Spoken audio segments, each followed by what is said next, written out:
Ladies and gentlemen, boys and girls, welcome to another wonderful and exciting episode of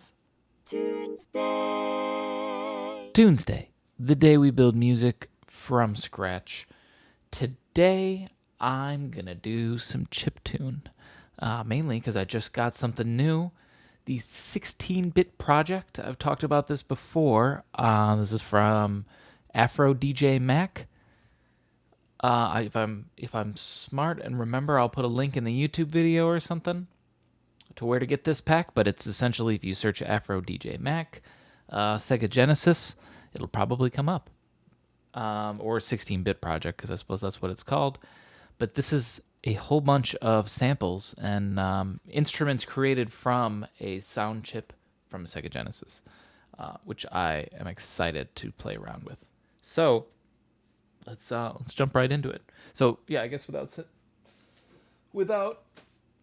any need to say it or to clarify, this will probably be some chiptune. I like that these have exact names of Genesis games and stuff. Golden Axe, Lightning.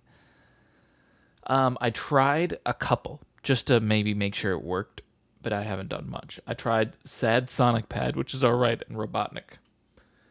But otherwise, a lot of these I have not looked at. These are mainly presets. They're just sort of changes. We'll see, like here, if I pick Mega Choir, right? I have the effects here, but even just like a separate Sega FX. This is across pretty much all of them. Of course, I can change all these parameters. Let me turn this down a little bit.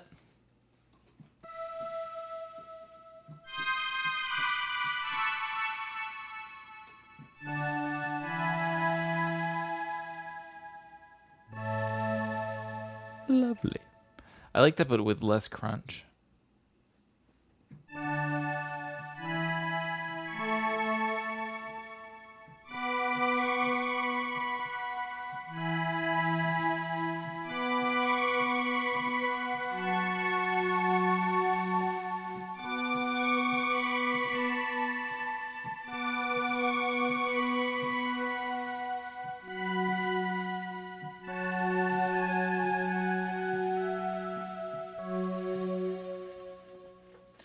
Let's, I don't really know where to start or where to go, so I'm just gonna start, that's it. Whoops, okay.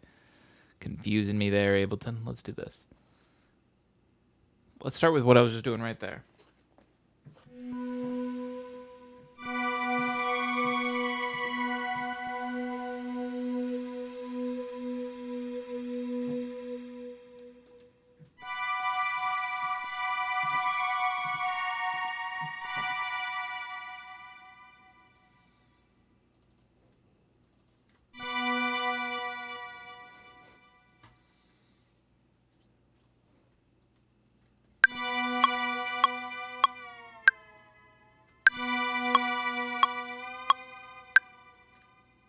Go to 90.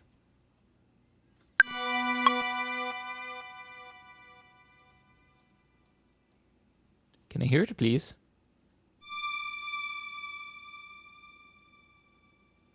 Hang on, I gotta double check something real quick. I'm like paranoid my stream's not working. Oh no, it's good. We're good. We're fine. We're live.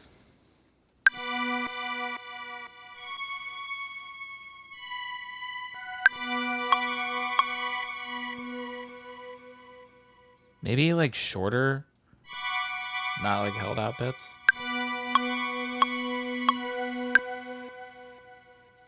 How come I made this sound okay over here?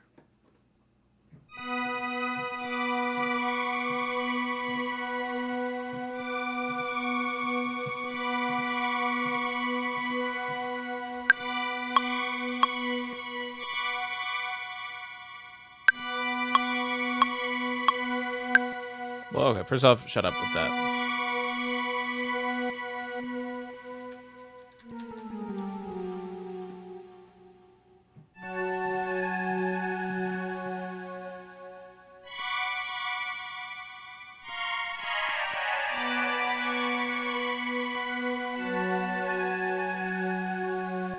Literally the same progression.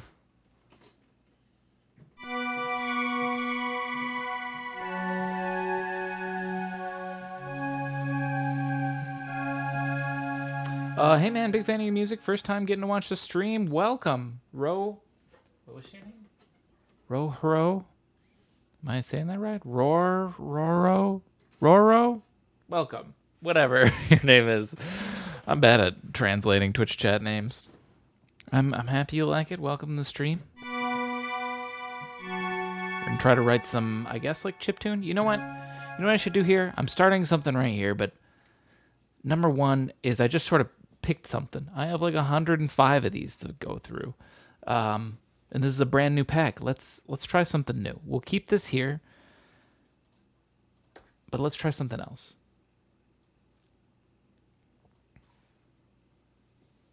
Cartridge. Exactly.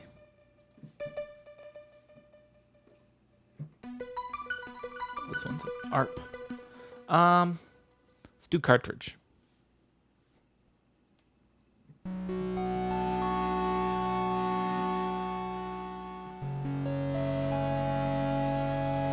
That one's nice.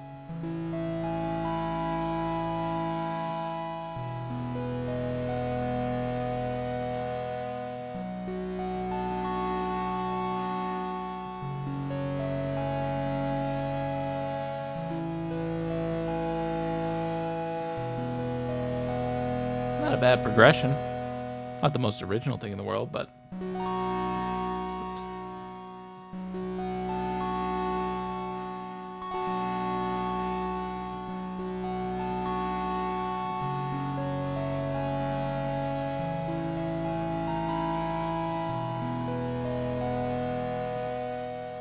Now we can change other things with this too. FM.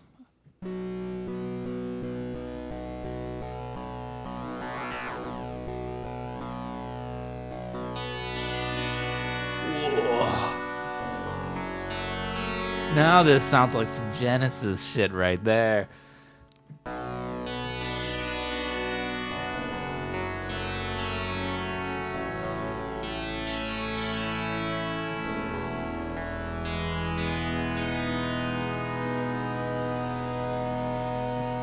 Ooh, I like this pack. I'm only like 2 sounds in and I'm already excited about this pack. Oh, hang on a minute real quick. One of these is called Earl.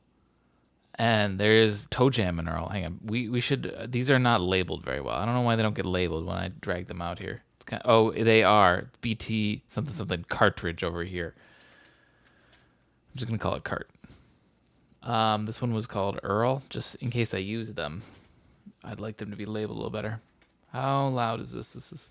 Wait, was that... How loud was that? Hang on a minute. A little loud, but not too bad.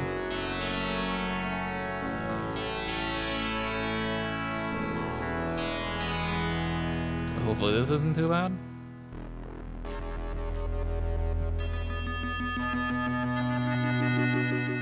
I don't know what this would have to do with Toe Jam and Earl, so... I thought it'd be like a funky bass.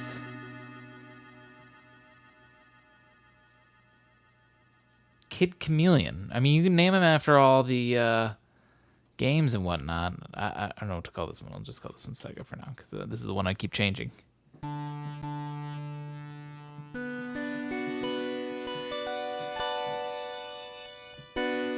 Maybe I don't know Kid Chameleon enough to know that this is in it. This is a nice, like, piano one, though. Because these effects and whatnot, they're all different styles, like pads. Some are more basses, some are arps. You can change them all, but he sort of set them in a certain way, and this one's definitely a nice one for, like, a keys.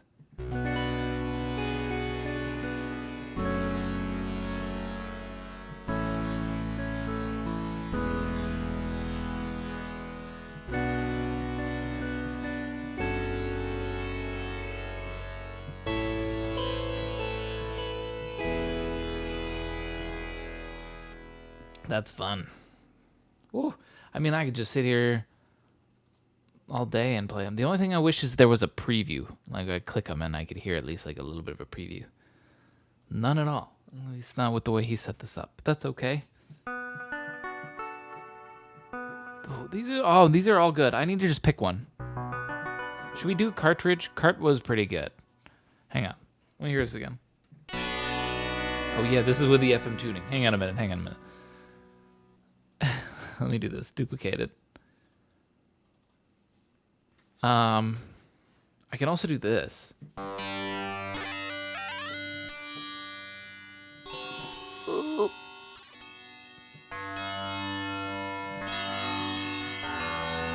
No, I don't want to go more than that.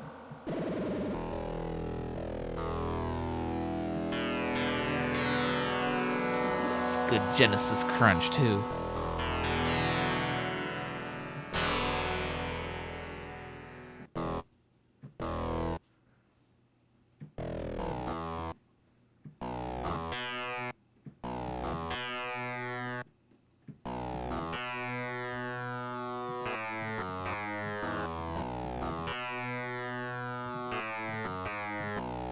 I feel like I want to use this as the bass.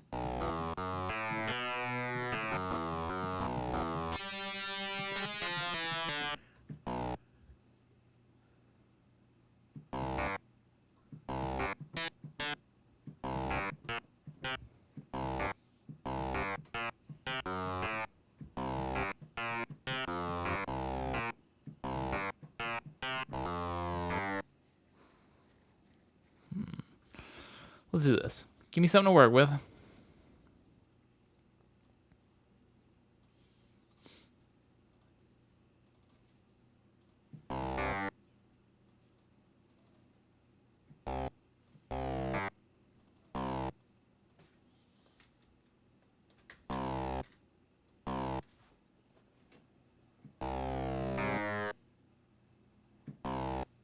I'm trying to decide what style. There's so many different styles of Genesis songs I could do. We could do like intense alien space shooter.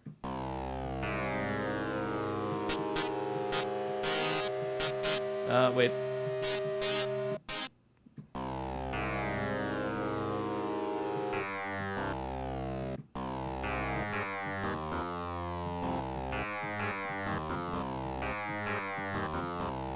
You know, that style. Or we could do like the funkier style, like Toe Jam and Earl, or Kid Chameleon was a lot funkier, I feel like.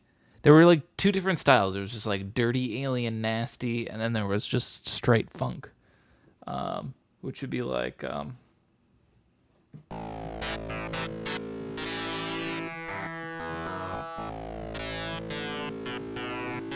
Okay, I'm just playing a Beck song because I can't. I didn't want to improv the funk. I can't improv the funk.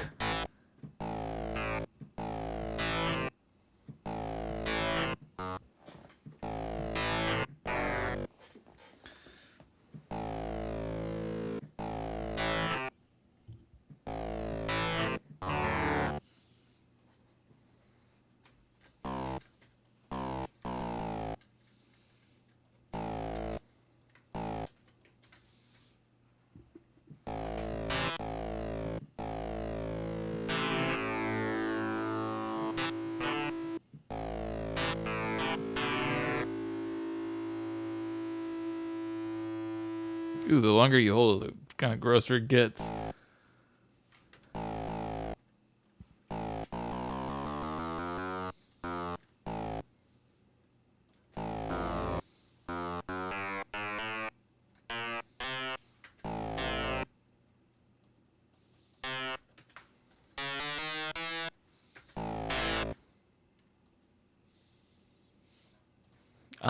Should I put like a swing on it, maybe?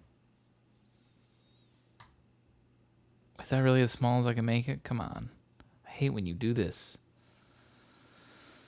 Okay, unloop it, make it bigger. There we go. Can't see these lines. My old man eyes.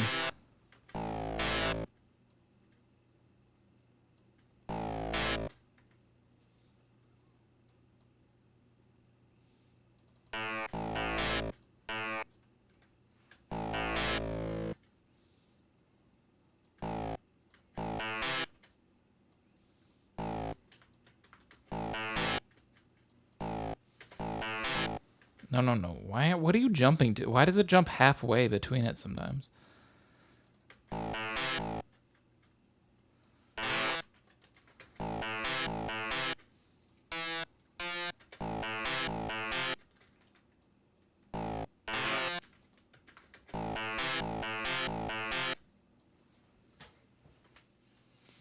I kind of like it, this like triplet rhythm.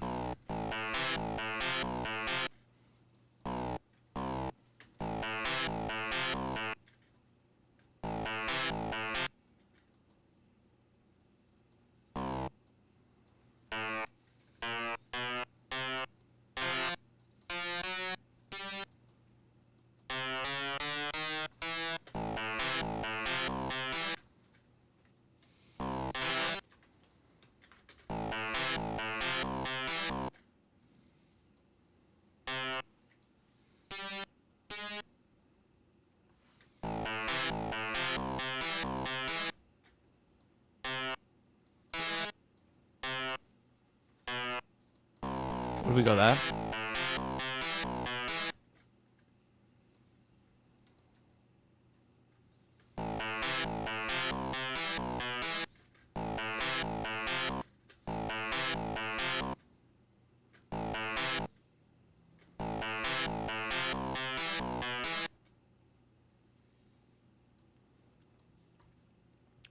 Do I need to clarify that this then is no, no, no. Hang on a minute.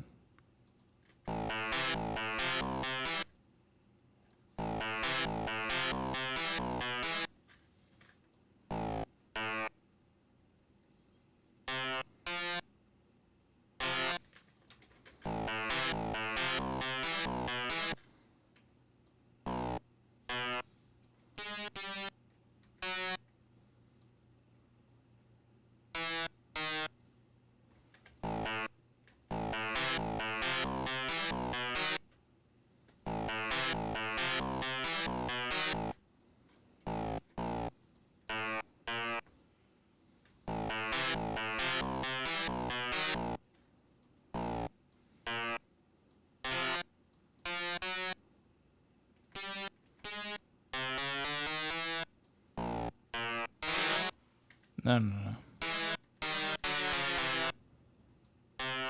Seems so.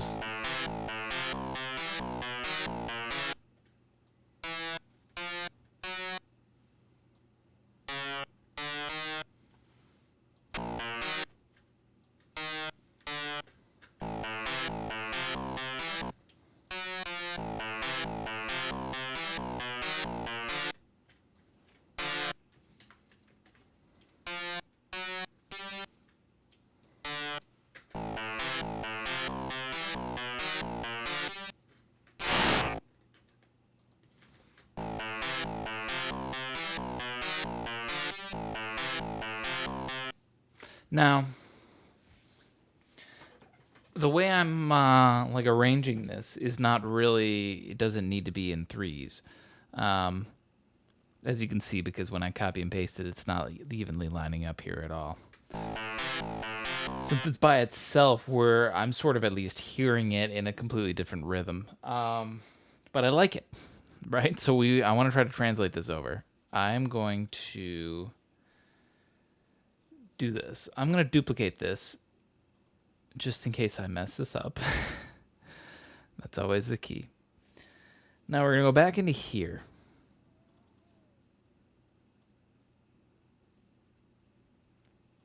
And I want to, let's change this back to 4s, right? And I wanted to add about this length. Let's lower to about 80. And I want to, let's, I guess, quantize. I'm going to need to fix all these. Okay, highlight everything. Deselect these guys, move it in.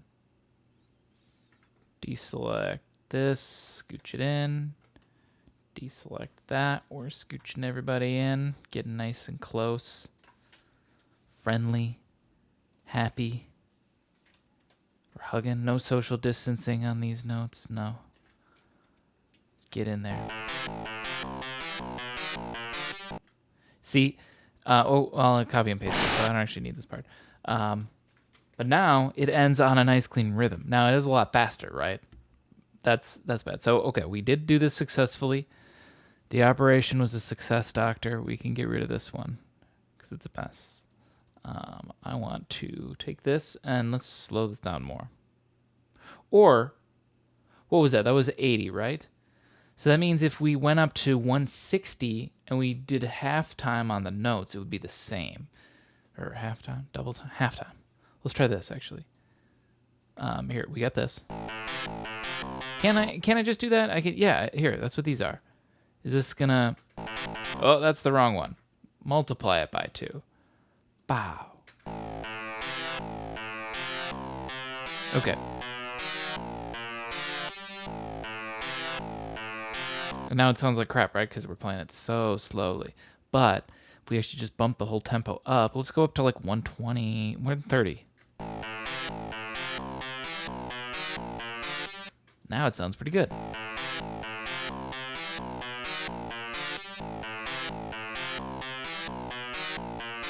I like that because that's so. Oh, that sounds like. I love that sound just because it sounds just like a Genesis game.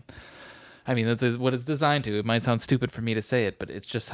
I've downloaded so many of these packs that are like NES, Pulse Creator, and all that, and there's so many of them out there that try to do it and just they're just not that good. I've got a lot of them, and they're just okay. But this one, I'm just geeking out a little bit over because of how much that just something that I feel like these synths that I download a lot of times just can't ever replicate is the good like weird gross Genesis crunch sound, and that's pretty much just this right here.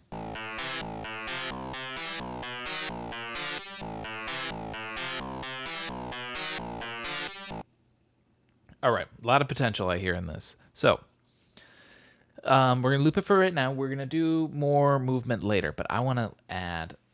Let's make this interesting. Let's add some drums. Now here, I'm tired of this. What was this? Oh, this was before I messed with it a little bit more.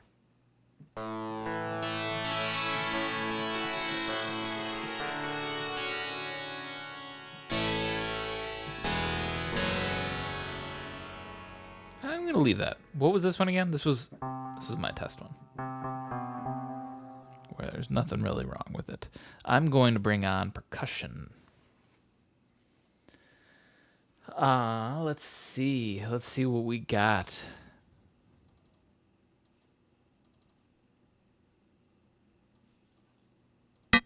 Oh, let's just, hang on.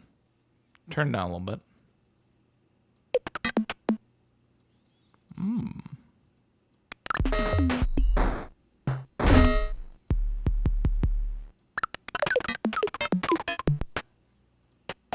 It's just pitched percussion. I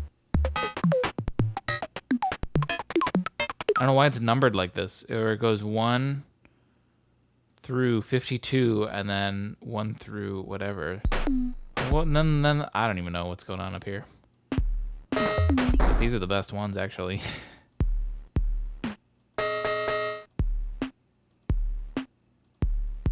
Those two right there sound great. What about...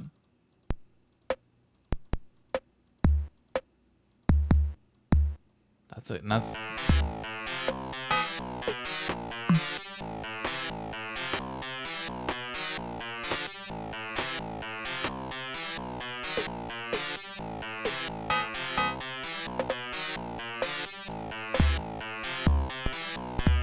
Oh, let's go back up to the ones I like, right? This loop is so short, but I actually kind of love it now because it makes it really easy to arrange.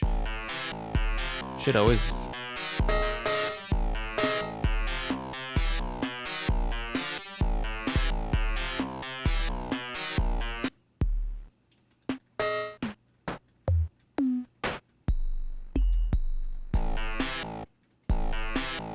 I actually kind of like that one more because this one has so much low-end rumble.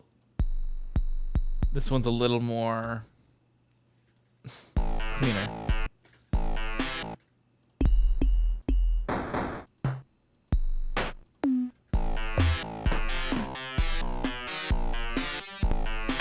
Gotta get a hi-hat sound now.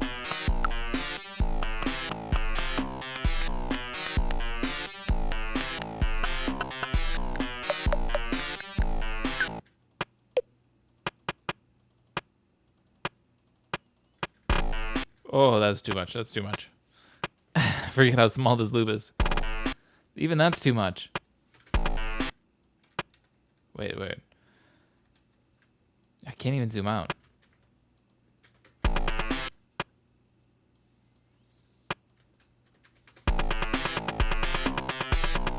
Okay, let's do one thing too. Well, a few things in one. Splitting this up.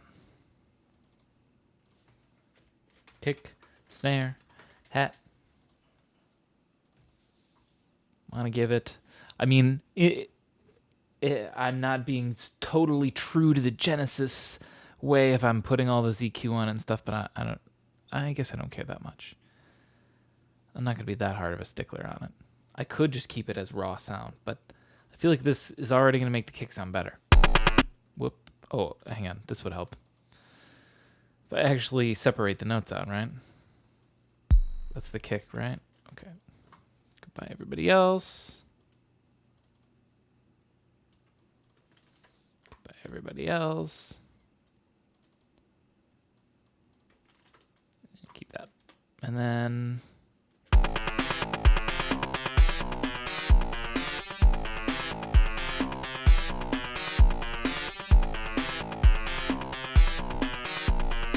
Listen how much boost that gives it. I don't know though, actually, because now it does. It does feel less. I don't know. With each effect that I add on, it is gonna feel less Genesis-y, you know? Because yeah, does this kick sound good? Yeah. Does it sound like a Genesis? Not really. That does. For sure.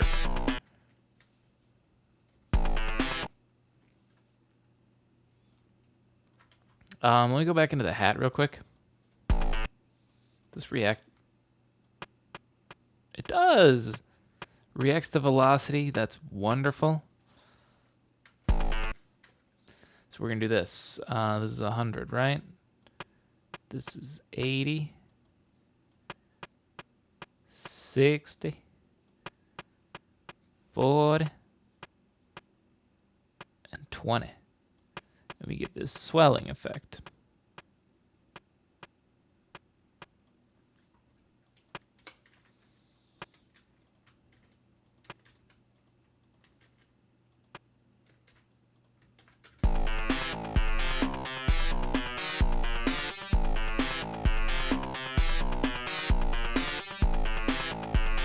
Very, very subtle. When it's soloed, you can definitely hear it, you know? But when it's not, just gives it variety a little bit, you know? That's the purpose of doing that. Okay, we're going to try no EQ. We're going to try no fancy stuff on it. Other than, I guess, what he puts on here. I can do spread, detune, transpose, filters, velocity less than... volume less than velocity? Like a compressor sort of thing on there? Whoa. These are just all his sounds. And this is just the one snippet of that sound. Interesting. You can see his whole raw stem. These are probably all the other percussion sounds. And he just has them individually queued up. Yeah, it is that. It just says slice this, slice that. Yeah. I haven't worked with this version before. I usually make it out of a drum rack, right? Where it's an individual sample. So this one you can drag in a whole bunch and you just pick out what slice is which spot. So if I... No, never mind. Well, that's cool. Let's add more, right? Because this is pretty boring right now. Also, this isn't a DJ song. Let's make the kick more interesting, right?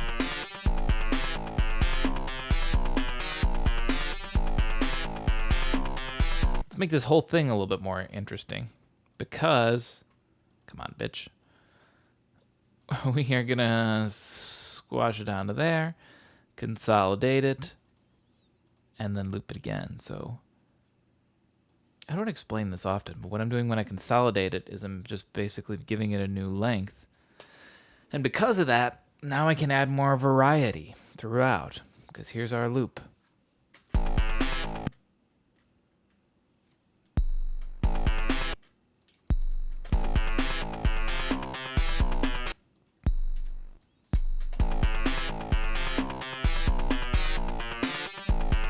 Right there's already some nice little variety there.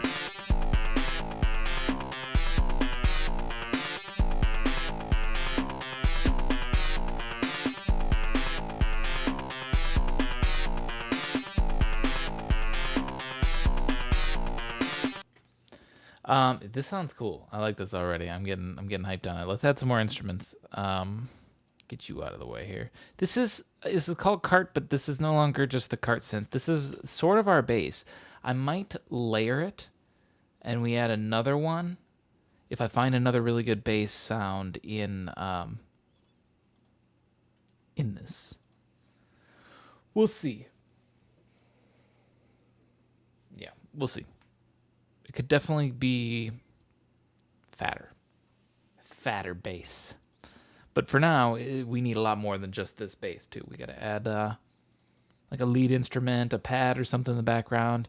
Maybe not a lot more, because we do need to worry about over cluttering it. So I think a good fat interesting bass, a melody over the top, and then some sort of pad or background thing along with the drums would be plenty. And then we just have to create more interesting stuff about moving beyond just sticking on loops. A lot of times with electronic music and stuff, you can just stay on loops and you just keep it interesting by just changing the loops slowly over time and stuff like that. And I don't think I'm going to do this way, because I'm going to try to design this like it's a video game level, I guess. It's Genesis music. It's Genesis. Let's see what else we got. Let's go to Dark Forest, and I'm just gonna keep moving down.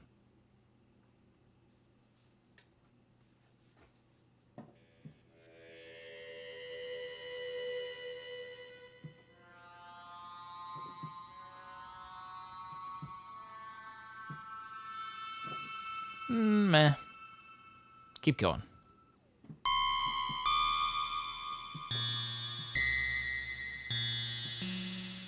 We can, of course, change all these, like...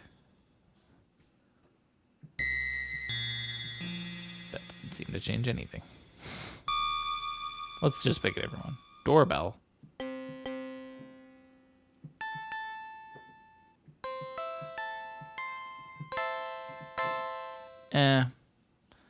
Dr. Zahn.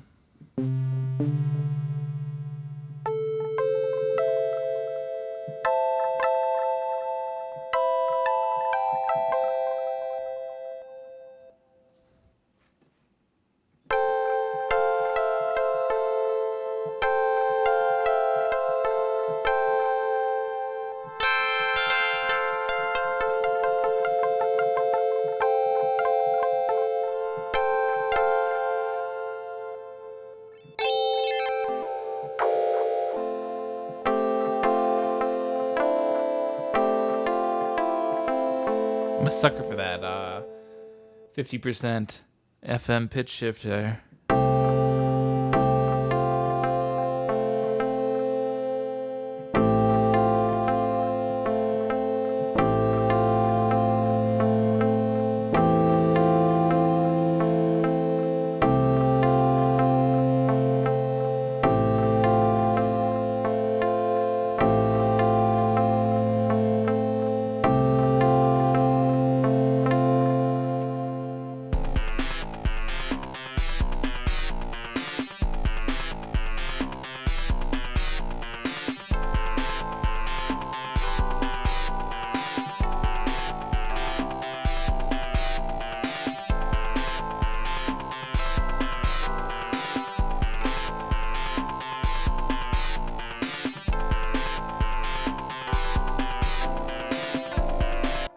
It almost works.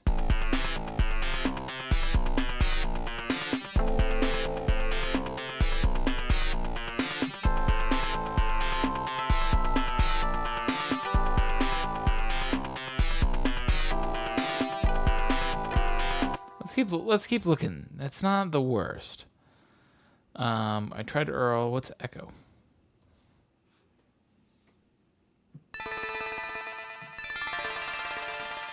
Ooh. Echo would be a good transitional sound.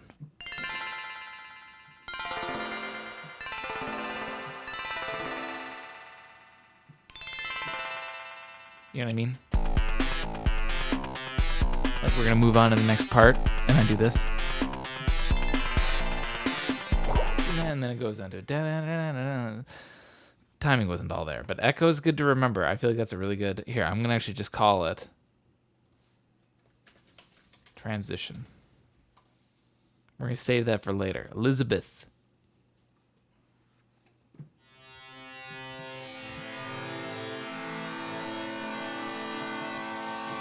Nice pad, but not really what we're looking for. Well, I'm gonna yawn like crazy again. I need to get more sleep. Yeah, this one, wait, maybe it's better lower?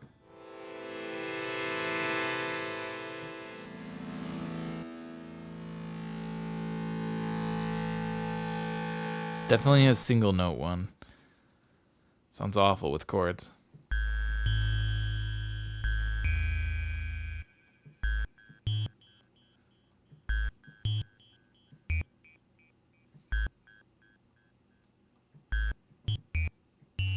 It's just plain ass triangle wave right there.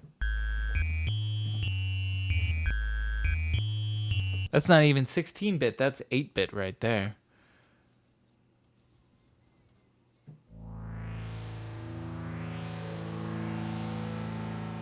Oh, we got Green Hills coming up. Like Green Hill Zone?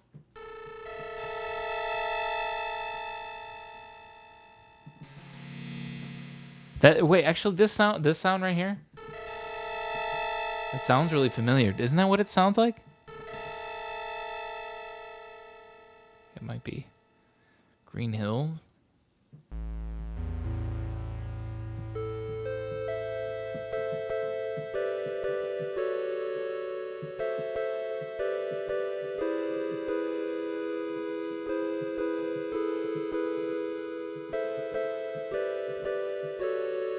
Eh.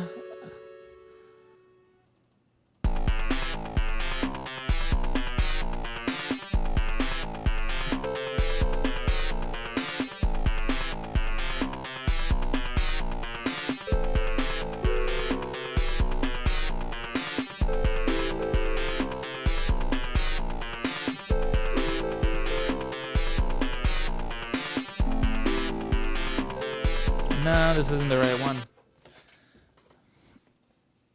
Not the right one. What is this one? Guile?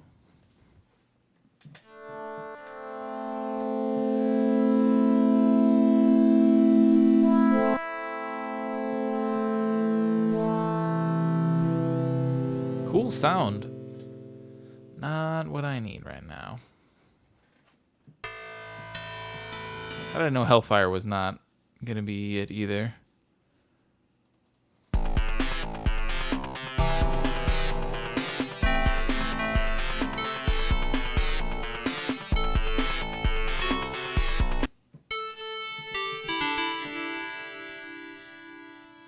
Hang on a minute.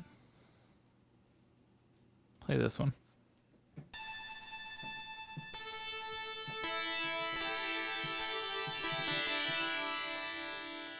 No, not that then.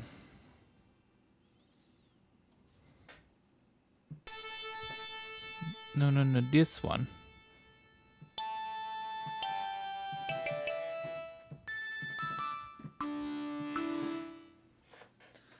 Joe Montana football.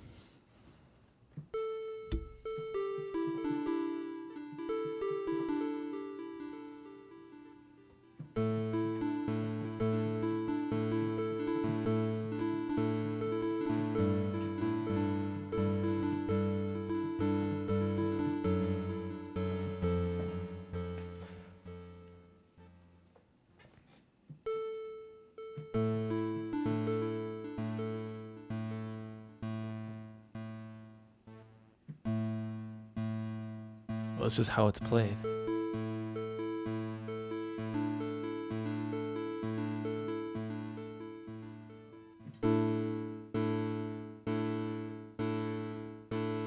Oh, it's set to loop pretty much.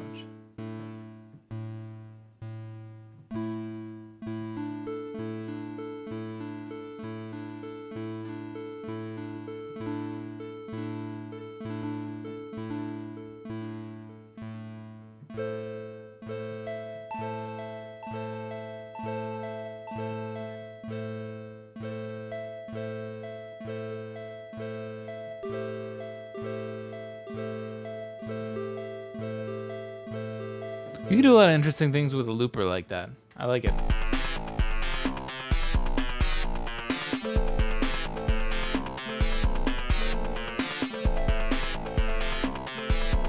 Not this though.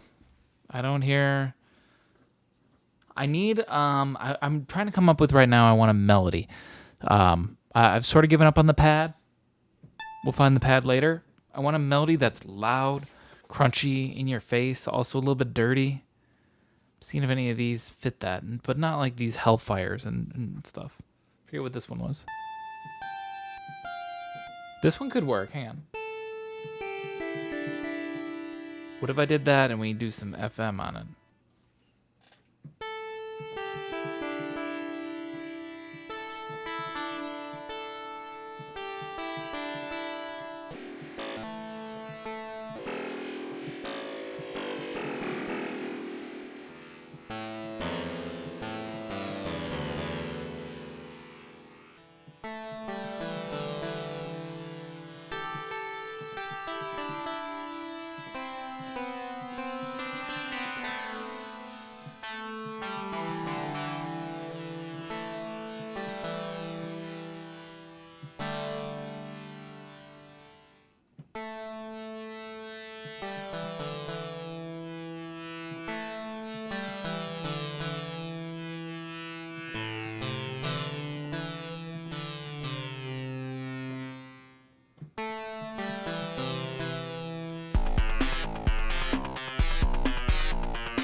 I just need to actually turn it up a little bit.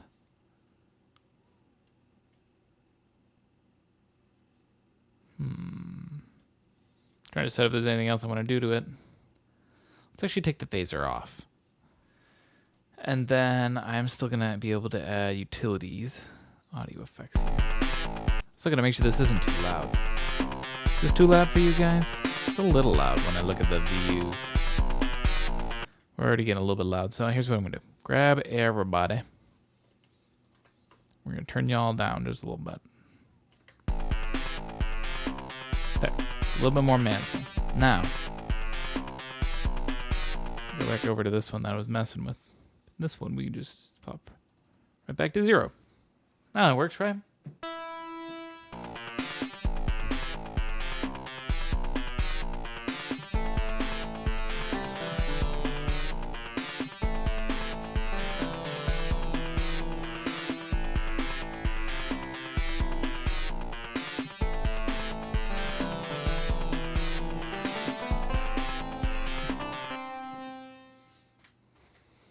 Okay.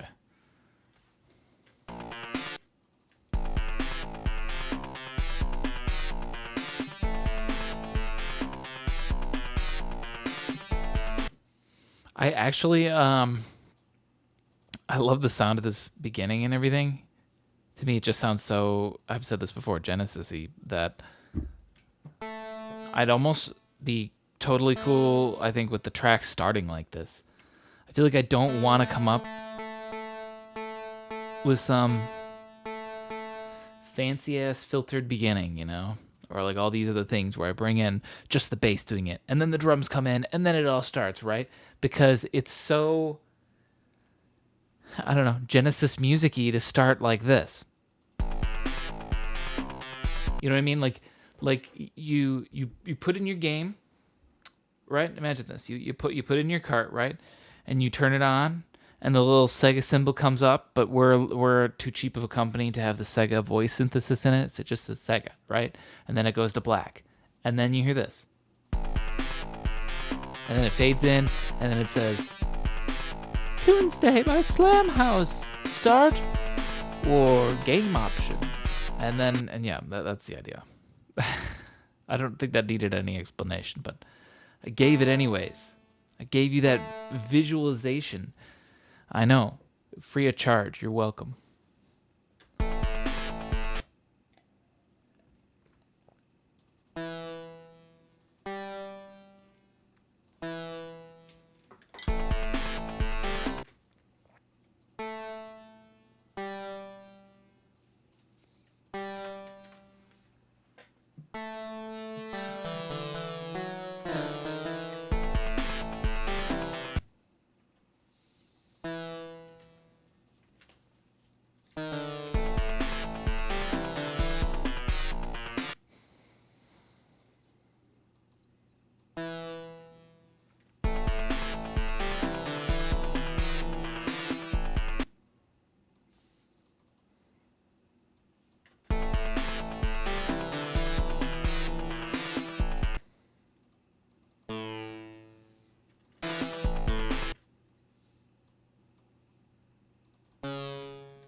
Now, the melodies are touching on each other, or stepping on each other's toes a little bit with the bass when we do here, because this is so busy.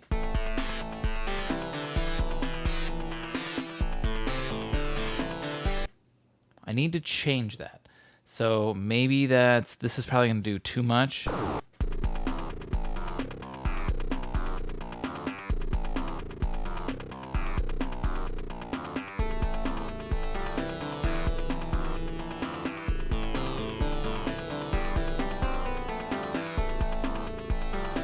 Here, maybe mess with that melody. I feel like I lose some of the value with it when I go down that low.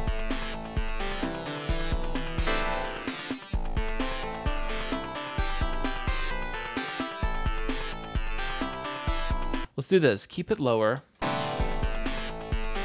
Maybe let's mess in here. We have the FM down.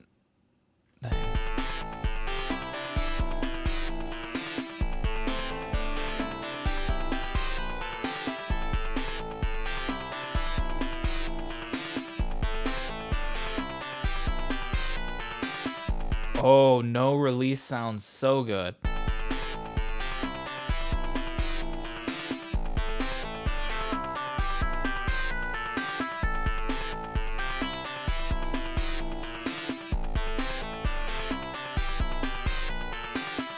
Actually, I like this. I feel like they're not stepping on each other's toes anymore. Can do chords with this.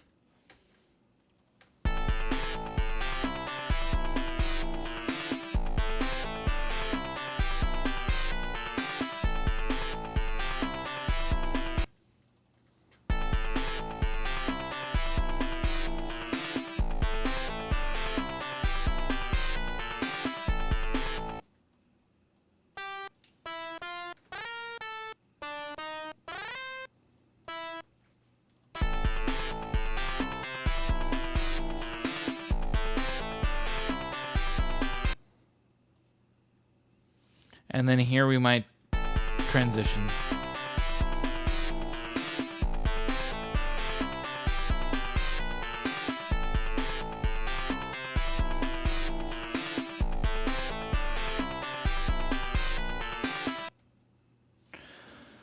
And then, yeah, and then I want to go somewhere else there. But that's a fantastic first 20 seconds. Right? Hang on. Oh, I haven't even saved this yet. Let's save this. January. What is today? 26th, 27th, 26th. Oh, save so fast. Super fast. Oh.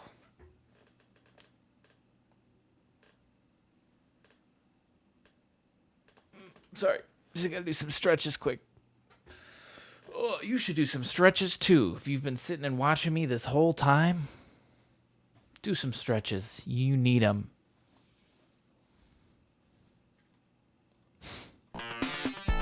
Okay.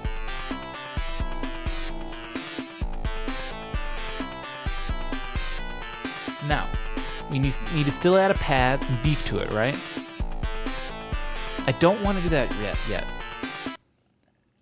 Let's move somewhere else.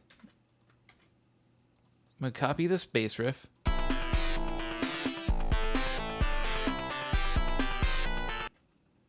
So it goes. Boom.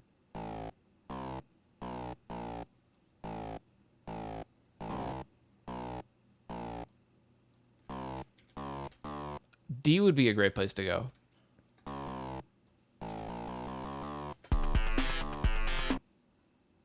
Let's see if we went there.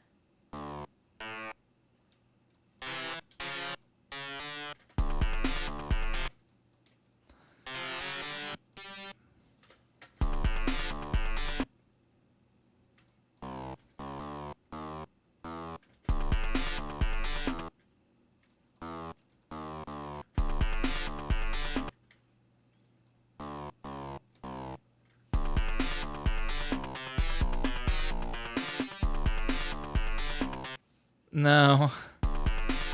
Here, can I get hear the other one again?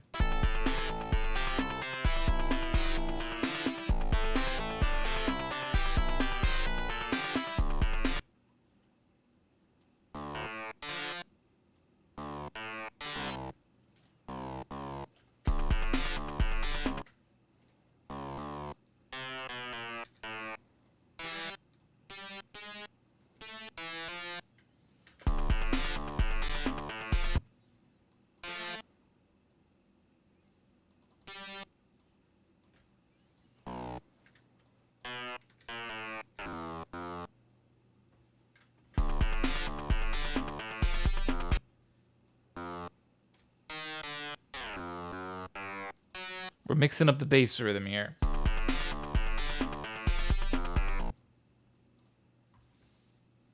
Man.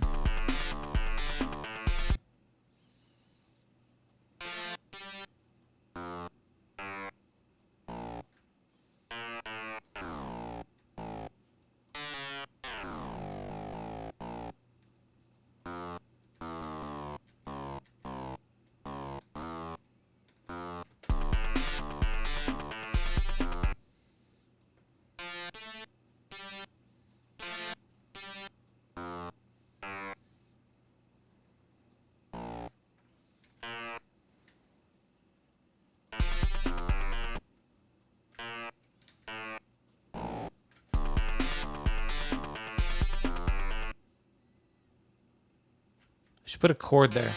It hasn't been a chord for a little bit.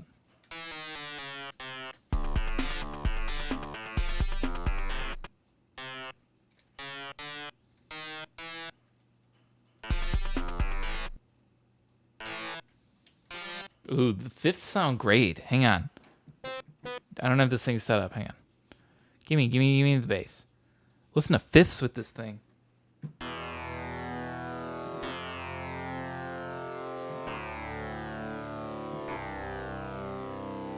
Man, that's underused. Octaves are pretty good. They sound pretty beefy, but fifths.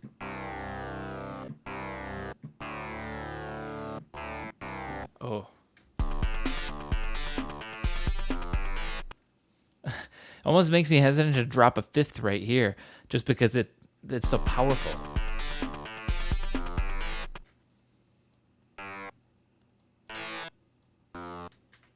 Maybe I do two in a row.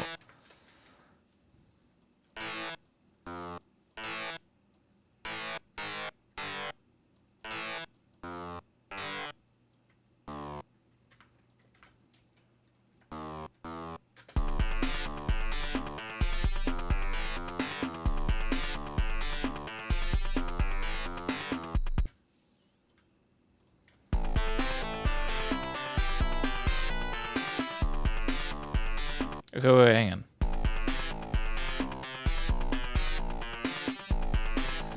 Comic Zone type beat. Welcome, Cheese Grommet. Welcome back. We're going for something. Some, Kid Chameleon level. X-Men video game level.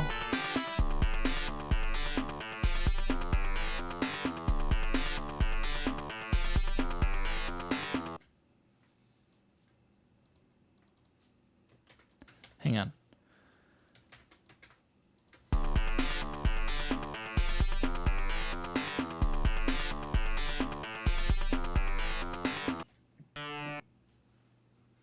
Oh, wait, go. Oh, I am on the bass.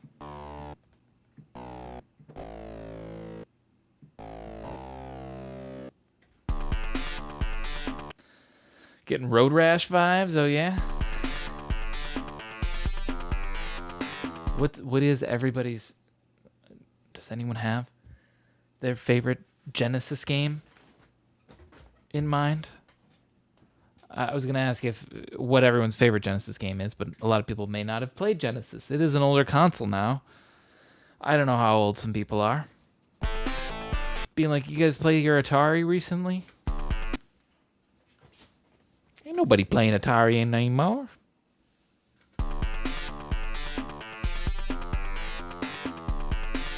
Well, Genesis always is going to keep living, though, because they keep re-releasing their stuff.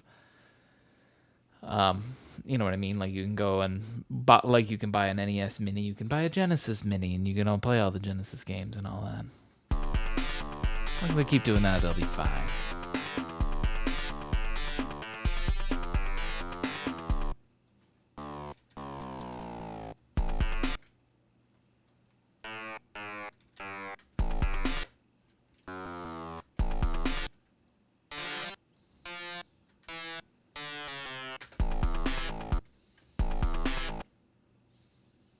Battletoads had some bangers. Hell yeah. I don't know. I almost feel like anytime they were like, it was a Genesis or Super Nintendo, right? But I loved the crunch of the Genesis so much that while Super Nintendo, I'll agree, had like better synthetic orchestra sound and they could do a better job at sounding like real instruments, I didn't care because I always loved the Genesis soundtrack of songs more. Just because I thought that nobody else sounded like a Genesis game did, It just had its own unique crunch to it. And I love it. Still do. Why I bought this? So far with this pack, I'm pretty happy. You had a Sega, so you're biased? Yeah. Man, I suppose I'm biased too, because I did also have a Genesis. Though, I had a friend that had an NES and a Super Nintendo, and I loved going over to their house and playing Mario. I still loved it. But while it was very impressive that what was it? Link to the Past? Is that the Super Nintendo one? Had very wonderful symphony orchestra sound. I don't think Genesis would have done that game the same justice, I suppose, but I played Atari. Well, I do have an Atari pack. The tough thing is doing all Atari music is a lot of just blips and bloops. But Atari has good soundtrack for just sound effects, A lot of good raw sounds. This pack is sick. Yeah, I'm a big fan of this pack so far. We're only using like 3 of them so far. There's like 105 in here. I've barely even gotten halfway. I stopped at K, and I started under here, so I didn't even get these ones. But otherwise, we're just using percussion. And then console, we still got all of those to go through. So not to mention, we got to find a pad. We really don't even need that much more. I'd like to find, like in terms of like separate instruments, I think we'll need to do more work in terms of sectioning them out, giving them their own parts and making it interesting. I'm going to make it loop, and I guess it's chiptune, so if I'm going for to be like a Genesis title screen or whatnot, I don't mind it being on the shorter side, but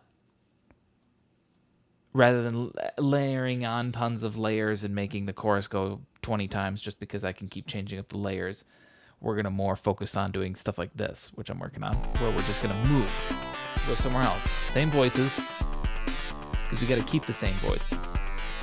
We don't have that much memory in our Genesis. But MIDI memory, in terms of what notes they are, that's easy. That's small memory. We can make it do all over that. Or well, whatever for that. Hang on. Actually, I don't want to combine these two. I changed my mind.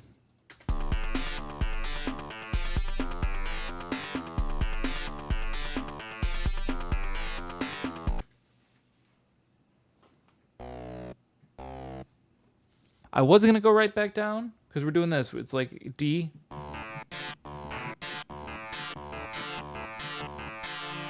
And I could go back down. But I was thinking, oops,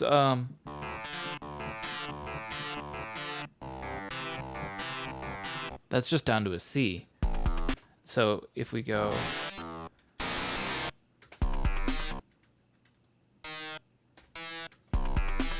hang on, here's how it would transition.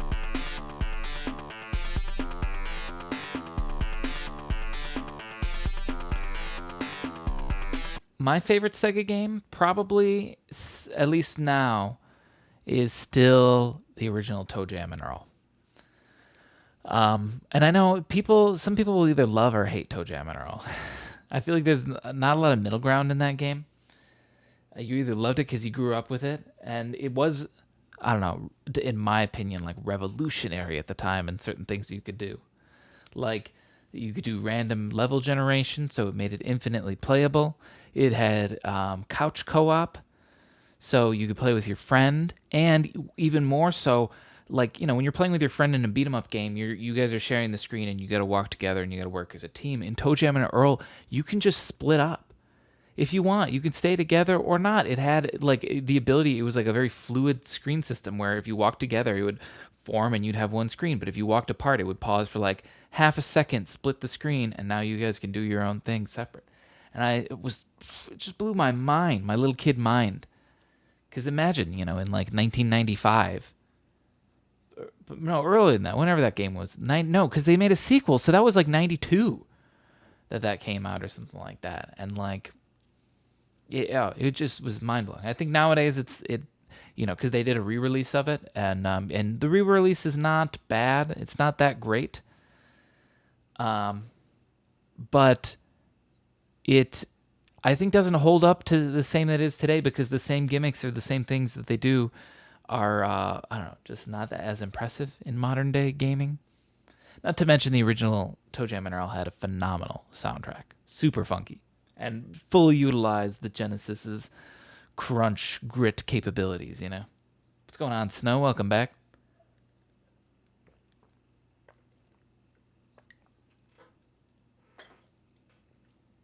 Kind of like a xenophobe for Atari? Why is that?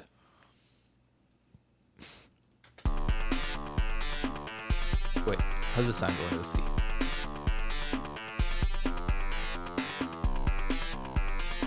I like that, actually, because this, here, we got to change a lot of these extra notes. I really only listening to the first note. But I think it opens up for a lot more movement and a lot more change. We can sort of do a longer section here. Like if we're doing pacing, probably want to do something like this, and then we go back into this. Now these need to change. They're not just direct copy paste, so we'll mess with that. It was split screen, and you could split up, but permanent split screen. Oh, got it.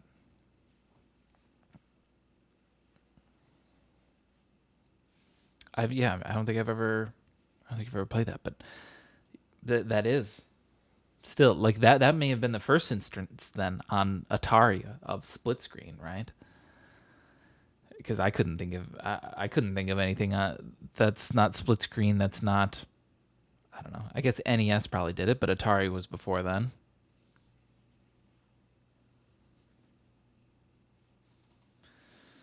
Yeah. Oh, playing this makes me want to just play some Genesis games. What else? What other Genesis games did I love? I've played in my adulthood. I've played Kid Chameleon, which is fantastic, but I didn't have it growing up, so I never got to play it. Never enjoyed it growing up. There's a game. It's called Subterranean.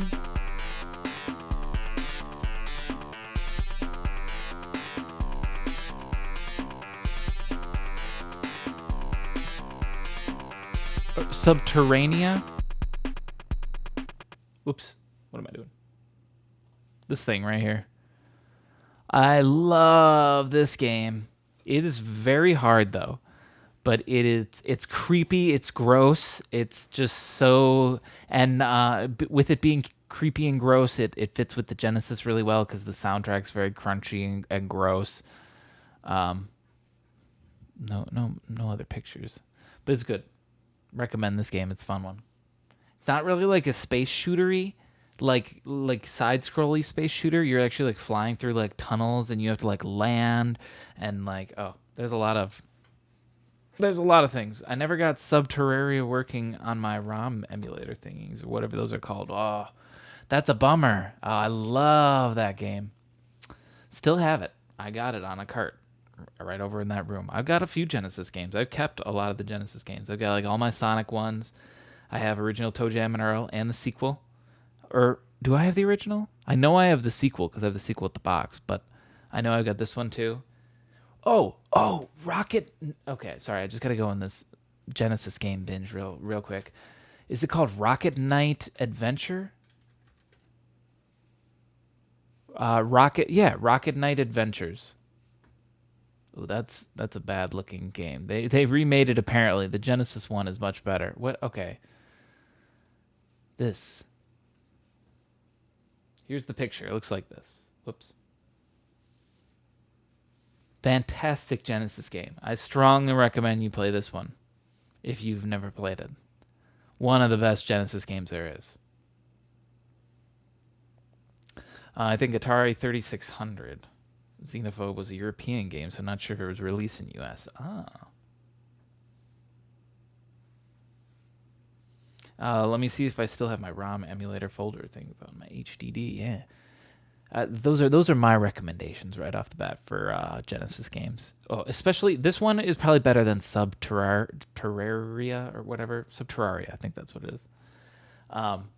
This is just a classic side-scrolling adventure. I don't know how else to describe it. It's fun. It's good. Also, welcome, McSwag. How's it going? Also, I don't think I mentioned Hasty Wasty. I like your name.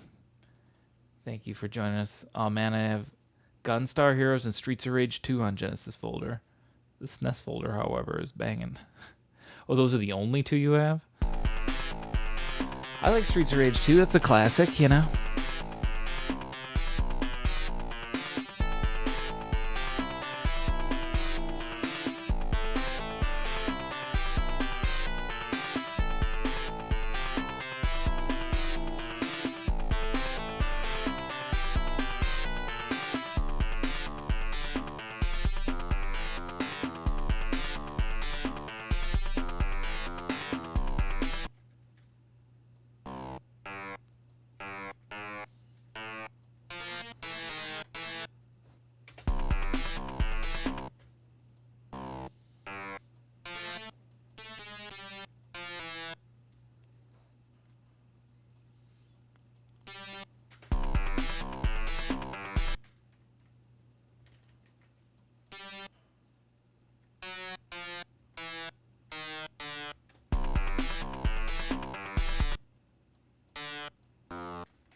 Zombies Ate My Neighbors. I was playing that one actually like last week.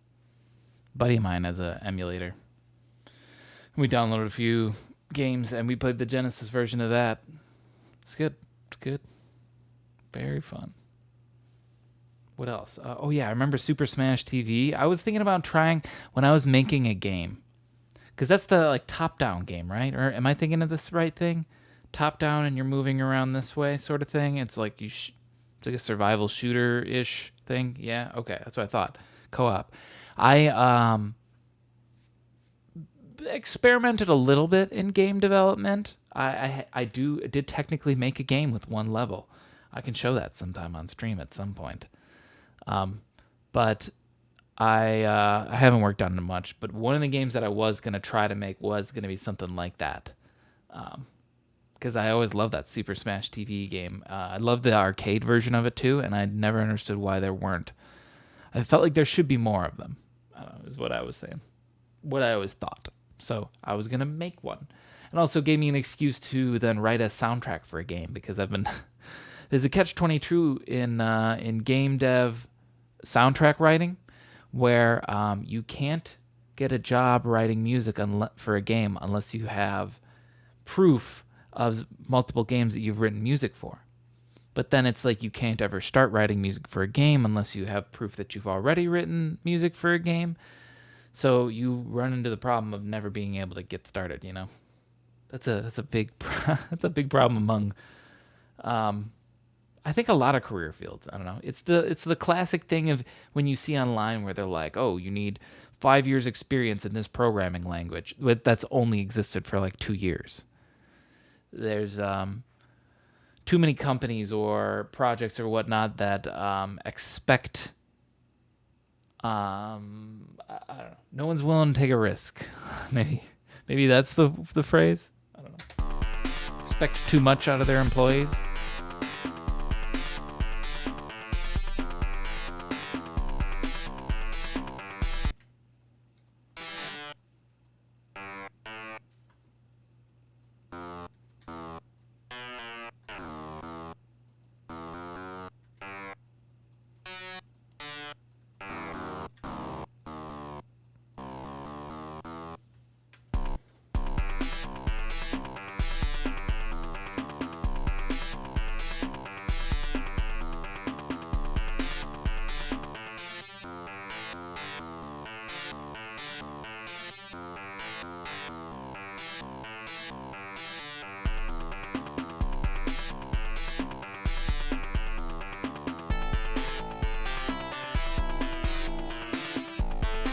Okay, that's not bad. I think with some fiddling, it could be not too shabby. We're just going to keep it as is. Tore the drums off so we could add some variety here if we want. We also need to carry over the melody. And then I did save this because I was thinking I could use this as a nice transitional sound. I think they called this one Echo, probably for, Echo the Dolphin, the Genesis game. And maybe this is in Echo the Dolphin. I can't say I played it enough to know. Maybe that's the power-up sound when you're expanding your blowhole. You know? I don't know. I never really played Echo the Dolphin, I'll be honest. I know I have played it. I had a friend that had it, and I remember playing it at their house and being like, wow, I hate this game. Little kid me did not like Echo the Dolphin. I was mainly playing like Sonic. And I'm just like, this, you can go fast, I guess, but like, I'm so lost. And Sonic, you just go right. And then you figure it out and you get to the end eventually. Echo, there's like puzzles and you're pushing rocks around and you got to do all this stuff. And I was like, I don't want to do all that. I want to go fast. Got to go fast. Anyways. Apparently this sound's called Echo, which I don't know if it's just named after Echo the Dolphin or, like I was saying, if it's actually in it, but either way, I think it's a fantastic transition sound, so I can do something like this. No, give me the transition. I'm gonna just guess where it goes in, but we'll use MIDI and figure out exactly. Let's say... Okay, you couldn't even really hear it. Let's do this. Capture what I just did there. Where is the... Turn it up. It's very quiet. And then let's go here and consolidate that. And then quantize it.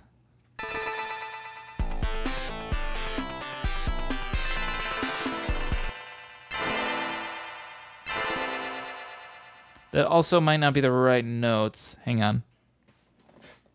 I mean, I'm just playing 2 A minors.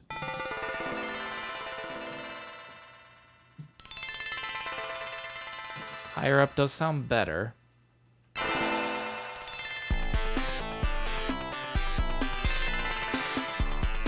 It starts repeating itself too early, so... That's perfect. Got it. See, nice little transitional sound there. I like that. I'm going to use that in a lot of future songs. Expect to see that. It's just a nice, simple, I don't know, transitional sound. Like, look, I bet it'll even work right here.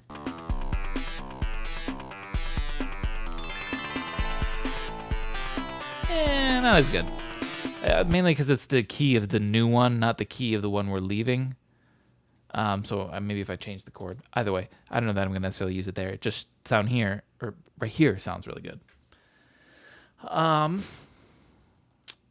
want to try to use as few voices as possible, because like I said, when you would write something for like a Genesis game or something, you couldn't just put on 10 different sounds. You sort of... well, maybe you could, depending on what your game was, but you had to compartmentalize and keep it interesting, but small and slim. So that's what we're going to try to do here, in that I'm not going to come up with and use all of these different sounds. I really want to just find a few good ones. That said, I do think we could use a pad or something, especially when we come back here one more time. We're back here again. Just one more sound that's doing something very simple, like a holding on a note in the background, simple rhythm. I don't know. We'll see. But then, let's see. Then we would copy and paste this. Let's just space it all out here real quick.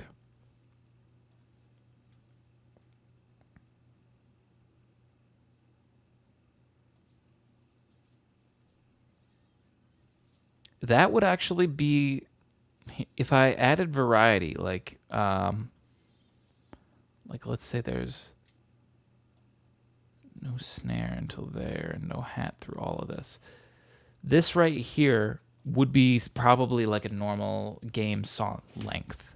Now we need still more variety, but this would be the perfect looping length. Right? We have our little build up, we have our chorus, which is repeated twice, which would have variation because this one will have a pad, this one won't.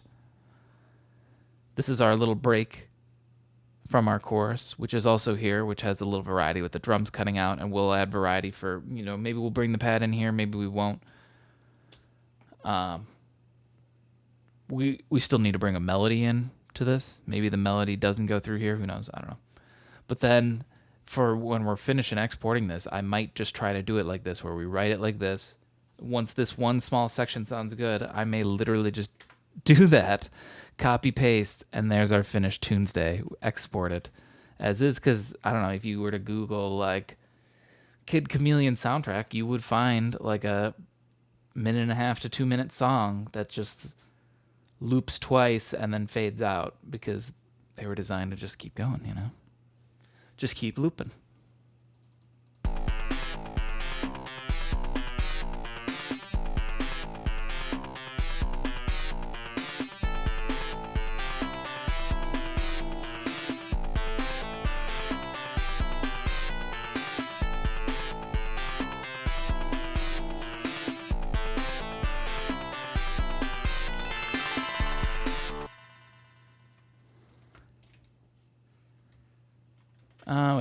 Keep one note.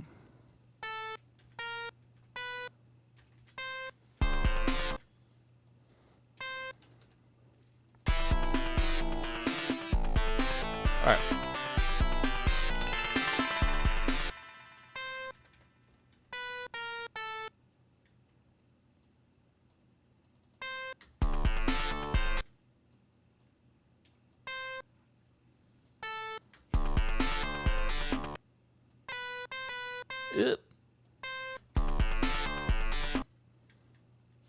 You're right. I want to hear it going in a little bit more.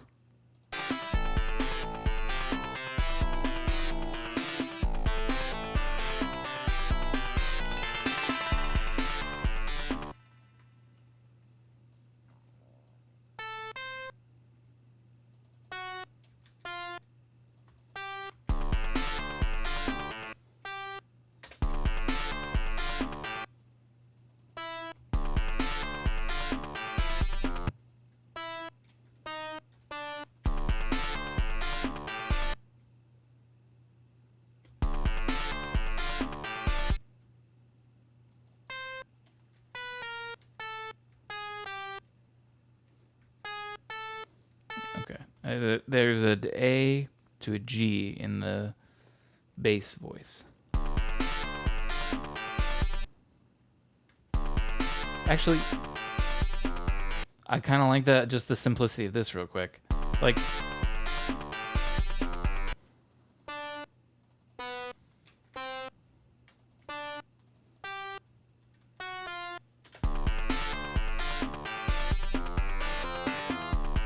you know, like I've said this before too.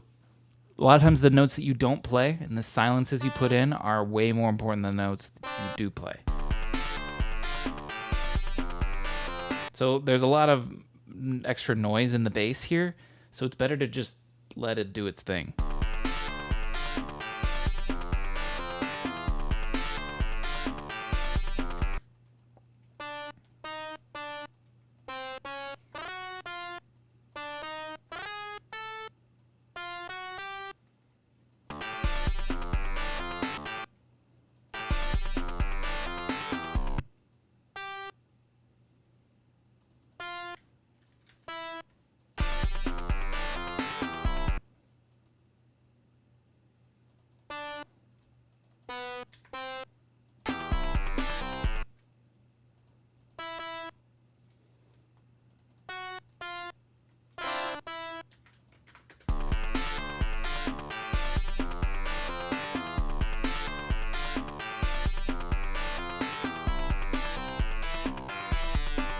Too busy over here.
Hang on.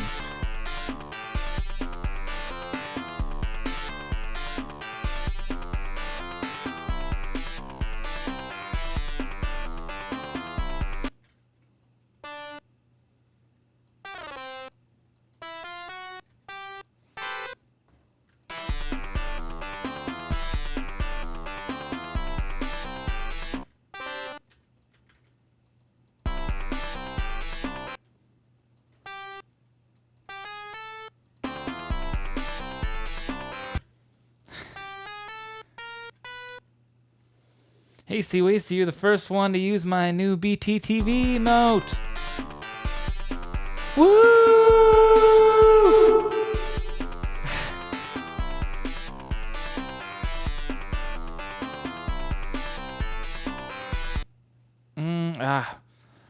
We're so close to the end. Look, I just need to get to this end of this phrase.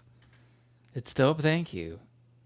It was not made by me. It was made by someone who does all my emotes and actually all my Tunesday album art and graphics and whatnot. So I'll let them know you think it's dope. Also, if you have any other suggestions, because I never really submitted anything to BTTV and never really looked into it. I didn't know that with my channel, I get 15 emote slots that can be gifts as well. Being an affiliate on Twitch does allow me to put up emotes, so I have some emotes, but those are subscriber ones. These ones are then free for everybody. Plus, they're gifts. They're way better. So I've been trying to think of other things that I'd want. That little dancing guy. Yeah, see, the dancing guy comes from this. There he is. He's danced a little slower. Think I slowed him down. Yeah, he's at 70%. Let's bump him back up to 100. Full speed. Is he making any noise? No. Okay, good. I have a Snoop Dogg one of Snoop Dogg dancing, but the video just has the part of the song where he's like smoke weed every day, and it just loops that over and over. So the first time I used it, I didn't know that was on there, so I put the media source on and I just like keep working while Snoop Dogg's dancing, just telling everyone to smoke weed every day, over and over and over on repeat. Be careful of your Snoop Dogg loops.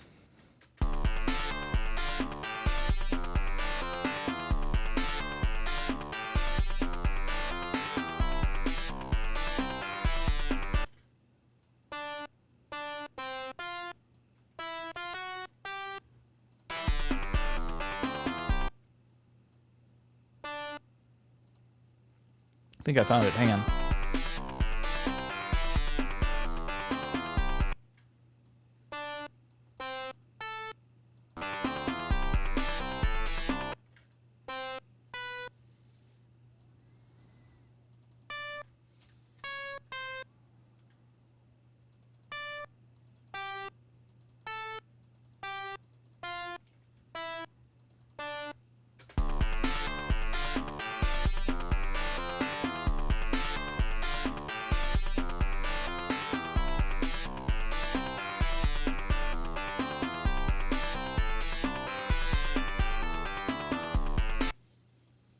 Hang on. We're close. It's like 90% of the way there.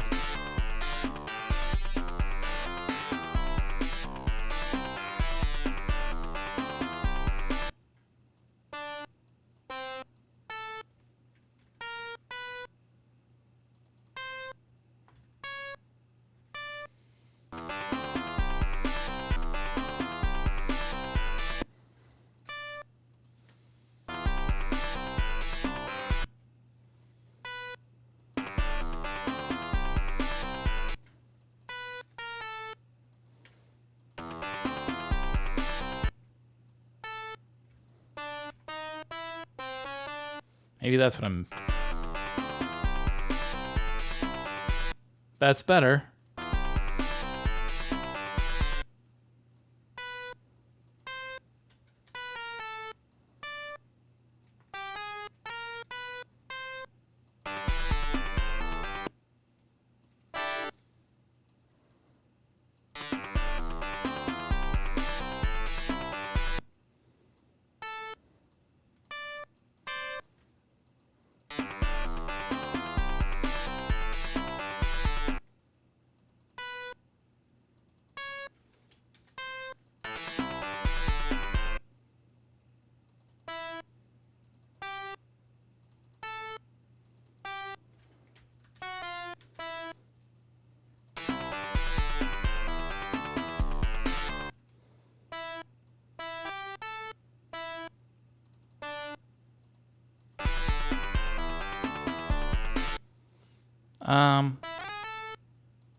Very close now, like 95%.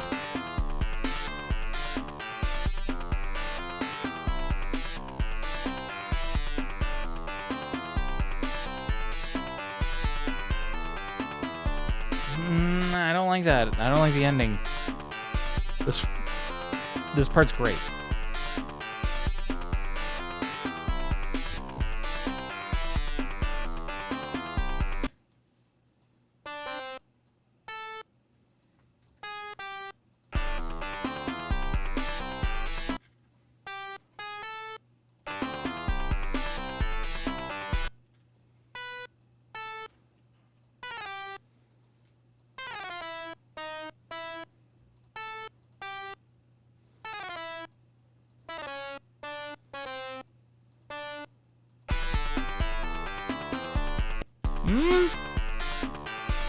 Simple, but simple's good a lot of times.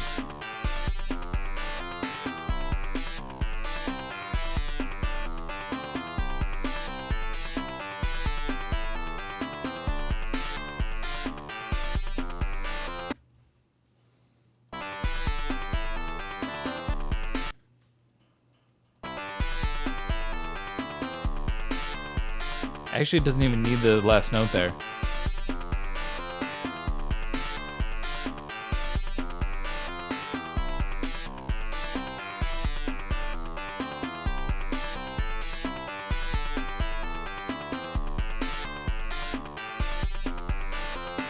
I like that.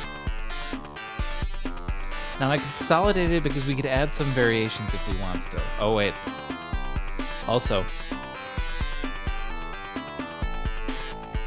it's playing the old melody. Hang on a minute, let's fix that. Copy, paste, new melody for the win.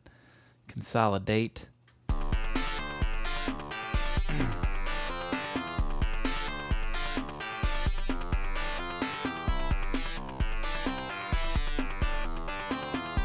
Now, some more variety too. We could change up the drums.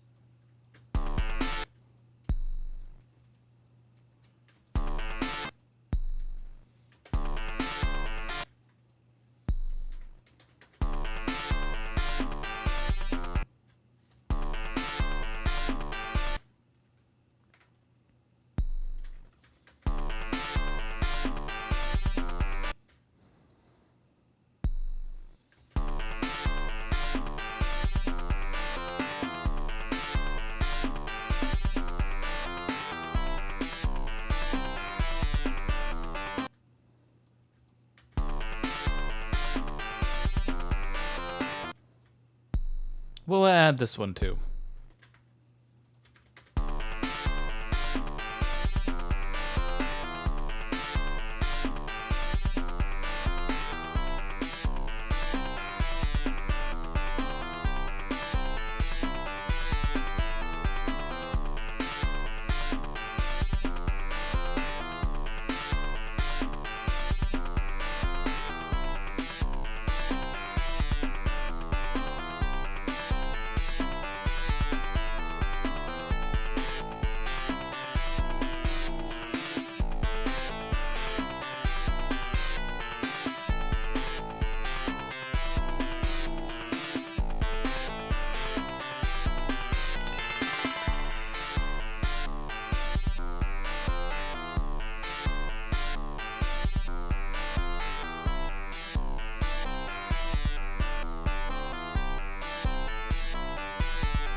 Essentially, the song, when exported, would do something like this. This should work, right? Theoretically. The loop.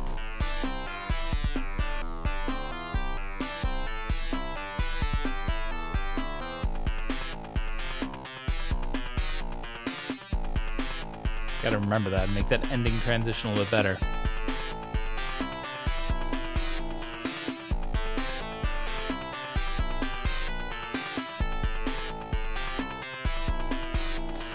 Not to mention, this part doesn't need to be, this was for pacing and sizing. This doesn't need to be a copy and paste. I think I might actually have this part go somewhere entirely different in terms of chord structure and whatnot. You know, we sort of jump between a D and a C between these two parts. D, C, D, C, A, D, C, D, C, A. So it doesn't have to be that. It could be D, C, D, C, A, and then it'll be G, B, D, C, A, D, C, D, C, A, you know? And loop that way. It's good. I like a lot of this so far. Let's see. What do we next? I think next I kind of want to find the pad. We have a melody during this part, which doesn't... Actually, I'm going to delete it here because it's not going to carry over here. We should probably write a new one because, like I was saying, this part's going to be different entirely. I just sort of have a copy and pasted to get a size reference and frame reference of the whole thing. But I think I want to try to find a pad that we can play right here. Let's start jumping through them. Where did I leave off again? Somewhere, Kid Chameleon. So let's, I did listen to this one too. Let's do King Arthur right here. All right, let's try some pads.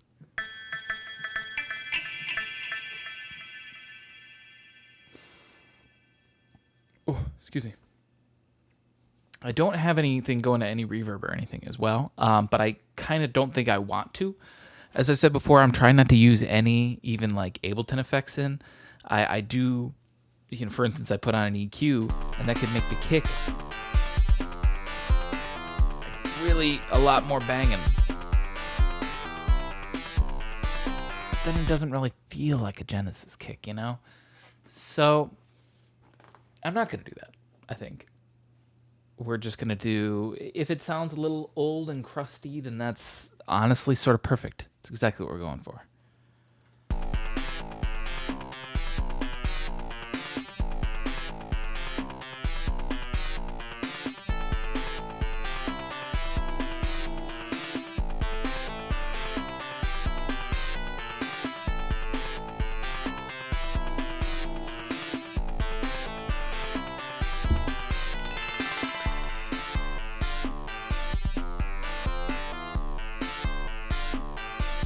Cutting out the hi-hat there is actually kind of nice.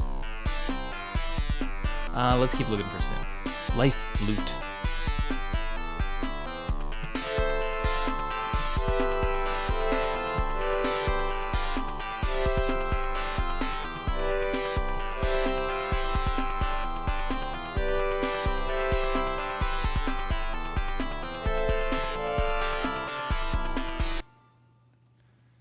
Hang on, go back to it.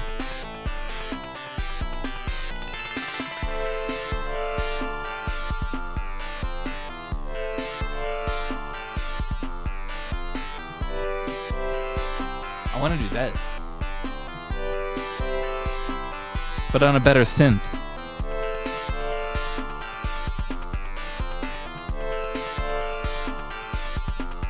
Yeah, you're right. Adding the bass to that kick really changed the feeling. I like the idea of keeping it authentic Genesis. Yeah, I've done that with some. Like, there are some chiptune artists that do put on modern day effects on it, and it sounds awesome. It sounds beefy.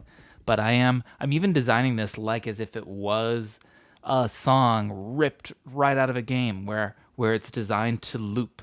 It starts immediately. There's no fancy build-up or nothing. It just starts, you know, like I sort of said before, you can immediately see yourself, like, you press start on the main menu and it goes like this. Right? And then it fades to black. Okay? And then, while still faded to black, title screen comes down. Sewers. Zone 1 comes up. And now you're in your sewer. And you're controlling your, you know, you can hear it. I can already see it. With this music coming in.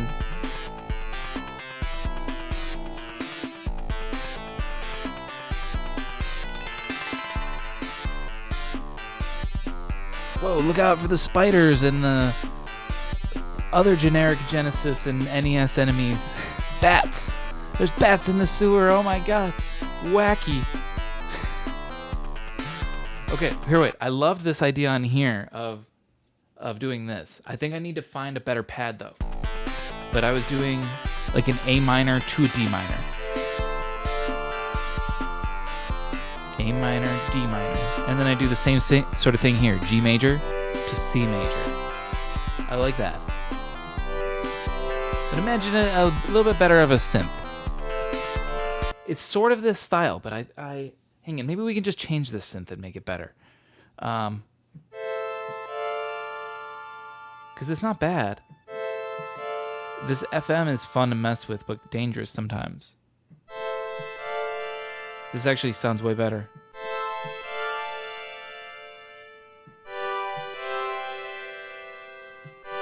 Though I don't know if that sounds Genesis-y or just like 80s synthy. I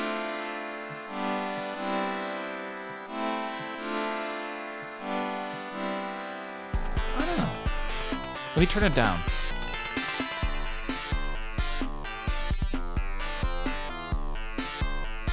If anything, it wouldn't even come in here, right? You gotta have some variety. It would come in right here.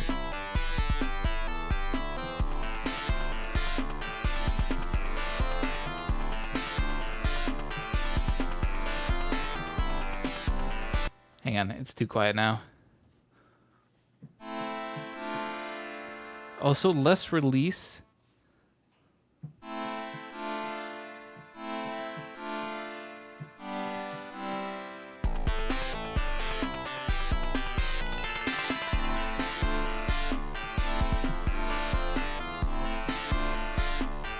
Actually, maybe more. Yeah, more, and I should just play it slower. Uh-oh. Not 60 seconds, not 60 seconds. That's dangerous. Let's bump it back up to that 12. I think I was just playing it too much. Just keep it chiller, like.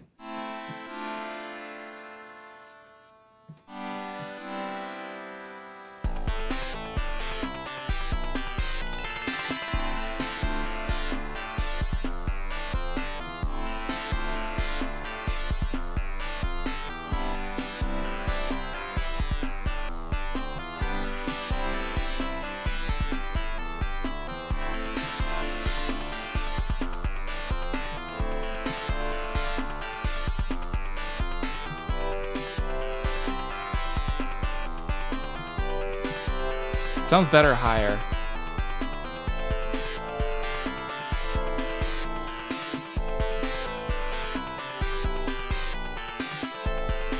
I still don't know that this is the right one. I'm not going to get rid of this, but I'm going to try a couple others with the thought in mind of doing. Sounds too good, but doesn't sound like Genesis synth. It's just not crunchy enough. I agree. It just sort of sounds like 80s synth. I'm going to keep it in case I can't find anything better, but whoa. Let's try to find something better. Hang on, I want to turn that down and you actually hear it.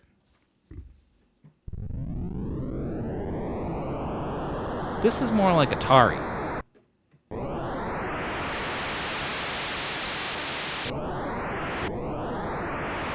I guess. It's a utility sound for, Genesis sound effects. It's really easy. It's just noise and a filter going up it, I suppose. It's nice. It's a classic. I think it just Atari, though, because Atari could only do those sounds. This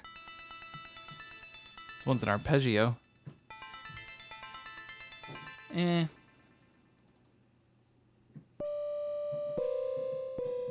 Mega B?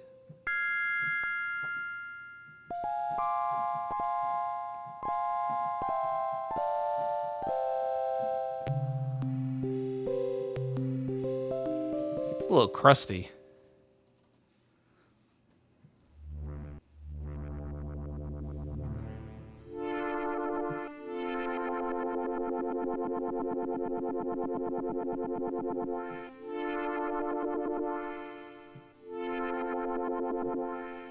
Interesting.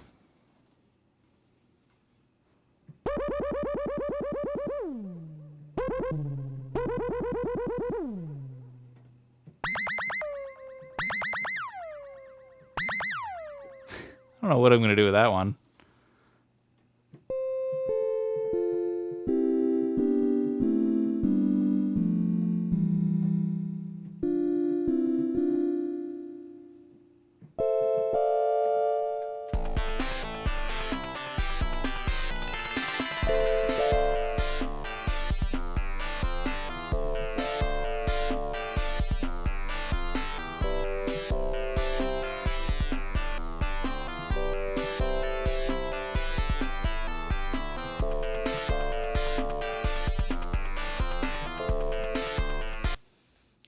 Not a bad sound, but again, not really what I'm looking for.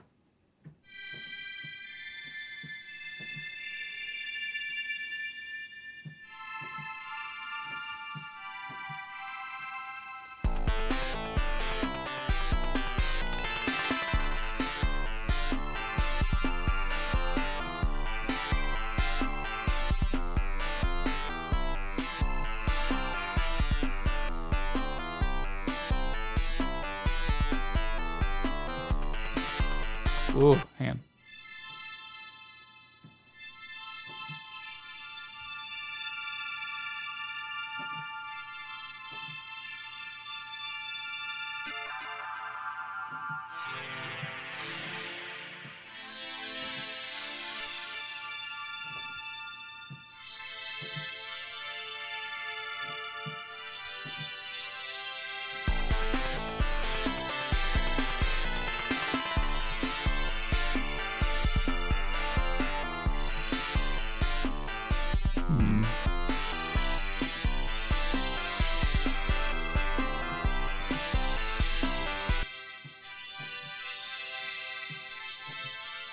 Again, they still just feel sort of 80s-ish. I don't know that it's like Genesis necessarily.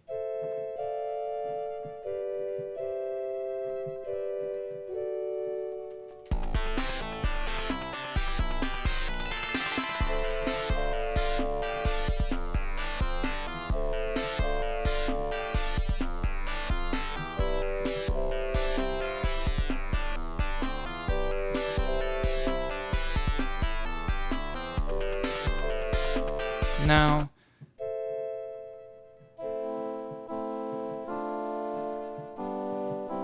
we can give it that nice FM crunch.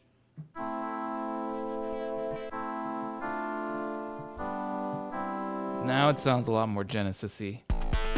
I don't think I even need to change it.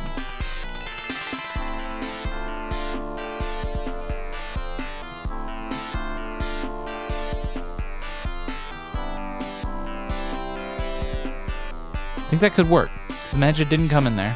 It comes in right here.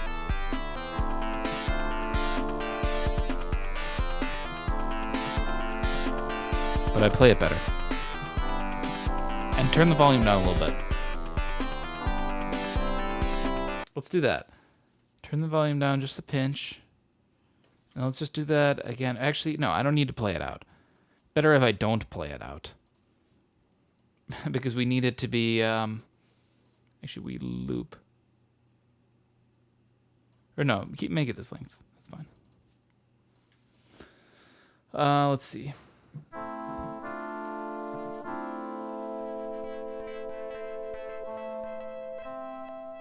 It's got a cool tail. Listen to this tail.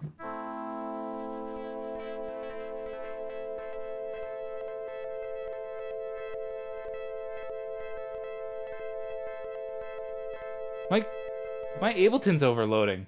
Actually, you see this right here? This D? That's a hard disk overload.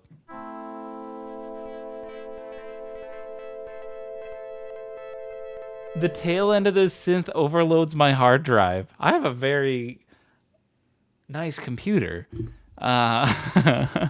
Probably slight user error. This is like a, I don't know, a local-ish guy. He's a professional Ableton teacher as well, but he does just build these packs himself using Ableton's like, I don't know, essentially like you were to build your own presets, and then he just exports them and then saves them and then sells them, and they're nice. But I think that's a bit of a problem. It definitely only happens when it gets to the tail end of the synth. I don't know what it's doing. Maybe he has it set to like repeat in a certain instance really, really quickly.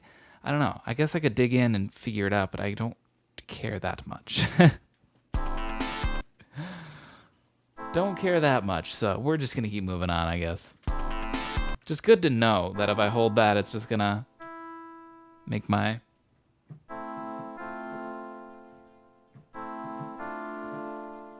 stuff go crazy.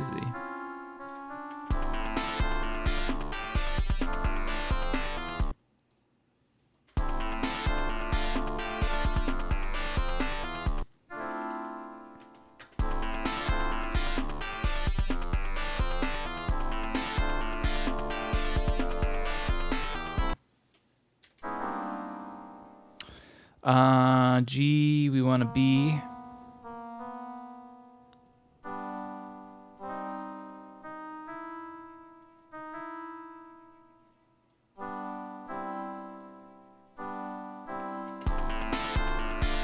Okay, we can do more with this synth too.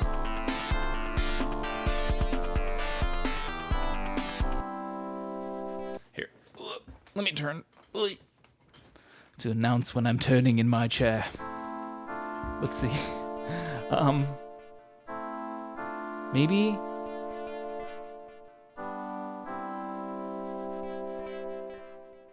I was gonna turn down the sustain, but I like it actually, so. Yeah, let's keep it up.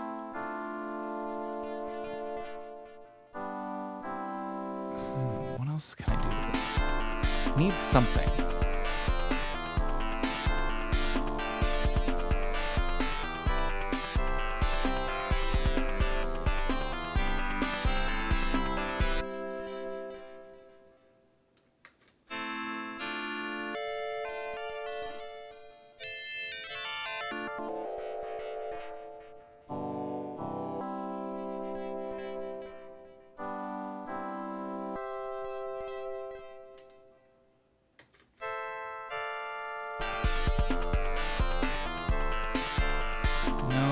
better.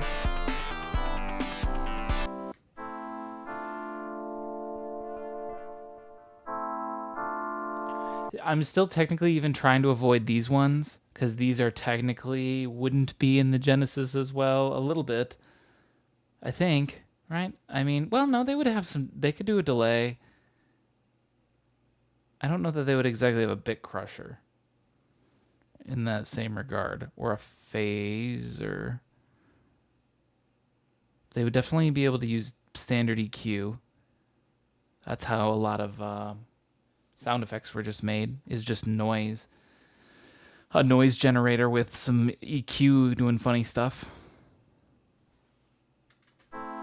So, in terms of keeping this pure Genesis, I don't mind, using the filter or something.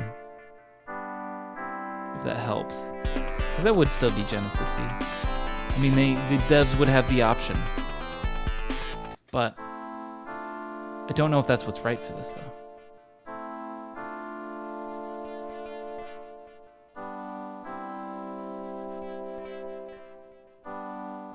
I think probably not.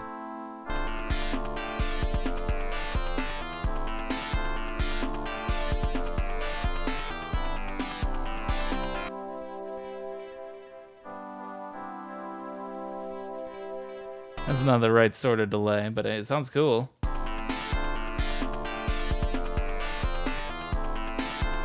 I'm going to keep this. We're going to turn it down. I'm going to get rid of the other one, because the other one was too 80s synthy. I do want to keep digging through, because as I said, I want to limit myself on the number of sounds I use, just because if I start layering in all these Genesis sounds, it's going to feel like a Genesis orchestra, or just at least way more than what would normally exist. We would have our fundamental instruments, right? Our bass, our melody, our drums, and then like a piano doing chords, something doing a pad, whatever. And then I think maybe we could do one more extra sound if I don't play it during the other ones. And what I mean is, like, maybe we'll bring in another new sound that only plays during this part. I like the idea that, like, only these instruments can play together, because this is as much processing power that the Genesis could handle at one time, It very well could be. I don't know what the track limitation truly was on a Genesis, but I know it was, I'm sure, it was something that forced composers to get creative, Make it interesting, but small too. Let's keep moving on real quick. I want to keep trying some of these. What is this? Cloud Man. Whoa, that's a little loud, Cloud Man.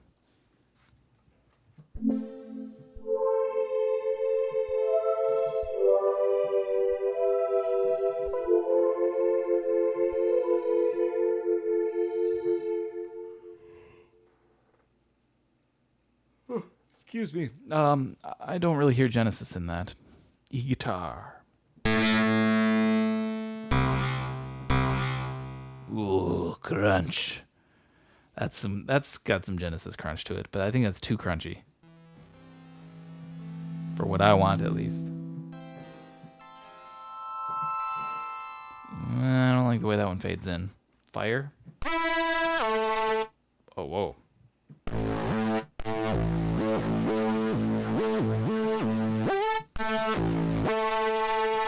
I don't know that I hear Genesis with this, but it is a dope EDM lead.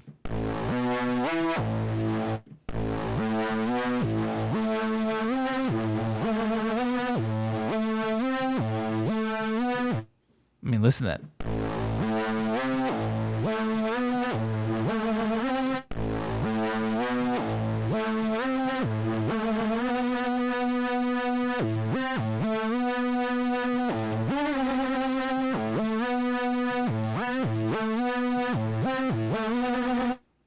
Oh, that's cool.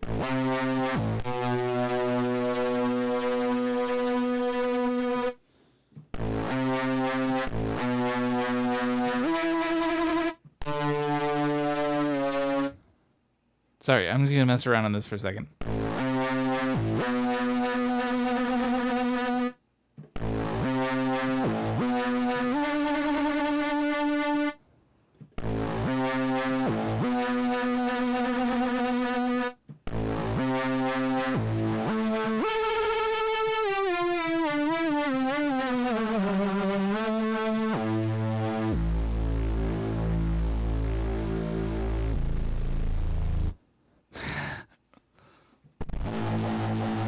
Oh, oh my God. I'm remembering this for the next time I do an EDM track.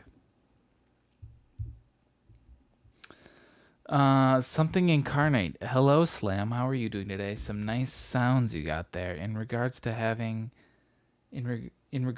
then having to get creative, that could, for instance, be that they're essentially mixing the samples together. Like, for instance, once they have their drum down, they could essentially sample it together. Oh, with regards to how they would compose it all, I suppose that's true. Essentially mix samples together. Yeah, that's a good point. I guess I don't have to worry about limiting myself in that regard in Ableton. But I still think they wouldn't mix too many samples together. Or maybe they could, but they didn't because maybe it would get too messy. I don't know. But you're right. That is a workaround that they could have done. That's like the old it's like with old tape recordings and whatnot. You know what I mean? You got an 8-track recorder. That means you can only record 8 things, right? Well, no, not really, because you could then take that final recording and make it its own track, and now you have 7 more that you could then dub over the top of your whatever track, you know?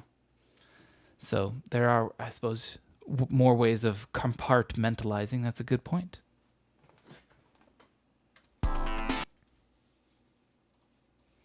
I suppose you would need to do that to run on these older consoles.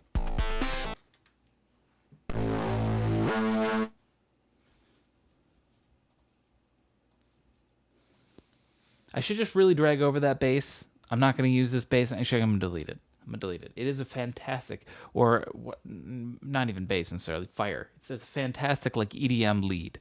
Oh, I love that sound already. Ooh. Hang on. Lower.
Saw a seminar the other day from 2014 where that was shown. Another trick was that they would splice samples together and only trigger those parts in their sample when needed.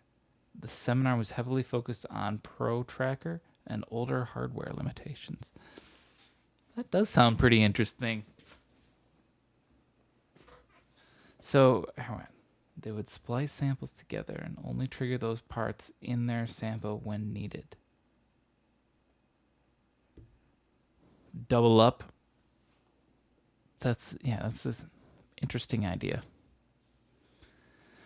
I suppose any little thing you could do to save space was used.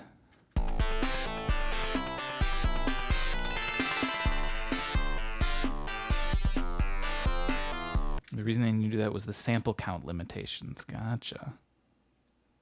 That is interesting. Let me just copy this over onto this.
you're interested, I can fetch you the link to the seminar so you don't have to scour the web to find this particular piece. That would actually be wonderful, yes.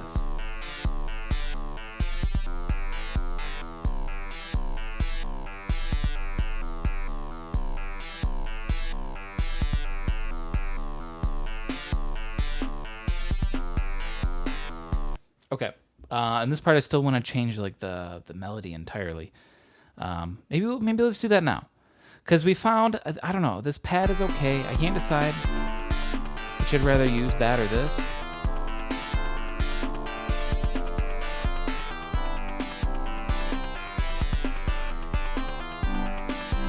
Now when I hear it, I kind of like this original one more. Can I, here, wait, can I come up with something that sounds good here?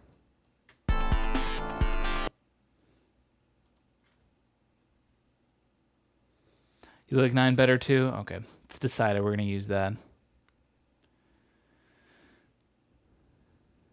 Here we go, I'm going to save that link for later.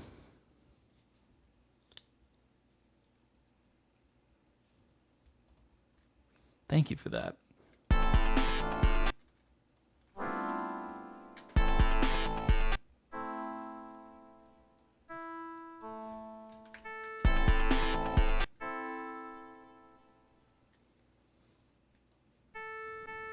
Let's see.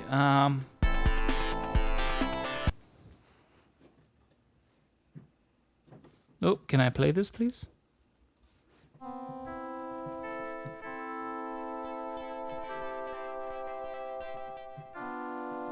Because we don't really go anywhere much.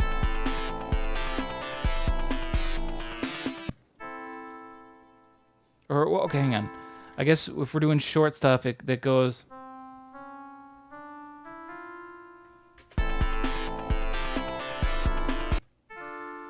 Wait, no. Does it do that? Hang on, let me look at the bass again. I haven't even looked at this part in a while. No, we go to C. I'm wrong, and it doesn't even go to D, like I was trying to do.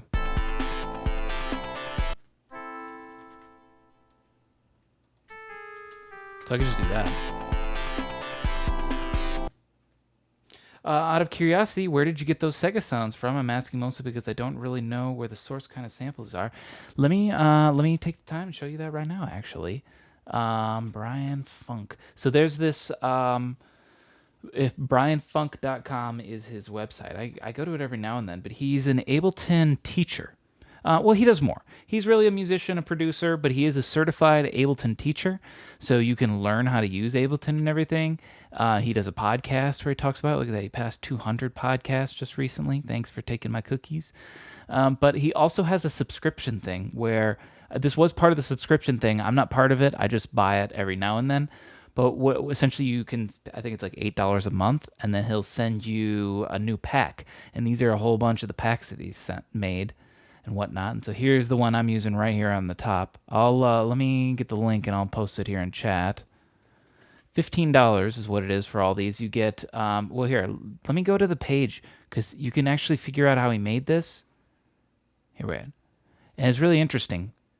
Because he shows you more in depth. Here's like, well, I'm not gonna watch the whole YouTube video, but he shows you here's his Genesis, here's the sound card, or FM synthesis, or what is this? This is the sound chip that allows for sound channels. There it is. Here, oh, I didn't post it in chat. There it is, right there. There's another one. Texas Instruments SN76 whatever. Is a major part of the Sega 16-bit sound with its chip supplied more than a similar pulse waves, bleeps, and bloops. So he essentially took these, you can see, hooked them up to his computer and recorded them, tracked them in, put them in MIDI instruments. He captured sounds, I assume, directly from games, which is why he named some of them after games. Yeah, created this whole pack. So pretty good, not bad. I haven't looked through his packs a lot recently. So when especially too, because I see this Super 8-bit. Do I have this one? 150 Ableton from, I don't think I have this one. He has one called Coin Op Subs. I don't know that you need a whole pack of subs. You need like 1 or 2 good subs. 20. Okay. I don't know that you need a whole pack of subs. But there's another one in here called CoinOp right here. I use this one all the time. This is another one that he sampled from NES. Wait, more info here. I think he'll show the same thing. Oh, no, this is more built on how he built it in Ableton, whatever. Either way, I use CoinOp all the time. Fantastic chiptune effect. Also, this one is cheaper. No, it's not. It's still $15. He raises prices overall. Actually, I think I got this from, wait, for $5 more, add super. Oh, but then you get them both. Because I was going to say, I already have this. Can I pay just $5 now? Can I retroactively upgrade my bundle? Probably not. He's a relatively local guy. I don't think I can do that. But, oh well, that's okay. Yeah. Love them or their free money-back guarantee. Wow. What format are they in? Wave, MP3, template. So these are going to be Ableton Live packs. So these will only work in Ableton Live. That is one important thing. They're essentially live instruments, the way he's making them. So when I put them in, they come out in here. And there are more things. But he's got like projects. But these are essentially live, what is it, ADG, which they're .ADG. So that, I think that's an Ableton file format. I don't know what it means, though. Yeah, I don't know what it means, but essentially an instrument, I guess. Yeah, I suppose. I'm not entirely sure. I suppose I'm doing a bad job of explaining this part, but here, wait, let me get rid of this. Get rid of this now. We don't need that one anymore.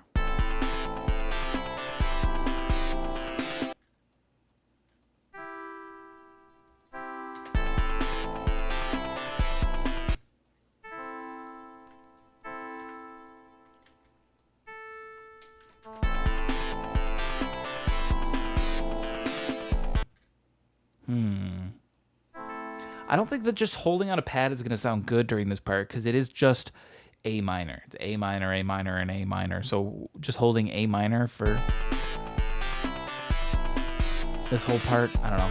I don't think it's going to be that good.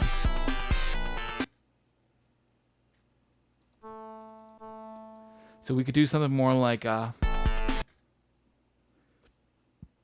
something that loops.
I can't believe that my Ableton's almost like overloading sometimes. Some of these packs. Maybe it's this one again. There's something about this instrument in particular that it just seems like to overload when it's held out. Yeah,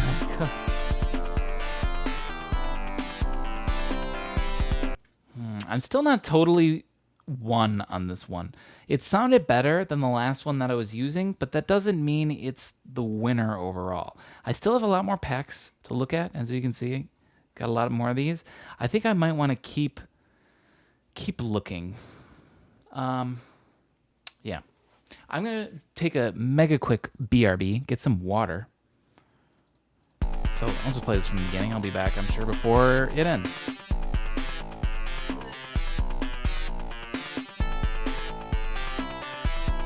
Oh, wait, hang on. Let me read this real quick. I wonder, can Ableton Live export to WAV or MP3? The reason I'm asking is say you didn't necessarily want to work in Ableton Live, but some other programs, then you could essentially create samples from it to use in other programs.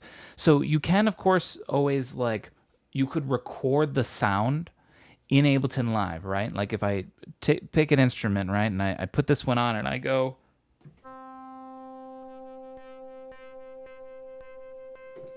And I could take that recording and then export it as a WAV, as an MP3, and then you could use that in other programs as an instrument. But it's going to sound a little bit different because it's the same thing as if I took that same sort of waveform and into Ableton, because while I have this one note, in order to get anything higher, your program is just going to have to take that one audio waveform and re-pitch it up. Now that may sort of already be what it's doing on this. I suppose it is. Well, yeah, I suppose it is just doing it on this, right? Can I see this in any way? Are you going to show me? How do I... Oh, is it this? Multi-sample mode.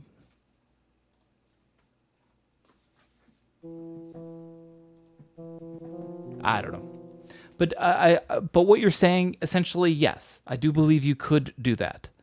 He designed the instruments to be easily playable in Ableton, so you wouldn't have the same like macro controls that you might have over here with these. You might not have that same sort of control, but sort of. Essentially, you could. Though I'm curious what program you might be using that you're trying to get these sort of sounds from. I'm curious. Let me know. And also, I'll be right back. I'm getting water.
Now, like I said, I'm not mega sold on this pad. When I just heard it this time from over there, not right in front of my speakers, I didn't hate it.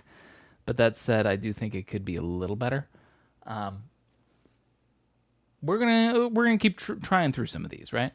Not getting rid of this. Let's just drag them in.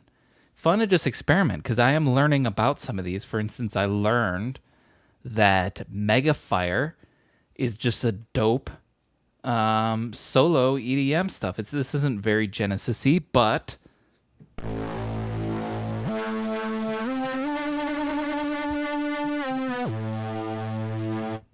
mean, that's pretty cool sound.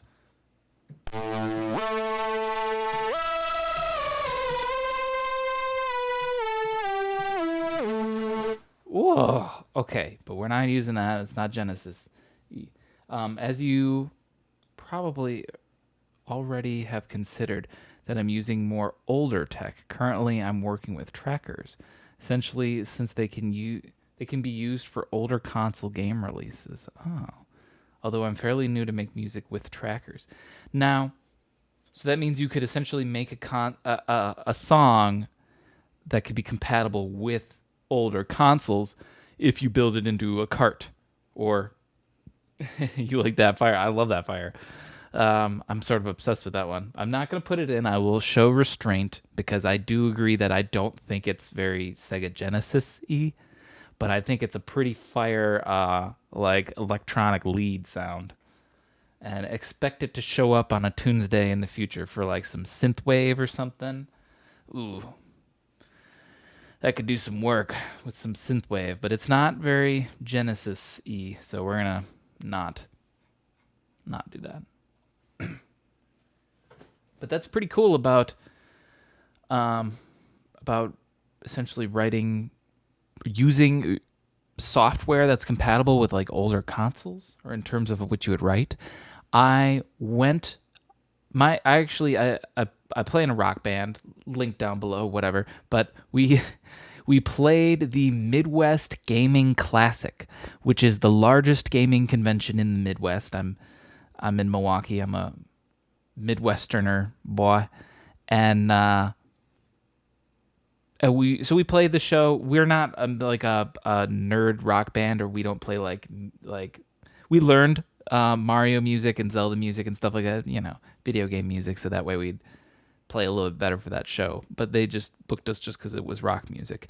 Anyways, the point I'm getting to is I got free passes to it and got to wander around and got to check it all out, and there was some really awesome things in there. One thing that I remember was someone that had built, they essentially had a keyboard set up that looked like a normal small MIDI keyboard, but it was connected on the end to an NES cart.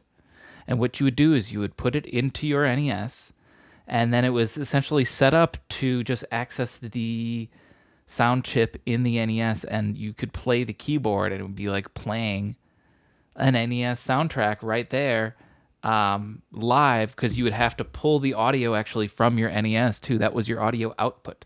So you'd plug it into your TV and you'd be playing it, and you'd hear your song through the TV using the NES sound chip. And I was blown away. I thought that was the coolest thing. I was like, that is how you get pure NES sound right there.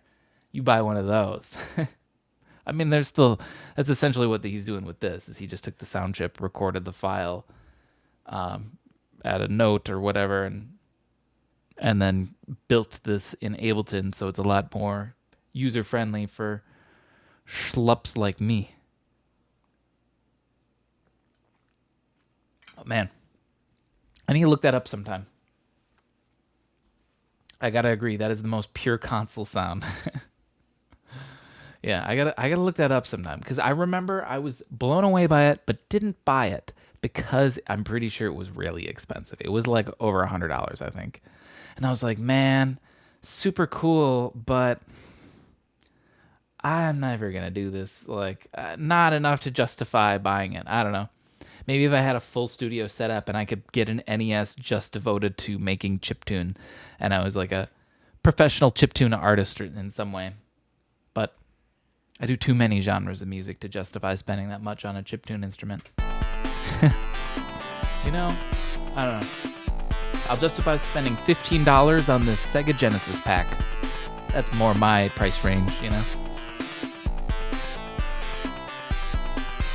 haven't even played this. Oh! I'm sorry. I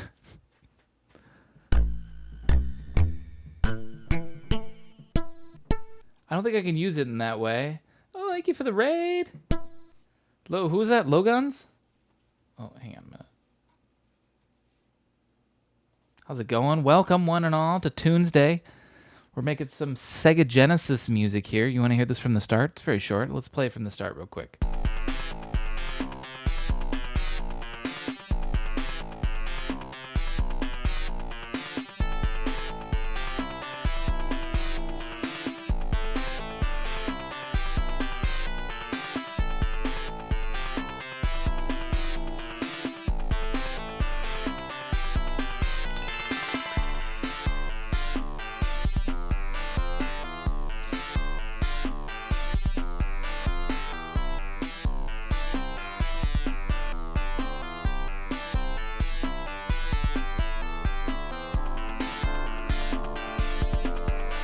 Could still beef up the bass a little bit with a layer.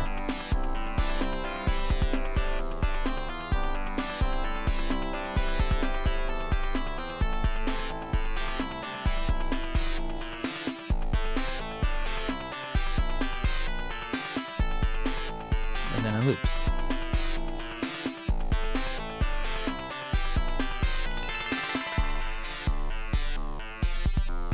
And that's what we got so far. And then this part I think is going to change too, so we gotta fiddle with that. Right now, I'm trying to just flip through these, just find other cool instruments, because I'm not positive if I like this part. It's okay. I feel like it could maybe be better. Let's just keep trying some more. Ooh.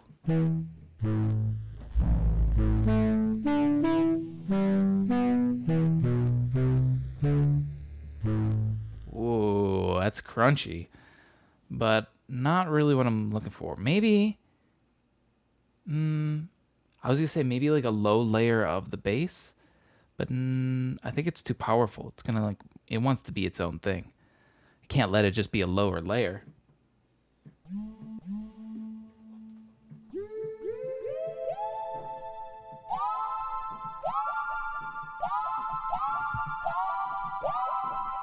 No.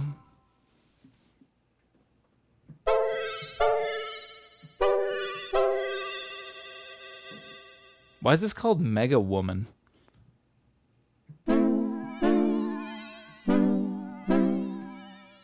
It does have a good, I don't know, I hear this as pretty Genesis-y. How would I use this? Hang on. What if I use it like an arpeggio?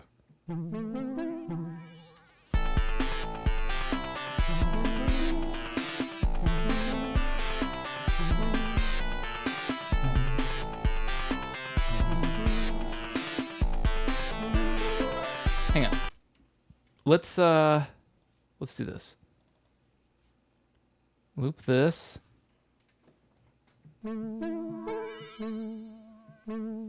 Where is it? Where is it? Are we even on the right track? I'm not on the right track. Hang on. Delete this because I want the colors to match. It's important to me. Matters.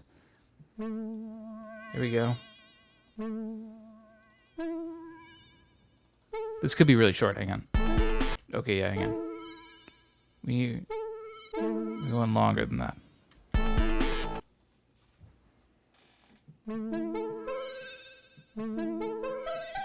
Hang on, I gotta play with the sound in a minute. Let's just finish tracking this out. Can I make this a little smaller? No? Fine. We're gonna do it this way.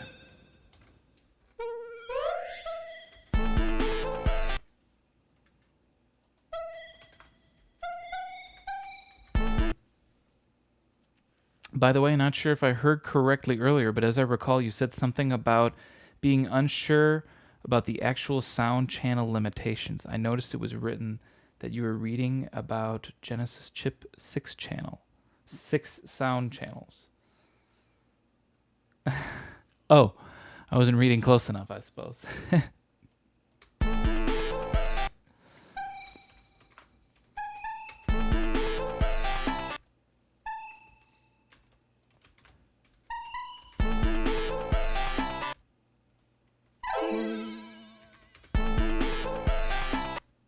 Actually, I don't know. I might want to make that.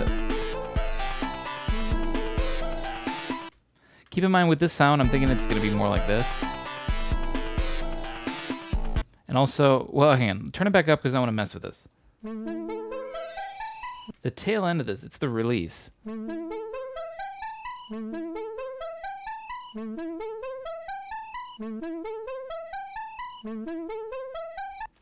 Why does it feel like...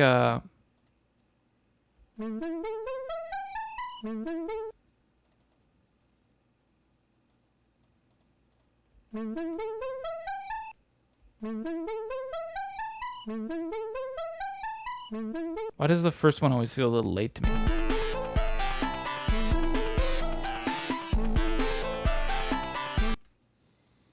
Is it something with this?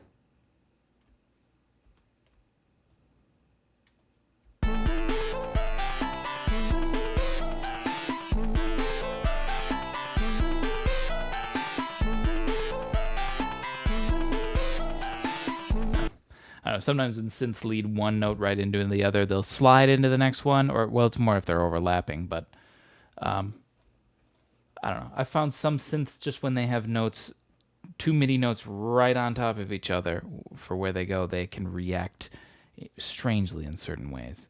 Depends on how, I don't know, whatever LFOs or who knows, inner workings of this synth are going around. You can hear and you can tell there's a lot of movement in there. All of that.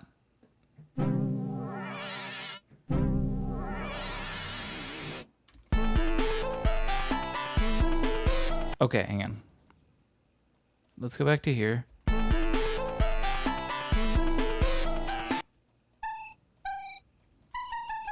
Is that enough variety?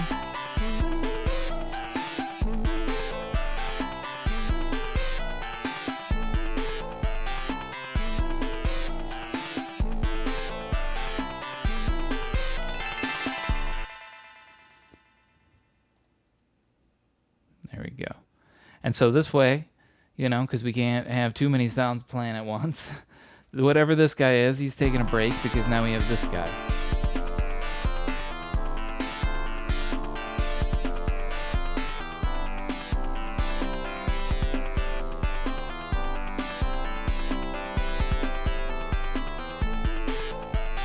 See, I suppose here's 6 sound channels. I mean, maybe we're cheating when we have this. But then we're using the layering technique that it's something Incarnate was talking about, so whatever. I'm not sticking strictly to I gotta make sure this is gonna work on my Genesis game, but I'm gonna try to not, you know, take the easy production route of being like, this kick is weak. Yeah, that's a good kick. I was like, no, we gotta keep it a little crusty. If I want it to sound better, there is another kick sample, which I might try. This one I just thought was a little too rumbly. It's got, I mean, I could put EQ on and kill some of that low rumble. That's maybe allowed. Like, you know, simple EQ.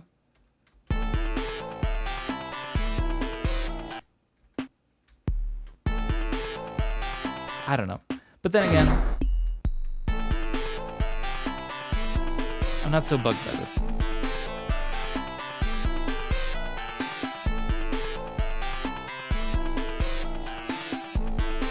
I do want to look at the bass real quick. Duplicated. Here, wait, play from the beginning.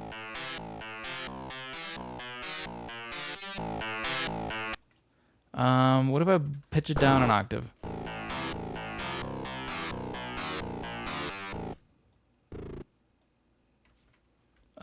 Okay. Can I, let me look at this.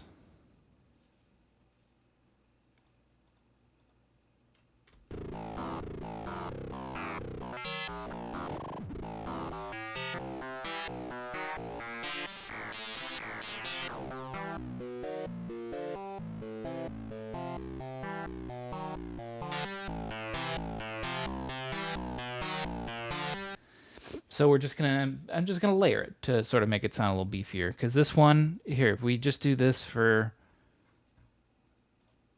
you know, sound analysis, we look at the waveform. This bass is nice and beefy and chunky because look at all the waveforms it's touching on. It's all over the place. This one, a little more focused towards the low end. So you can see this one's got a lot more highs, which is good, because I feel like the low end is what's weakest right now. If I turn this off, doesn't it feel a little bit like the floor fell out? Now I can make this a little better, I think, too.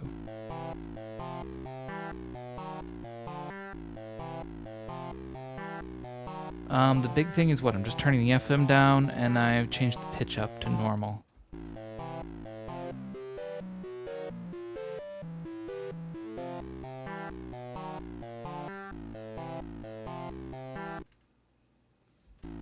Dare I? I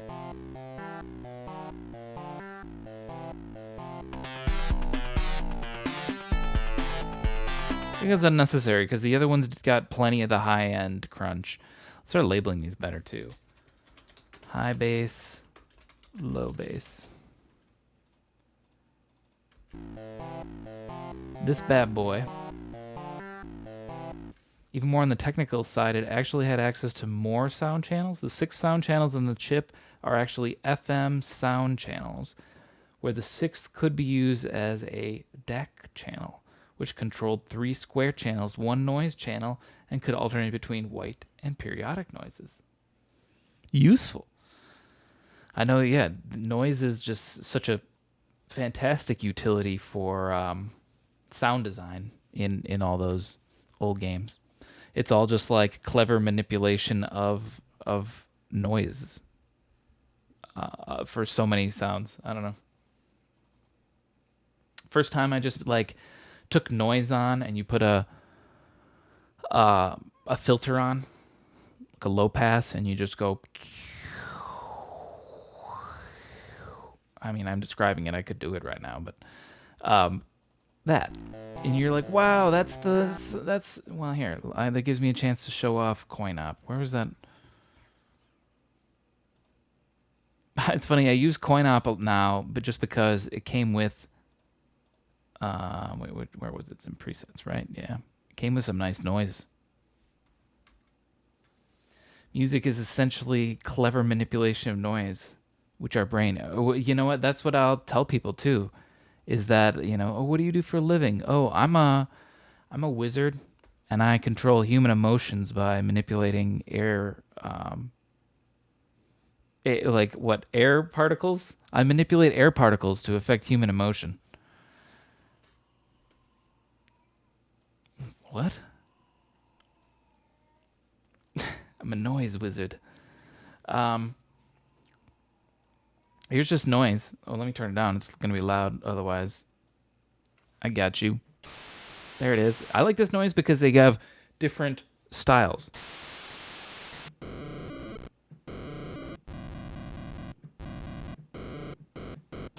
But just, you know,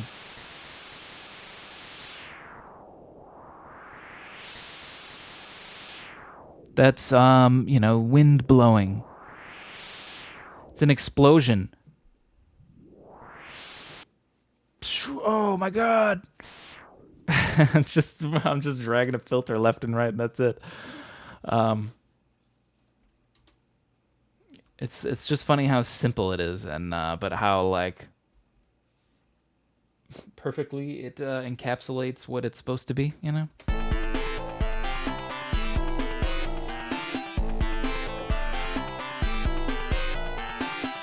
Are you able to control envelope and frequency filter like on the fly? With that one, yeah. He just put in it like macro controls. So he just has it all built in. I mean, he probably has, if I pop it open, oh, it's just connected to this. So Ableton already has like on every time you bring in an instrument or a sound or anything, or it's just creating noise, it always has its basic stuff. And so he just has it connected to a simple, or this style filter. What is that? I don't know what that would be considered. Custom filter a little bit. You can see it's just changed. Filter morph as well. That's something I haven't messed with. Hang on, what does filter morph do?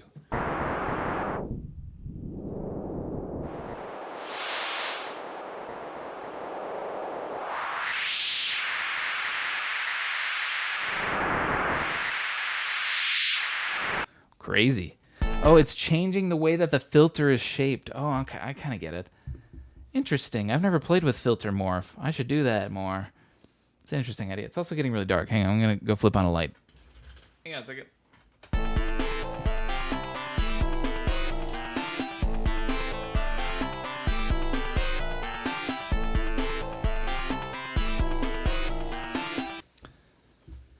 All right. We might keep the noise out because, you know, we could use the noise as transition at some point. I'm just going to call this noise. We're just going to hide it up here because who knows? We might use it. I feel like we don't necessarily need it.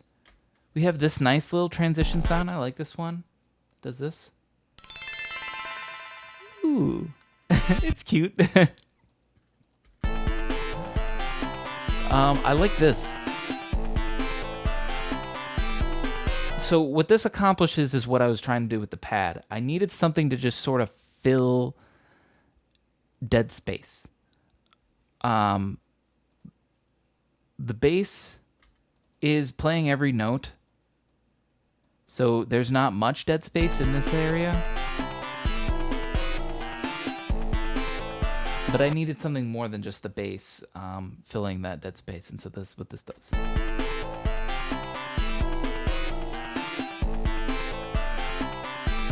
I think we're ready to move on and write a new part over here. So here's what we're gonna do. Delete this stuff. Use a hoe. Thank you for the follow, Nicholas McMahill. Appreciate it. Thanks for stopping by. Let's see. We are gonna. Main reason I was asking was specifically because when you were manipulating the frequency, you can manipulate noise in so many directions. That's true. And I think I can probably with that more. I don't know. I need to play around with that morph filter feature. I'm curious. I was more not doing it there because I didn't adjust the volume that much, and I was scared if I played with it too much, I'd blow everybody's ear hole out. Maybe we'll play with it when we try to use the noise.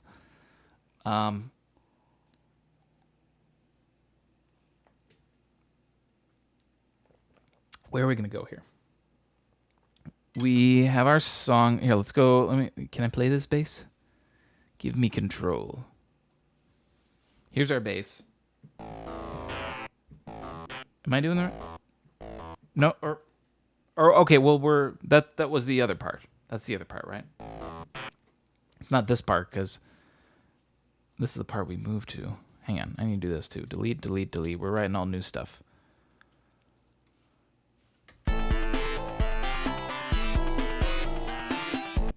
So we're in A. We eventually move to D. And then we go down to C.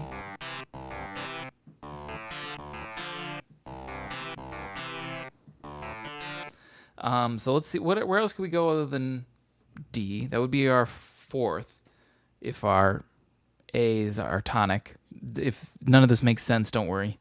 Doesn't matter that much.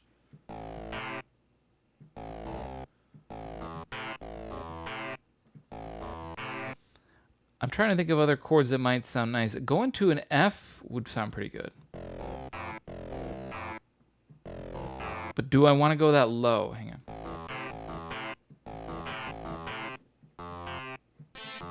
That's too high, so we can't go up there.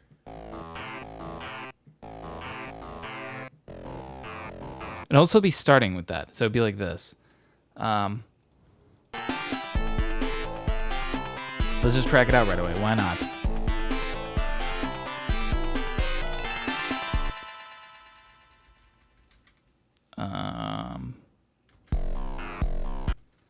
Like that.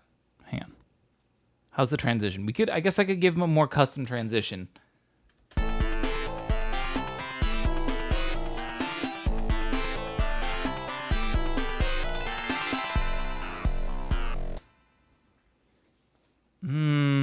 It's okay. Oh, can I hear it again?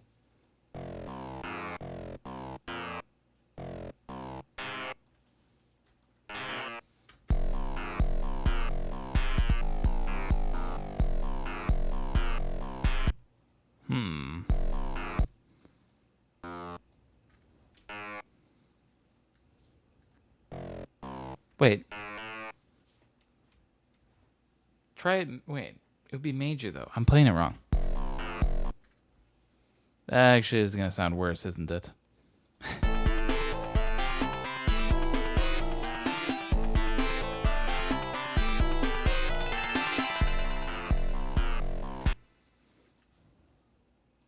It sounds okay, but it's not that great. I can do better. Let's not go there. Let's go...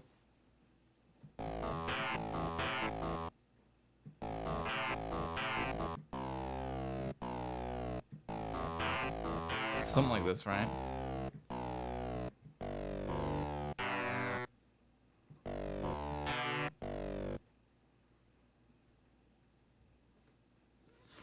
Don't have a ton of other areas to go. I assume you apply static manipulation presets to your sound blocks. So like for instance, if you wanted the sound of noise changing into sound of wind blowing, then changing into data sound, if that makes sense. How's it going, Jeff? Welcome back. No, I don't know if I actually know what you're talking about. I assume you apply static manipulation presets to your sound blocks.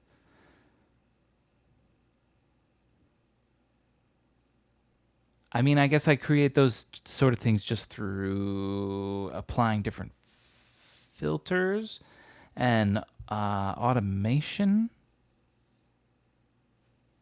I suppose. I'm doing pretty good. Working on a Sega Genesis style song because I got a new Sega Genesis pack from Mr. Afro DJ Mac, Brian Funk. He's got a pack I've been eyeing for a while, but it was only Ableton 10 compatible. And I was rocking Ableton 9 for so long, so happy to finally give it a whirl. It's pretty much everything I dreamed it would be. I've gotten some pretty good basses. It's funny, it's like 105 sounds, but so far there's only like maybe 10 that I'm really, really into, but those 10 are like worth it to me. It's like that was that one right there. That was the Genesis sound I wanted, which is one of these is this bass that I'm sort of working on now. I feel like this bass sounds very Genesis-y.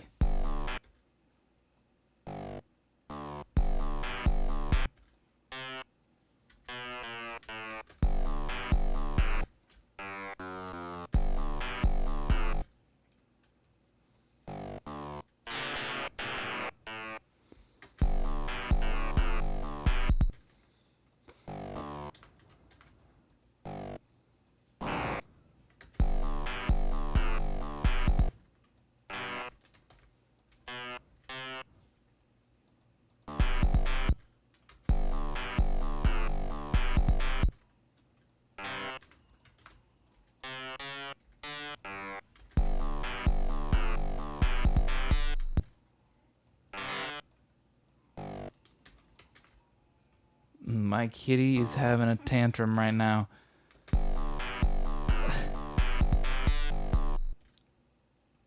She wants some food.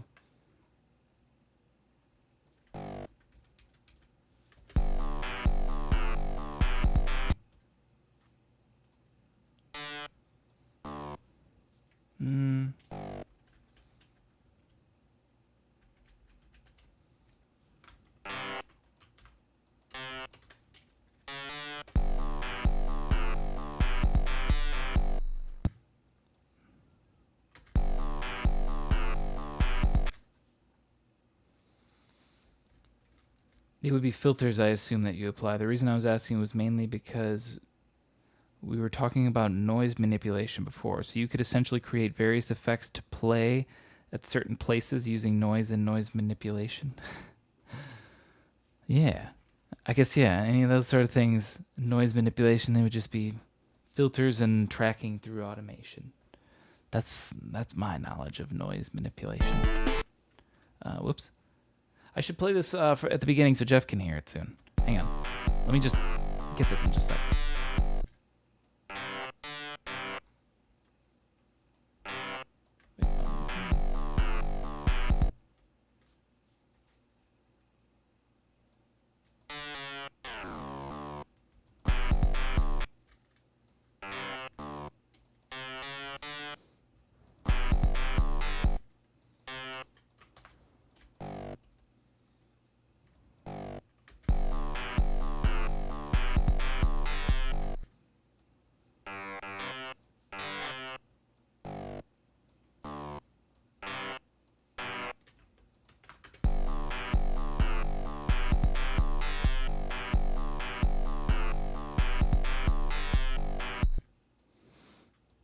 Maybe that.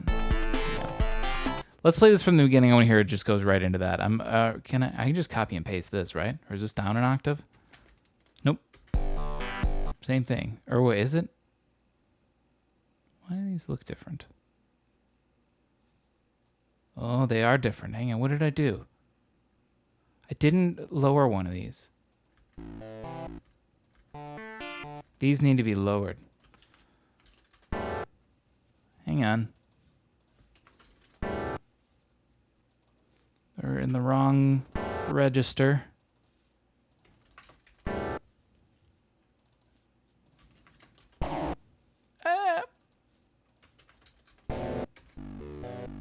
Okay, so this should be right now. Here we go.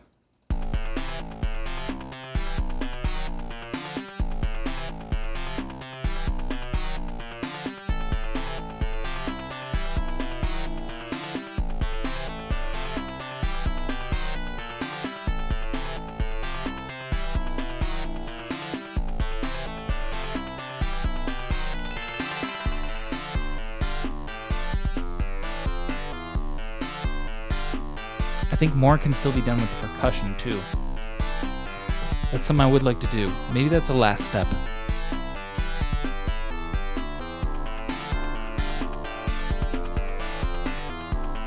Nothing during this. Percussion, I think, during this part's great.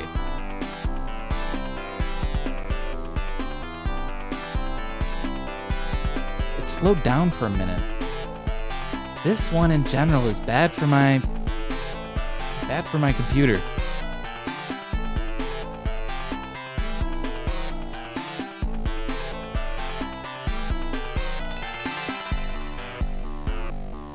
This is where we are now.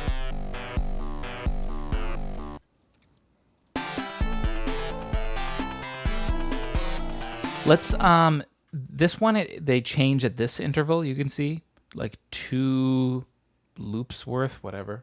I guess it's technically 4 bars, right? Or 2 bars, 2 bars. This one, let's change like every bar. Here, let's do this.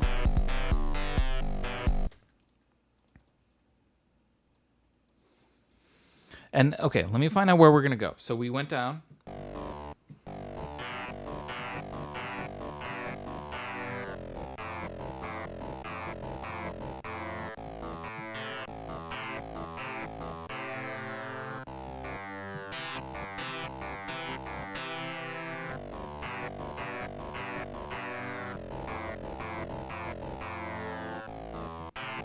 Probably want to do something like that. I do like it going back up to the A.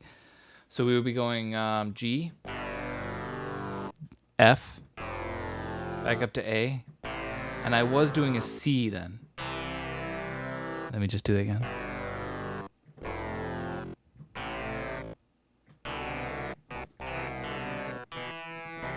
Something like that there. Perhaps you should change the velocity/rate of attack for the certain beats to add more diversity. Perhaps every 4th and 8th beat boost the main bass drum or the bass note.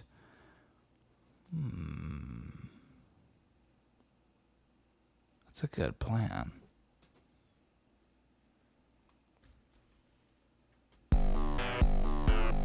I feel like it has... The bass gets like a weird boost feel with these chords. Because then it's just like... Bah. So like the rhythm here is...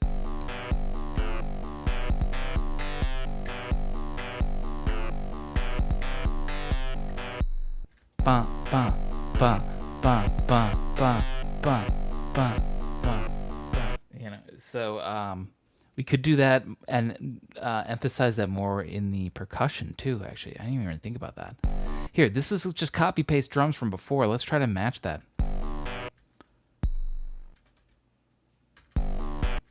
Well, so, okay, hang on.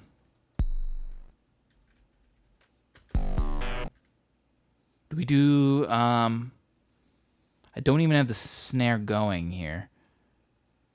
I was gonna say, I feel like I need a snare hit more. I can't do a snare every time it comes in.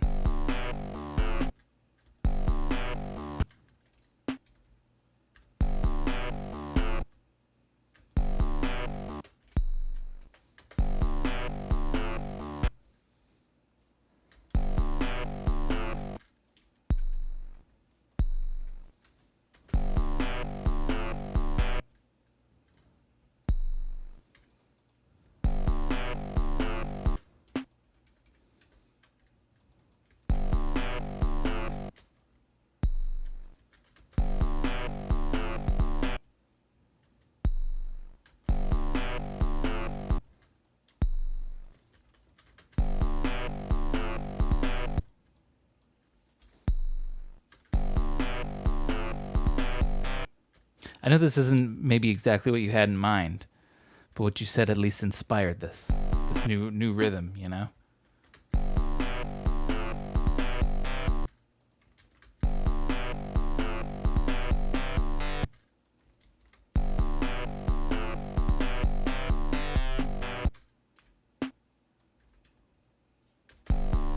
Backman's dad, welcome back.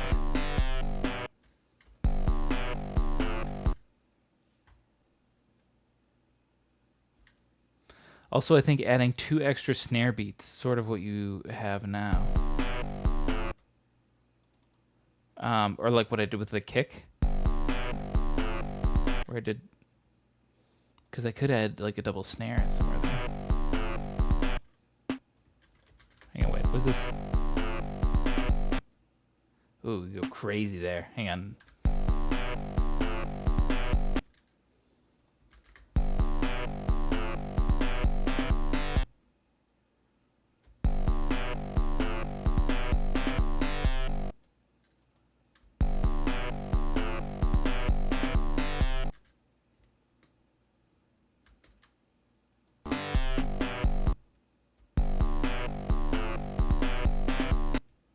Hang on. What are the kicks doing during this?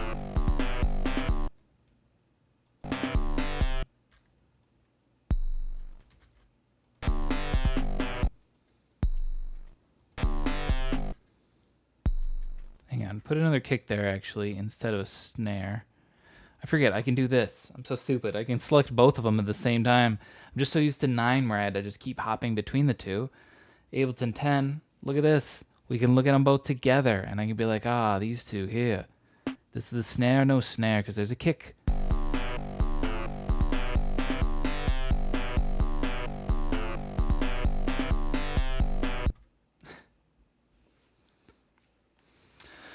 I'm ready to mash some buttons and beat some fools. Yeah. Here, you want to hear the song? Here, let's play this from the beginning, since you haven't heard it. And I'm going to try to keep this like Genesis style, because imagine this, you know, right? I said this before when I made this. You're sitting at the title screen. The title music already played out and it stopped, you know, because it would do that, and it would just, and you're sitting at a silent screen, and then you hit start and it plays this, right? And so it fades away, and then while it's in black, this starts. Title screen drops down. Sewers, Act 1. And that's it.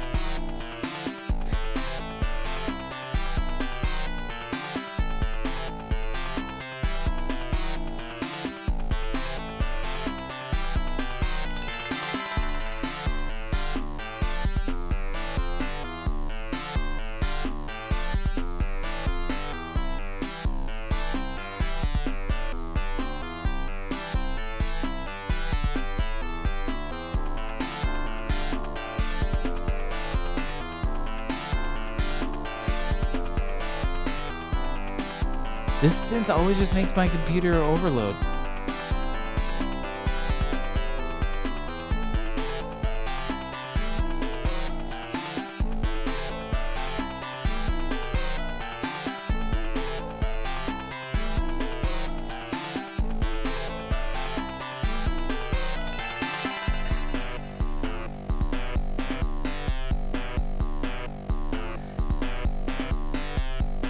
This does remind me that I need to mix up the drums, I think, in the other sections more, add a little bit more variety, because these drums sound a lot more tied to it all, and not just like copy-paste drums, where these ones feel very copy-paste drums, largely because they are.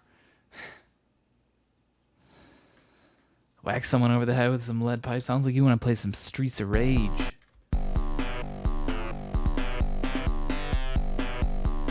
Okay, let's do this. Delete this.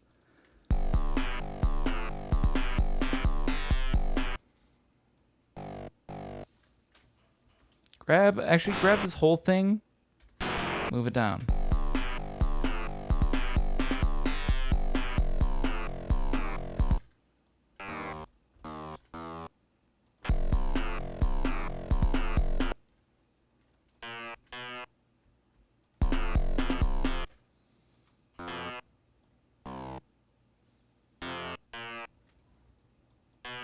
Maybe I don't want to.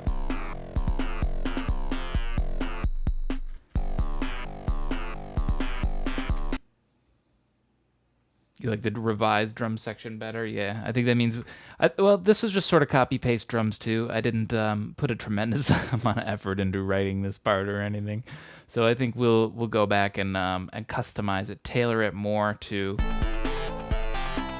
everything else. It's very yeah.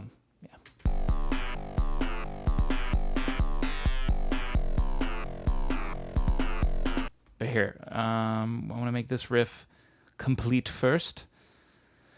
So what did we say? We were going to go up to A. Here, let me just get the chords in their place, and then we'll iron out the notes that need to be changed. So this one, it moved up to an A.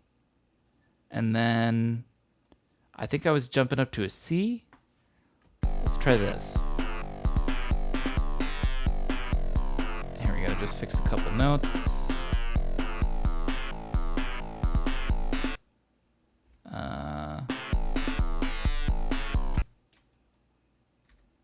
That one. I need that dark cityscape background while I smash people in the head with a lead pipe. Hell yeah. That's the perfect setting to brutalize a man with raw steel or lead.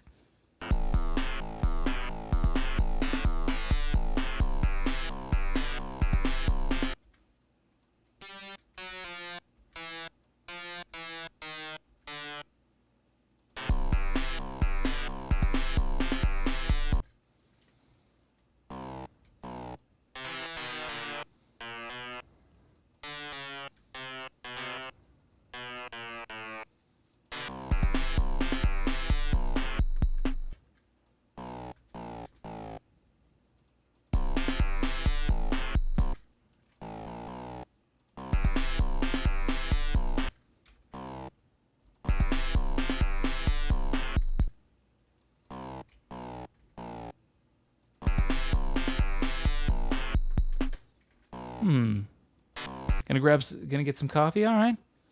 Might still be going, might not. I'm gonna keep going until this song's done. We'll see. We are making good progress, though. I say as I look over, and we have been going for 3 hours, I suppose. Chiptune, and especially one that, like, if we're talking about being done here, is gonna be like technically a minute 40. Maybe we're not making that great in time, but who cares? We're having fun.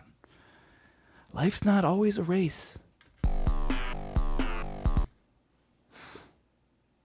Even if it was updated and the bad guys were wearing masks, I'd still hit them in the head with a lead pipe. But then, who really is the bad guy, me or them? It depends. I guess that's true. If you are just Streets of Rage and they're just guys, chilling out on the street, and you rage them with your lead pipe, I blame you. How could you? But then again, you eat ghosts, so can't judge. Can't judge your street raging.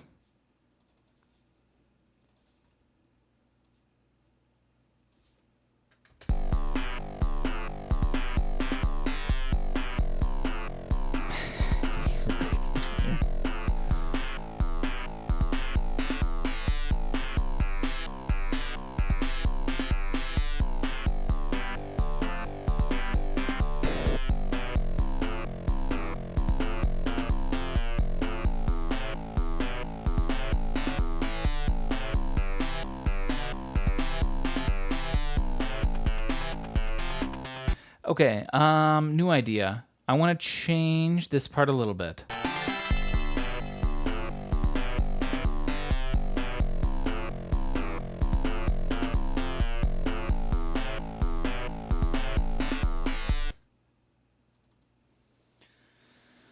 If life was a race, I'm definitely not to race you to the finish line. I'd rather be snailing towards it. Tortoise and the hare situation there. I've read that book. I know who wins. I'm gonna do everything slow from now on.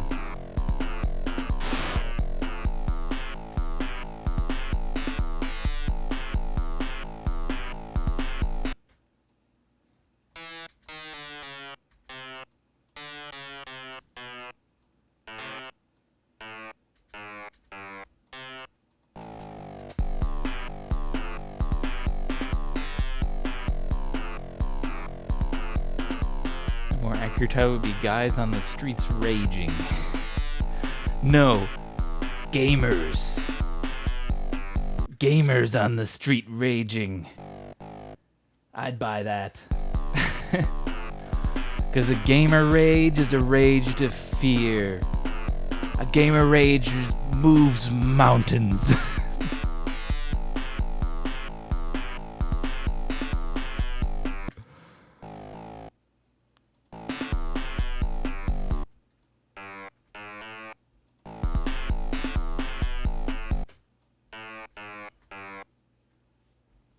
Although there were some hot chicks with whips, if I remember correctly. That's true. That would instantly shatter the immersion that these are gamers raging. What? A grill? No. Immersion shattered. SJW's putting themselves on screen. Okay, hang on. I think this is the way I want to go for this part.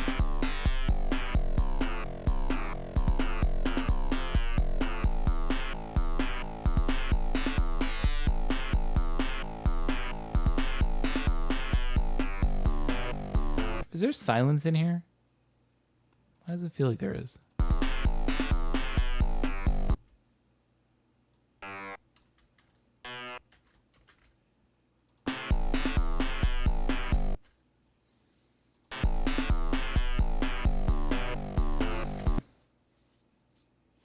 A gamer in the street raging is just a guy who was so far back in the Best Buy launch day that his foot touched the actual street.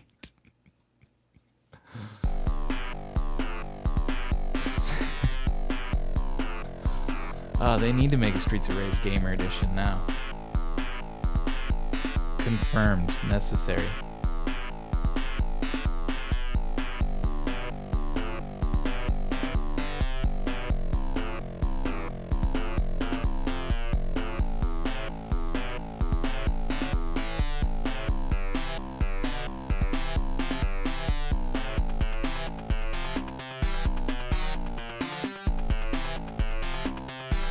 Okay, let's jazz up these drums, right?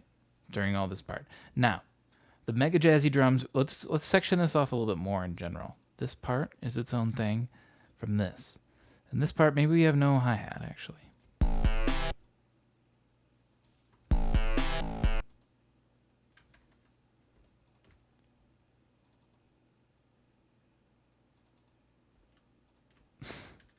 Streets of Rage Gamer Edition, the launch day line nightmare. I think that's just every Call of Duty launch line.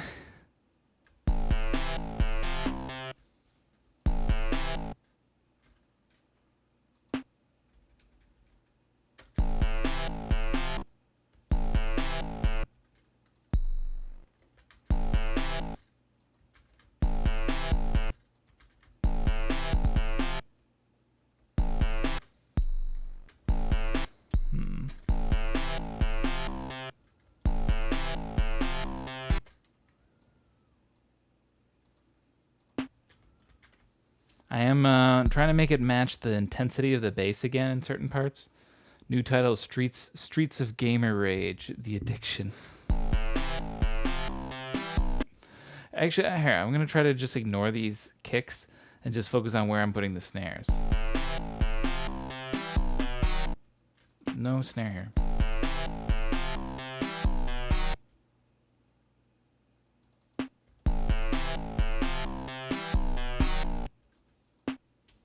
Get rid of these kicks real quick. Here, okay, this is right.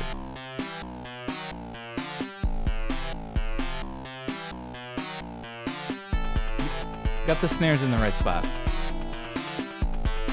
Oh wait, hang on. Then that's back to normal. Well, hang on.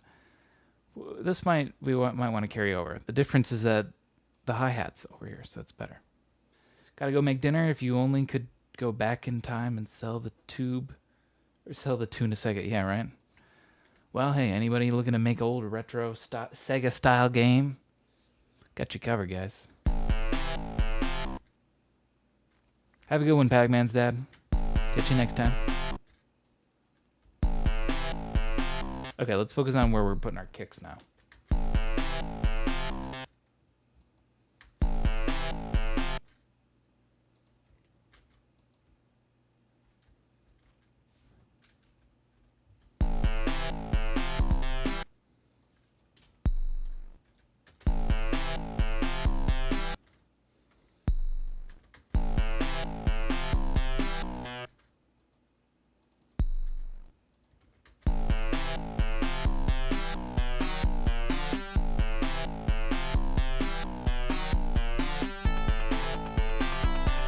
Hang on.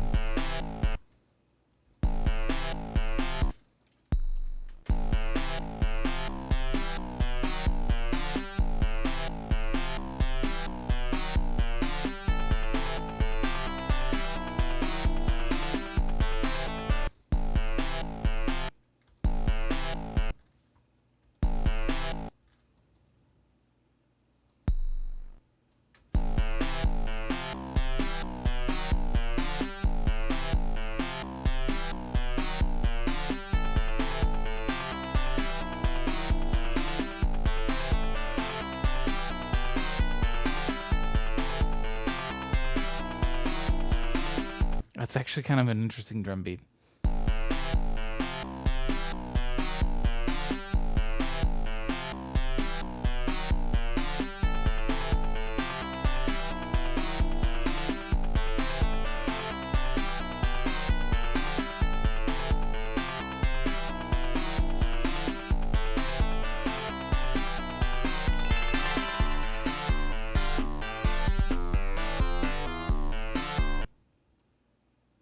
Okay, let's jazz up this part now.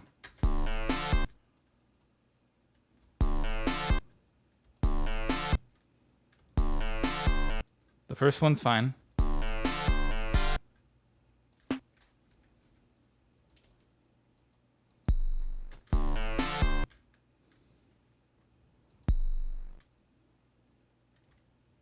How's this first part start again?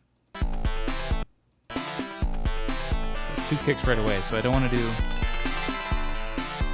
do 2 kicks right away.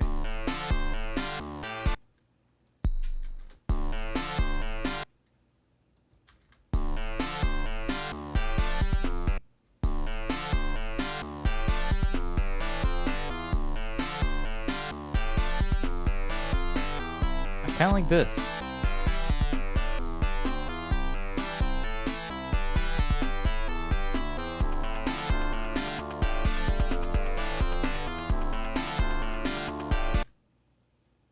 The only thing I might want to change is on this. What if this was a snare instead of the kick?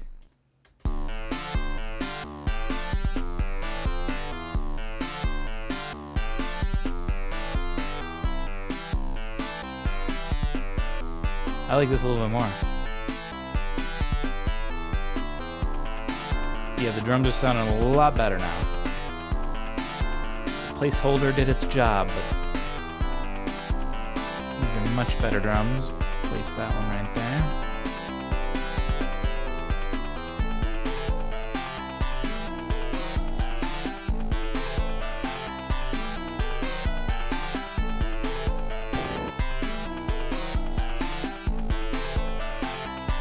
Banger for sure, I agree. I like this one a lot. And then we have this part, which is perfect, because essentially the way we're going to do this, once it's officially done, and I'm going to export this song, it might seem lazy, but this is exactly what it would be, because this would be the part that you would put on, and we would have this loop. And so I'm just going to copy and paste it, because it is designed to loop very, very nicely. You know, this would be the end of it right here.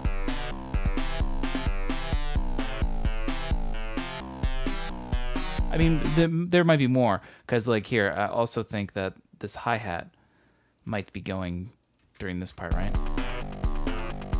Maybe we'll change the hi-hat. We'll see.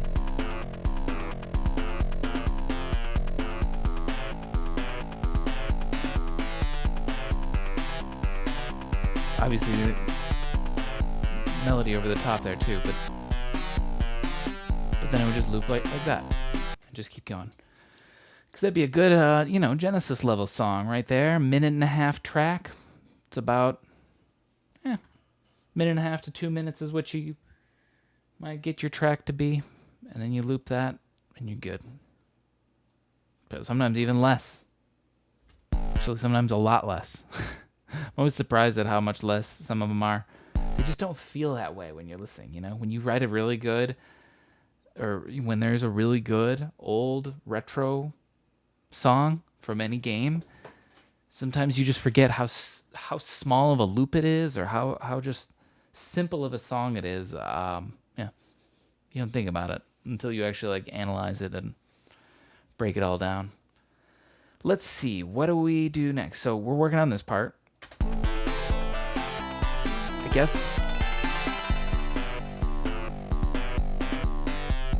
I guess. So were you imagining it to be a main menu or a level tune? I guess I'm imagining it like a level in my mind a little bit. I'm imagining like a run-of-the-mill Genesis platformer game, your Kid Chameleon, your Booger Man, your any of those, just your run-of-the-mill Genesis side-scroller game, whatever.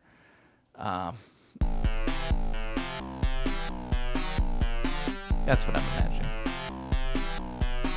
Booger Man, yeah, remember Booger Man? That was a classic. Alright, this could be a Booger Man stage.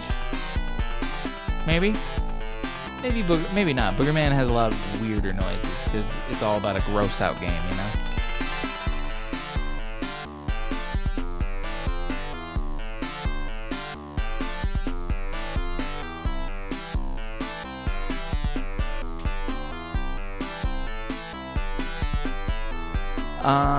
If it's level tune when it loops, then it should skip the intro section and go directly to the meat of the song. I suppose that's true. True. So we would actually loop from right here. When I'm exporting it, I should more do this.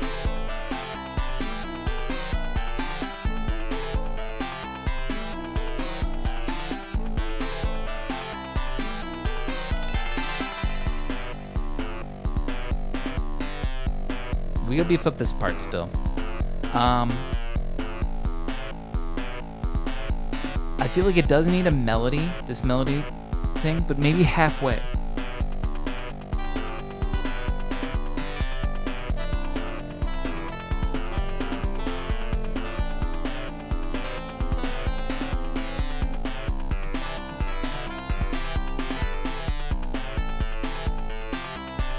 Something like that. I don't know. I read it better, but here's otherwise where I would loop that in there.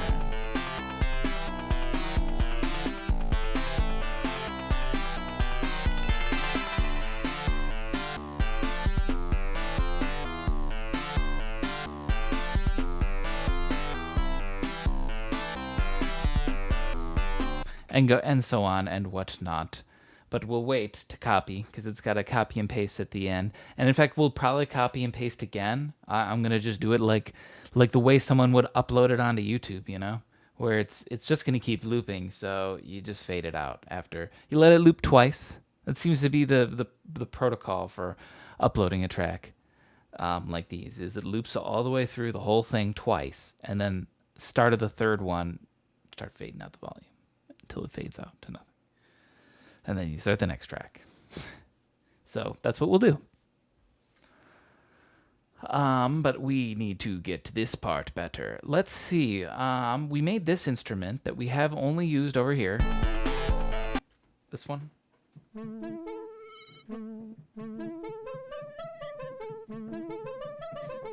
I like this one. Sounds really cool.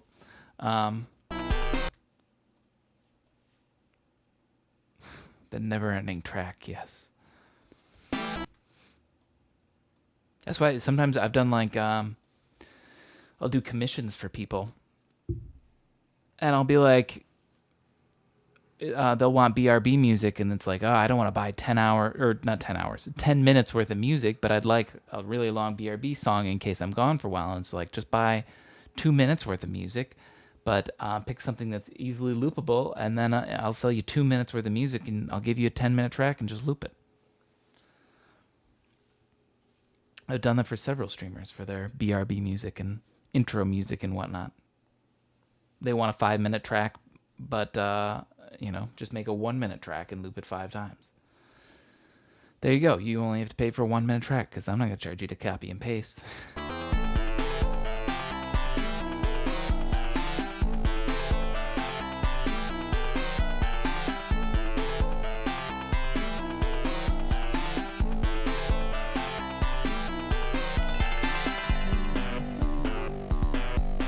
Okay, yeah. I like this.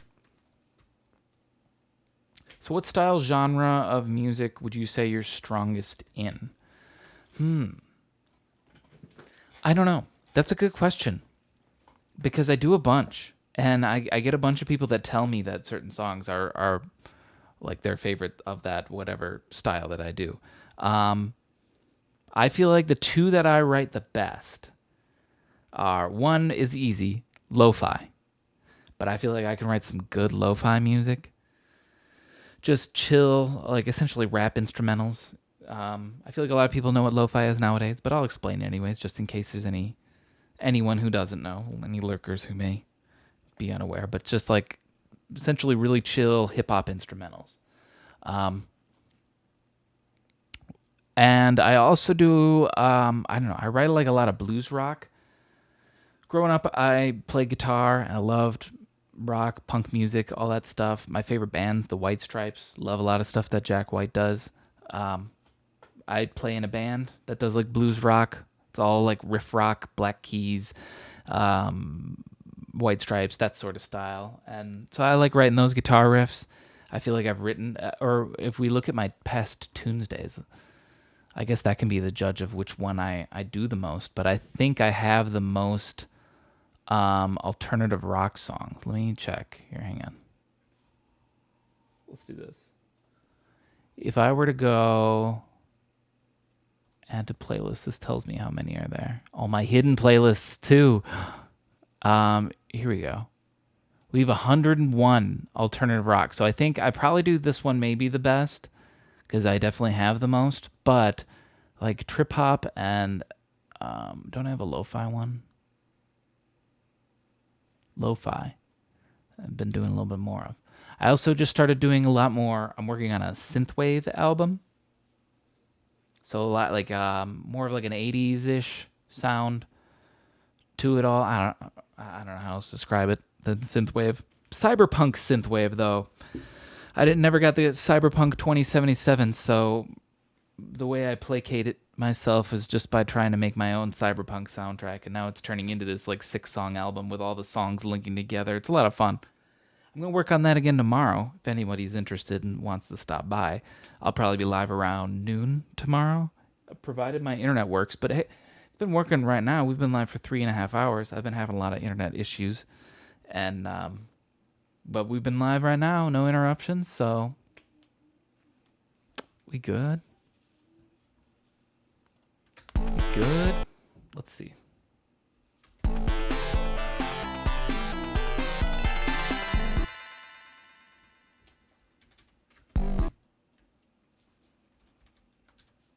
Wait.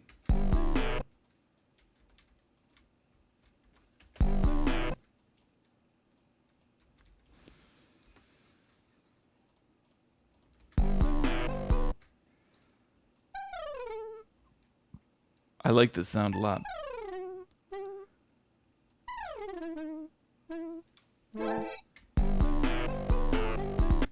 I need to change that ending. Hang on.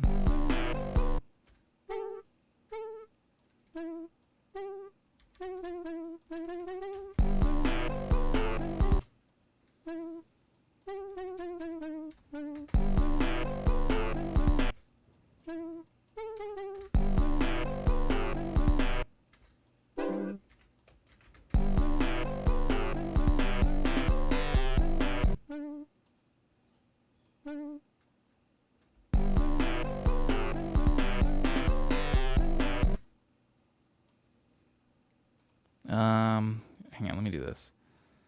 Copy, paste this one.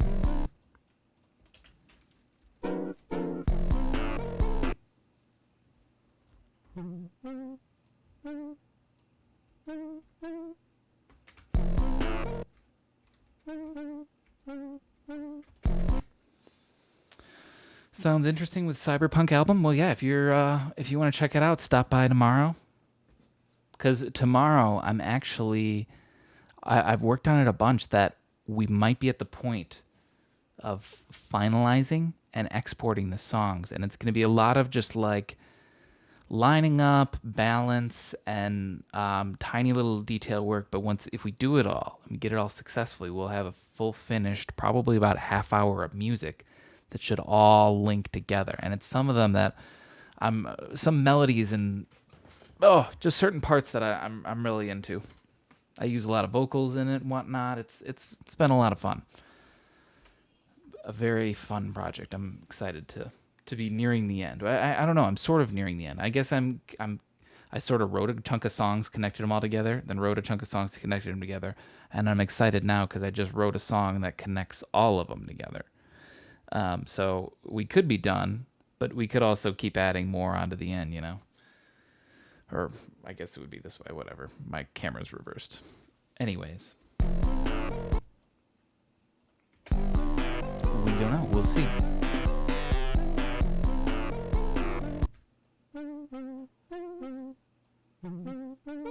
I guess I'll keep that. Have you ever done sound effects for games? I have done sound effects for two games. One you can still find.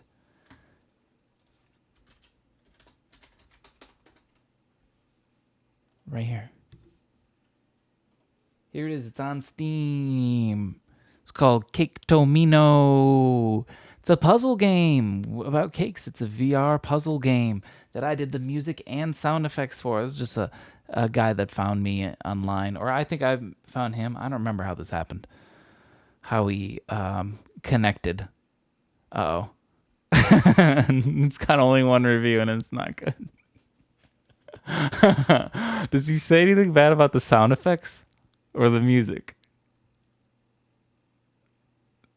No, he doesn't. Yes.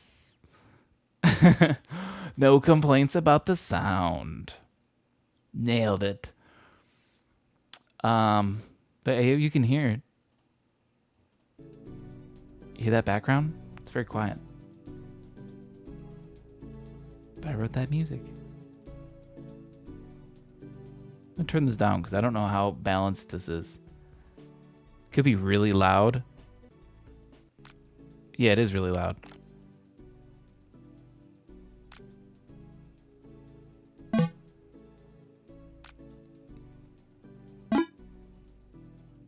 So those are the sounds I made. I don't know why I didn't make a sound there.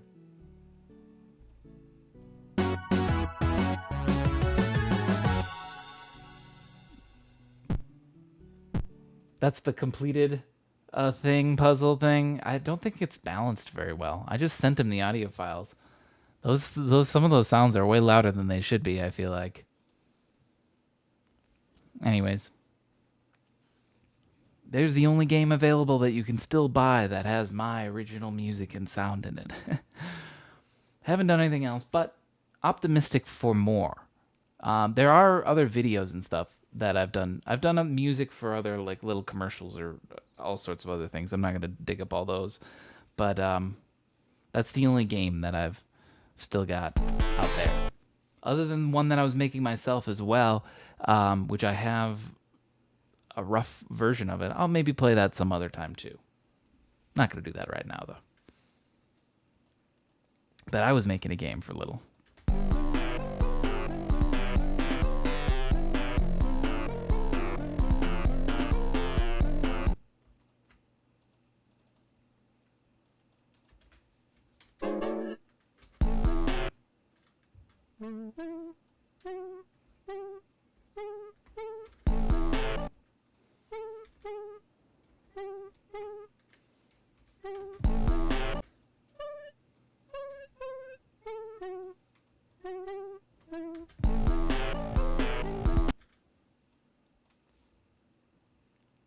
Interesting. Were you using Unity to make your game? I was not. So I got a long time ago through Humble Bundle. I got Game Maker Studio for just $1.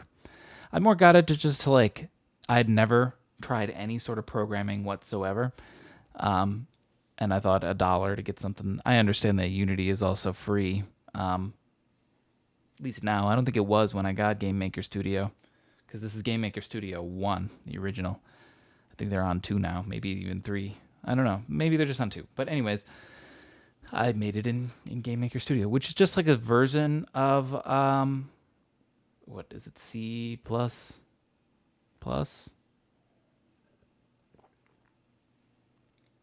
don't know. I think it's its own language, Game Maker language, but I'll bust it out sometime on stream. Ever hear of Blueprint? I've never heard of Blueprint. What is Blueprint?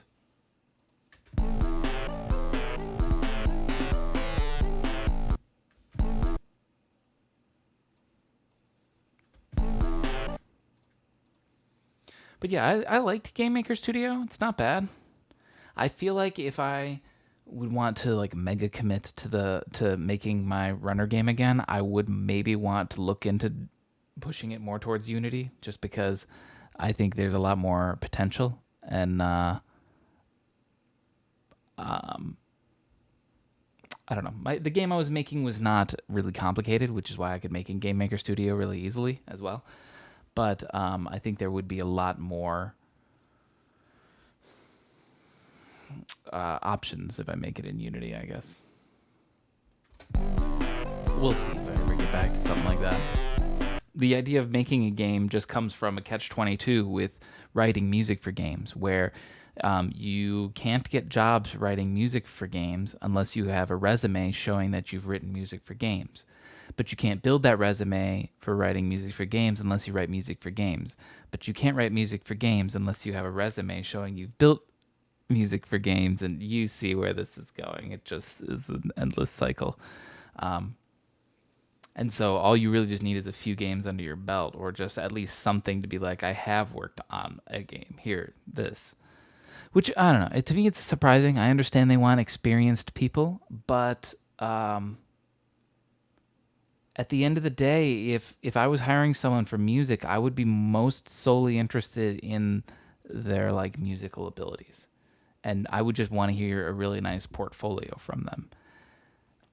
I don't want to, and it'd be nice if those did have games included, but if they didn't, that wouldn't be the end of the world. I don't know. I guess it is different because it's different. I'm not talking about working with like a AAA studio, because I understand that AAA studios have different standards in terms of time management, team management, and understanding how these enormous games work.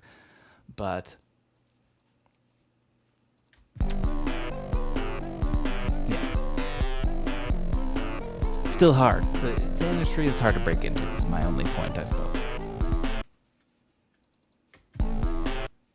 Wait, what if I just copy and paste this?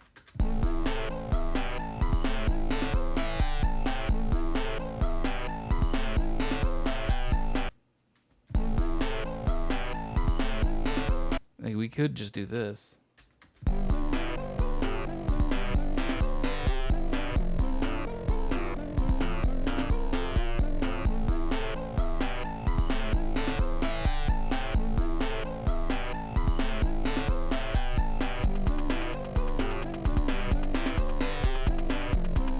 It's essentially Unreal Engine 4, but the visual scripting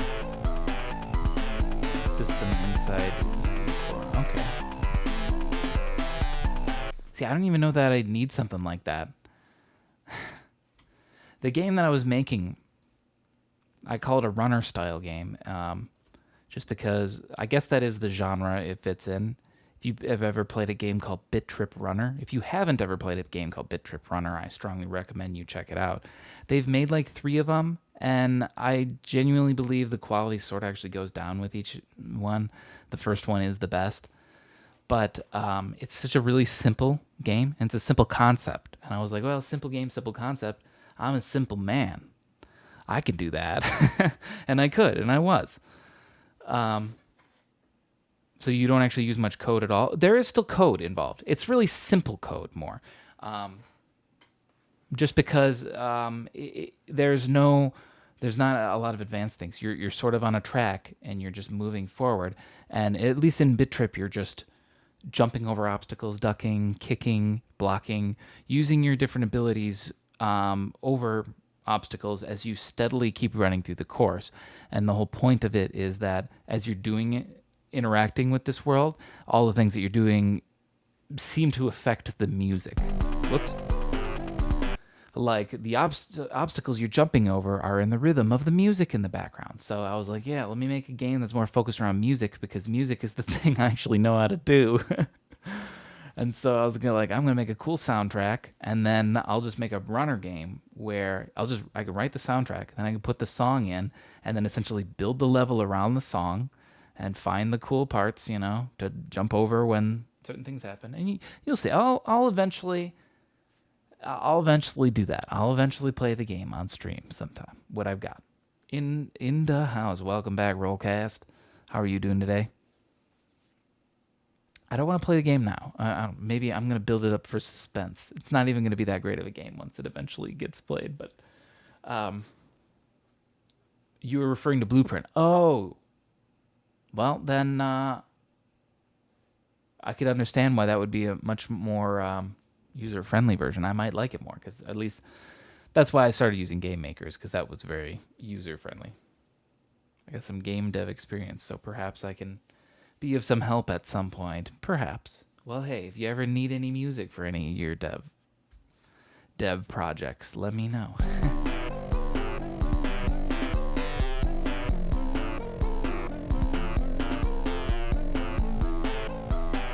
And even too, if you want to use any Tunesday, I already say this there's a lot of people in here that know this because they use my music in their streams and their YouTube videos all the time. All of my Tunesday music, including this very song that I'm writing, which will be part of it as soon as it's done, is all DMCA free. And you can use it in your YouTube video. You can use it in a game, in a Twitch stream, in a whatever. And if you do use it in a game, please, anybody, if you use my stuff in your game, let me know, please. You could totally do it. Just let me know. And if you could put me in the credits too, that would be great as well. I just need to know because, like I said, it's that catch-22. No one wants to hire you unless you can prove you've written for games before. And so if my music's ever used in any game for even the tiniest reason, let me know so I can just tell people, oh, I was in this many games. It's petty, but man, people love that number.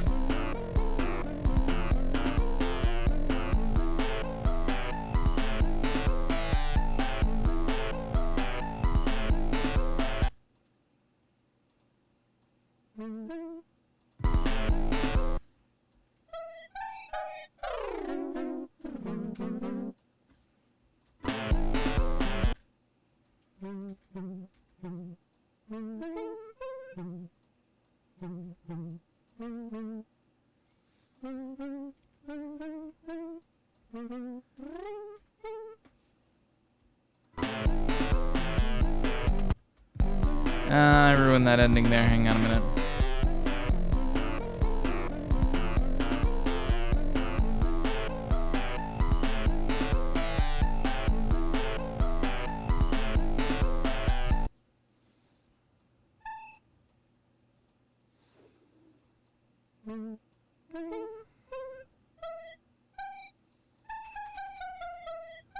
Maybe I need to think simpler.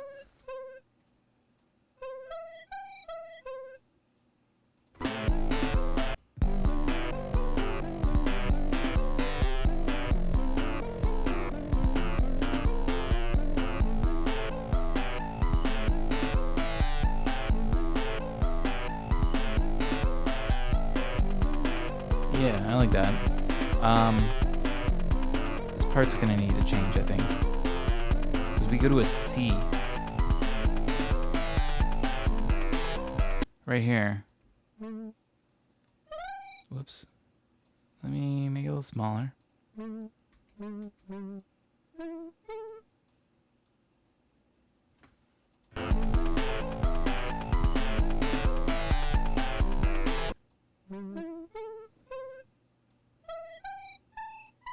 Actually, then that might be the only note that needs to change. I mean, this could also go to a G, I guess.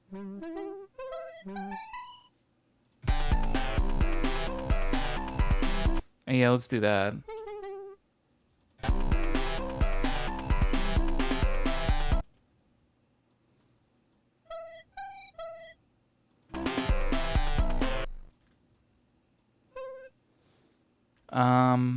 How good does that sound for looping? Because remember here, let's just do this. I don't think this part is gonna change. So let's just leave this part right here so we can hear how it goes in loops here. Speaking of streaming, I have been considering to start streaming with actual days devoted to making music and game dev. And Tunesday was something I actually have been considering for the name for my music making days, which I thought of before even stumbling upon your channel today. Yeah, I realized too. I technically started Tunesday almost 5 years ago. It'll be April that I started doing Tunesday. And I was too like, oh hey, I'm probably not gonna be the only person. And I searched it, and like there was like already a Twitch channel called like Tunesday, and then I click on it, and the guy's like, I go live every Tuesday and make music. It's Tunesday, and it's like, fuck, dude already even has the channel Tunesday. So there's no more original ideas ever. So you don't really need to ever worry about what you name things. Been grinding Tuesday for a long time. I followed you a long time ago. Yeah. The funny thing too is this idea that I had of like, oh, I'm gonna write a song completely from scratch and live stream the whole thing for all you guys to watch, and you can see the whole thing. No one's really done this before. I mean, sure, people have live streamed music making, but not like this. That's what I thought. Little do I know, there's also another streamer named Ben Burns. Shout out to Ben Burns. I recommend you check him out. He does another thing. He's going to do it tomorrow. It's called the 2-Hour Track Challenge, where he does the same thing I do, except he puts more limitations on it. He'll write the whole track in just 2 hours. Thank you for the follow. Something Incarnate. Appreciate it. Thank you for just hanging out and chatting this whole time. It's been really fun. But Ben will, he'll write a whole track in just 2 hours, which I tried to do once. I did one stream of that. And I listened to the track actually not long ago. It wasn't that bad. I'm wondering if you're open to collabs. I mean, I am if you got stuff already in the works. Then yeah, hit me up with any of that sort of stuff. But yeah. Check out Ben. Or yeah, like I was saying, I was like, oh yeah, my Tuesday, my writing a new song from scratch, totally original idea. Ben's been doing that. He started 3 months earlier from me. I missed it by 3 months. He started right at like January 2016, and I started in April of 2016. And it's like, man, he just barely beat me. But then again, who knows if he was the first one to ever be doing that on Twitch too? So. All I know is he's the only one I know of that still does it regularly, at least that I've gotten good friends with. So check him out. Shout out Ben Burns. He's good. At least it's not saturated on Twitch. That's true. That's true. Well, I mean, Twitch is saturated in its own right in all sorts of different ways. I guess the music production realm of Twitch isn't oversaturated. I don't have that much to complain about. It depends on what sort of music or your entertainment you're looking for. You know, there's streams where it's full cam, and I'd have my piano here, and I'd be like, hey guys, I'm taking song requests, and I'm going to play and sing. But that's not this type of stream. We're doing this. The nitty gritty. The producing side. Okay. What else do we add? Maybe something else right here. In one of the voices we already have, we could bring back the melody. I almost say no melody, because if we look at it, this is our song, right? We've got melody for a good chunk of it. Might want to give it a little bit of a break.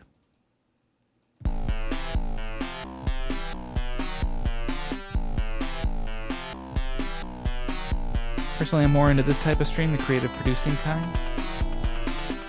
Well, welcome. There's plenty of that to go around.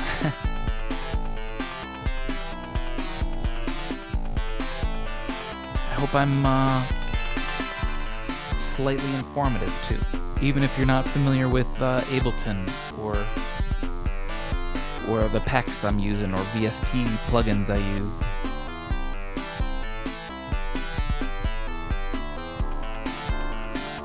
Can you turn the bass down just a pinch?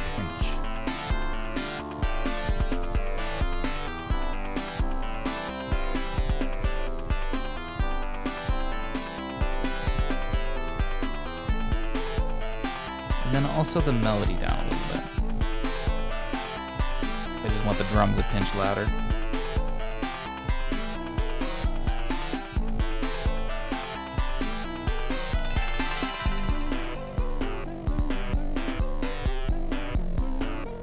I've not been in your stream for a while. Been busy with game dev stuff, but I've seen Sega had to check it out. Well, I hope it doesn't disappoint. It clearly doesn't. It sounds like you're enjoying yourself.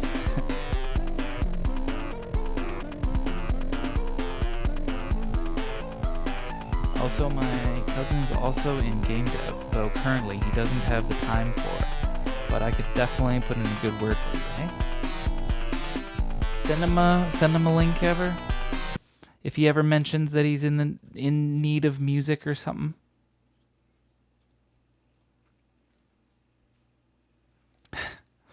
I'm not in game dev. Yeah, it looks like everyone's here's in game dev. I can claim that I'm in game dev just because I've started making one game. Technically, actually, I've made several games, like YouTube tutorial games. You know, you build asteroids, you build Tetris. This is dev tutorial YouTube videos, you know.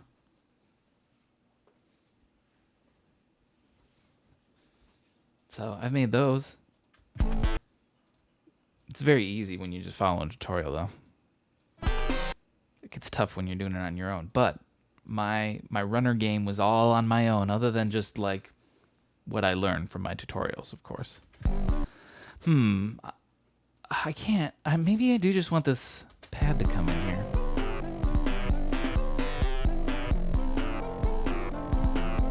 Oh, are we playing? Is it?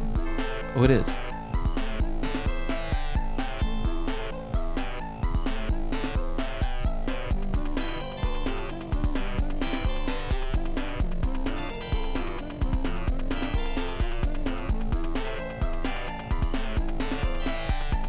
No. I could add a whole new sound, but I kind of really don't want to. We're nearing the end of this, right? And I've gone this far with only these sounds. So if I could get by without adding another one, it'd be fantastic.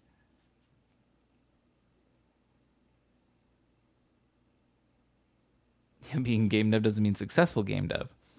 One that even finished a game project. I think if you just understand sometimes basic programming language, you could say you're a game dev.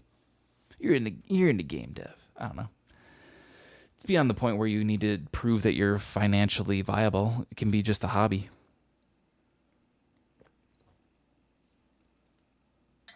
Which is, I guess, my expertise in game dev, or my classification of game dev knowledge, I guess.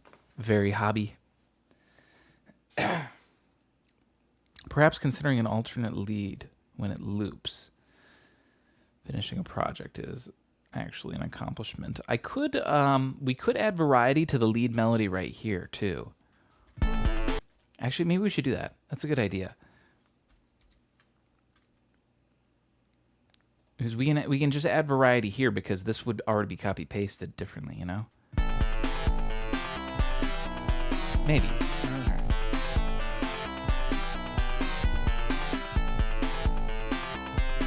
So we got that, we got this. Maybe not though, because it's very short.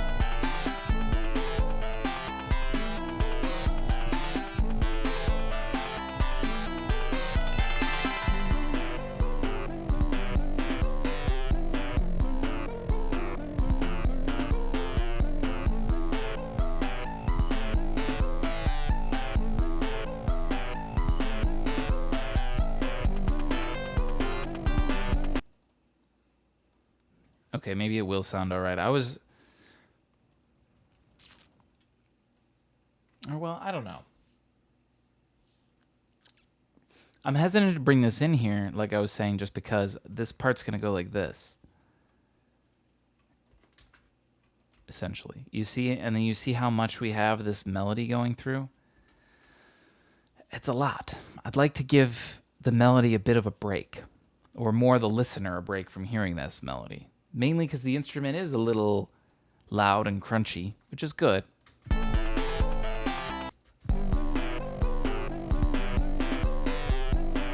Maybe, okay. We use this transition sound thing, right? I'm not willing to compromise that. Let's say we factored it in when we are counting out our instruments and layering it all in our sound chip for our Genesis. It means we still have it to work with, right? I don't know how it would work. I'm bullshitting right there. I'll be honest, but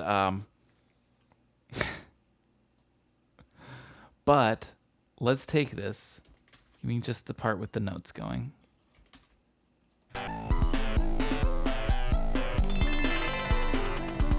Okay, well, let's change the notes. Hang on.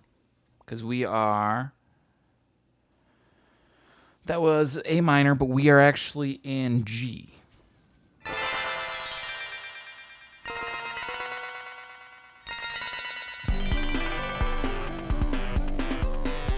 We go like... No.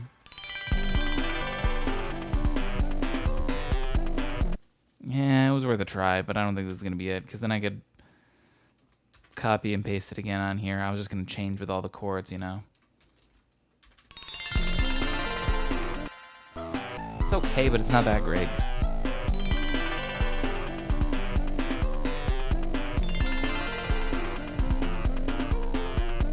Yeah, it's more of a transitional thing. I think the more you hear it, I think the crappier it sounds. What you could do is add half of the bit where you don't have the lead in front of where you wanted the alternative part. Wait. Is add half of the bit where you don't have the lead in front of where you wanted the alternative lead part.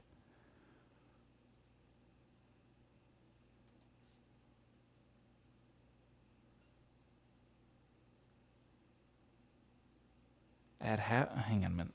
My brain's hurting as I'm trying to... I'm so bad at trying to discern, I don't know, directions through Twitch. Harder to just read it. What you could do is add half of the bit where you don't have the lead in front of where you wanted the alternative lead part. See, I'm changing my mind on the alternative lead part, though. Largely because I was like, oh, we can make this part different than this, so that way they don't sound the same, right? But look at how short this lead part is. 8. I mean, it's like 12 seconds, 14 seconds long. That's pretty short. So I feel like when it loops again and it's like 28 seconds out of a minute 36, we're talking about a third of the track is the chorus. Just a third. Maybe it doesn't need an alternation or like an alternative version, you know? A third's not that much, especially because it is still different. This version doesn't have this ARP. I mean, it's a tiny variety, but it is a variety. So essentially you add the alternative lead where you were putting it, but then add half of the bit where you don't have the lead. I think I know what you're talking about, but I think I'm just trying to avoid this lead in general, unless... Because otherwise there is what you were saying, where we essentially do this lead melody again or something similar, but in a different voice, right? I think you mentioned that a while ago.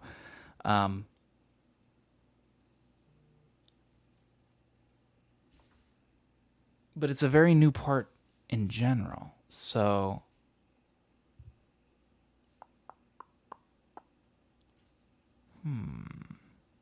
play this from the beginning and think.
Okay.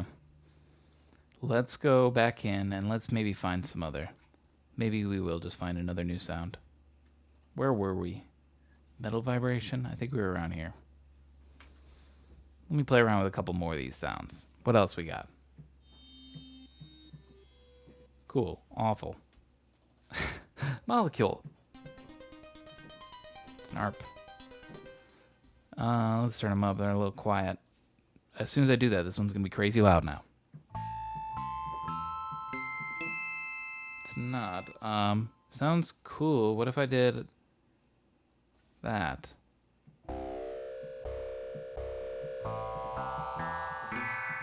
I don't think that's going to be what I want.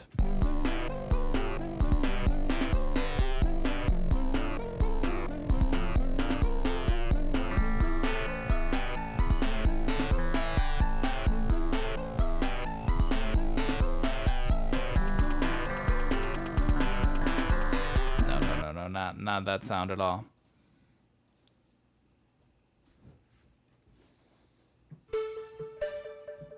Again, that doesn't really sound Genesis. That sounds very, I don't know, electronic EDM, sure,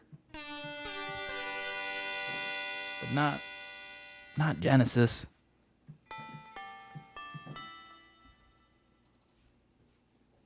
Still happy I have the sounds, because I think I can use them in a lot of other stuff, but this track, I'm trying to obviously make it sound very, very Genesis-y. This one actually... Hang on. What if I went down to 1?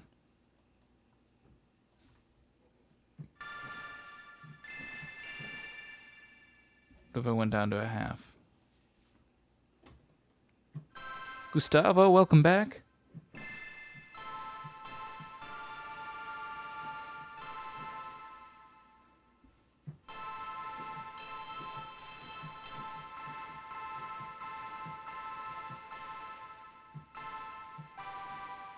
What about doing some sort of chords as the lead, which follows the main part? It could be. I was thinking that too, and then even if I could find like a really nice chord part, I could technically replace this with it. So what I'd like to hear is like, how does this sound? Like here, let me turn this off. How does this, come on. Oh, there we go. How's this sound?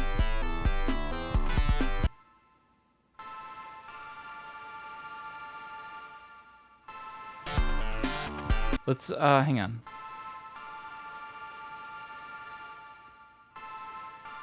Oh, I'm controlling the wrong thing. I was like, it's not changing anything. Chiptune tracker. Yeah, we're doing a little bit of chiptune today.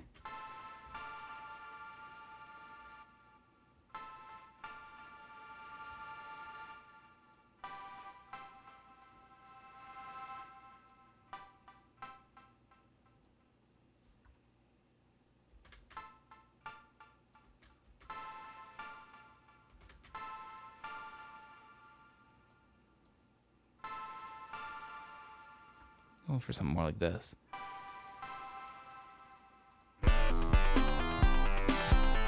I do like that, actually. This might be able to replace this. Because I also kind of want to get rid of this one because, like I said, for some reason, when this note is getting held out, it overloads my hard drive. It's the weirdest thing. I don't understand why. It's the only one that does that. Call this one chord pad. And I wasn't also mega crazy about it. The whole time, I kept switching. It took me a while to go on that effect because I was jumping between other ones. And then I sort of left it to move on to other things because it was good enough. Are you working from SSD or HDD? SSD. So that's why things are fast. And that's why I also don't understand what it's doing, that it's making my hard drive overload. Because it's running it. Oh, so I've got SSD and HDD hooked up on this computer. So I run current projects that I'm doing and everything. I save them directly onto the SSD. And then once they get old and I don't really work on them anymore or whatever, then they ship them over to the HDD. Same with all the other stuff, you know, like if I export the track and whatnot, you put it all on the HDD. But it's something with that, I don't know. I think it was maybe something with that where I messed with these effects a little bit. Maybe I changed the sustain to something. And like I said, the guy that makes these is... it's pulling the sample instruments from the SSD. It is, yeah. And that's the thing. I think it's just like it was some weird way that I had set the sustain or something, because it wasn't just the stock effect. I had fiddled with it and done some stuff.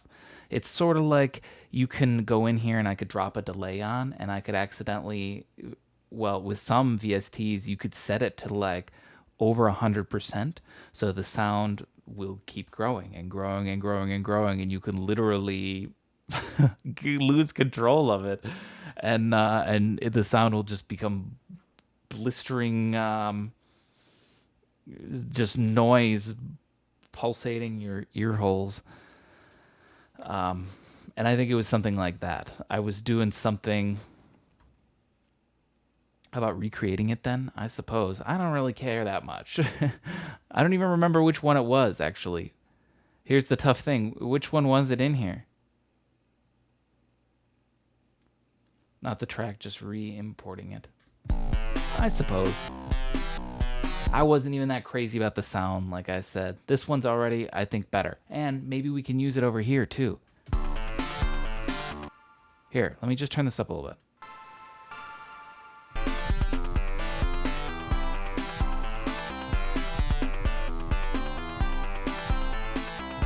I like this more. Could maybe get hanging out a little bit longer.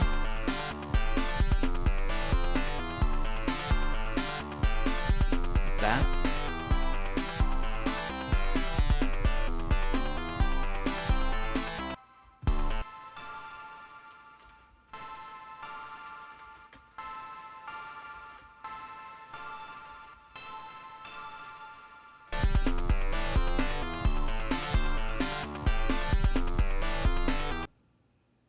I think the sound is great. I think making it less saturated will give it that chiptune sound. Yeah, well, here, wait. It's got, get the delay off.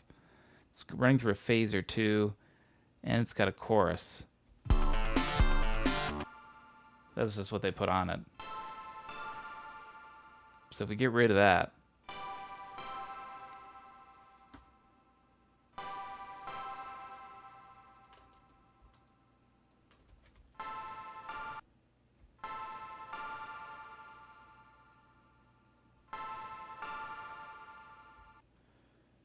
I actually hit the sound earlier. What do you mean?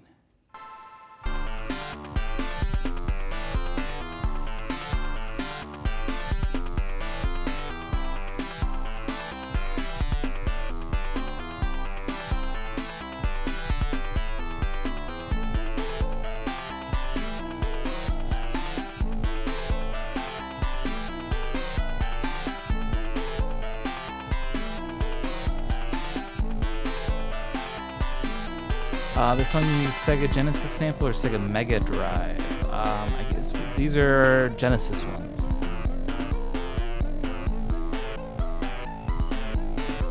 Yeah, the sound I was thinking would fit. Change something to that, then away from it. I think it was something to do with these macro controls. It was, hang on. Where'd it go? Over here. The ones I turned off were the chorus, which was at like here. Or wait, hang on. Let's do this. Undo, undo, undo, undo. What are we undoing now? Hang on. Oh, we're changing this, the FM amount. Let me see, actually. Here we go.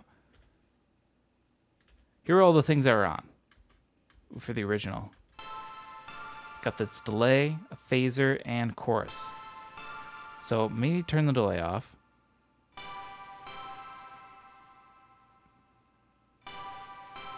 Chorus off with phaser on? Or just phaser? Or just chorus? Like that?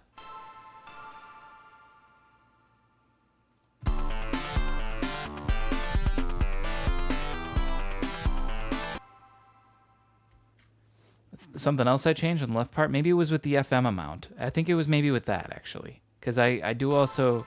I was fiddling around making it go up higher, like here. Or we can go lower.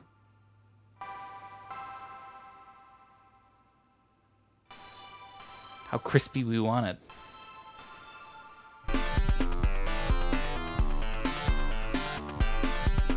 Not the FM? Okay, well, I don't know what it was. These are really the only things I've been messing with.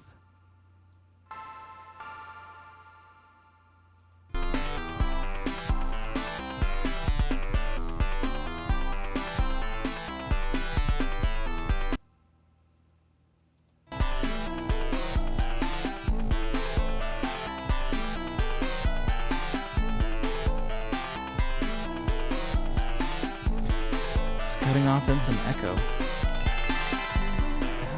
Honestly, I have no idea which part it was. Let me see if it can work over here. I made an album of mine, digital with covers of 8-bit games and PS1 games, like Castlevania Symphony of the Night, Donkey Kong Country. I intend to post this year. That's cool. With covers of 8-bit games? Oh, that's awesome. So these are... I haven't changed these notes, but they actually still sound good. But I think this is exactly what we need in this part. This is exactly what I wanted. Let's play with the chords a little bit here. So what is this one? This is it's a G. So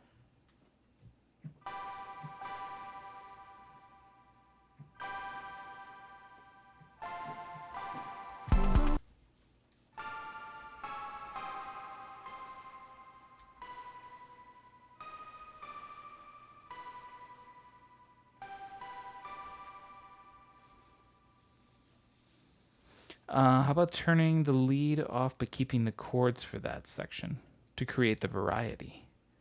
During this part? Like turning this thing? This like ARP that's going?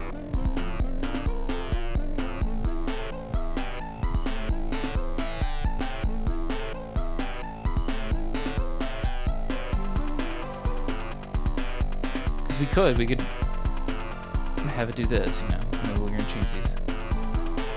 Actually, these are still the same chords, but I kind of really like them. What?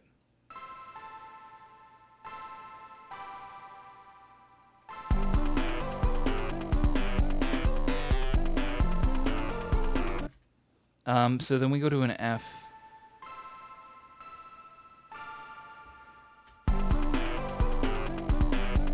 What if we move this to that? Yosai Music, welcome. No, that doesn't sound as good, actually.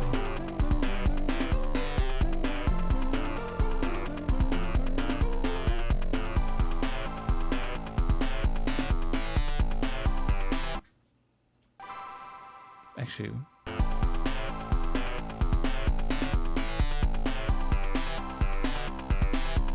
I don't even know that I need to change the chords much more. I kind of like them already. Just stop by. different music streams. What are you working on? So I just got a new Sega Genesis sound pack. This is from there's a producer. His name's Afro DJ Mac. He puts out Ableton sound packs all the time. He does a lot of chiptune ones every now and then, which I really like. And so this one is called, I think he calls it 16-bit project, but he just sampled stuff from like a Sega Genesis sound chip and whatnot. Here, let's play this from the beginning. We've been working on this for how long? 4 hours, 17 minutes so far. Nearing the end. We're just working on this last little bit here. Because I guess the idea is if this was like a soundtrack for a level. Let's put this over here, and it's going to loop right there, and then go like this.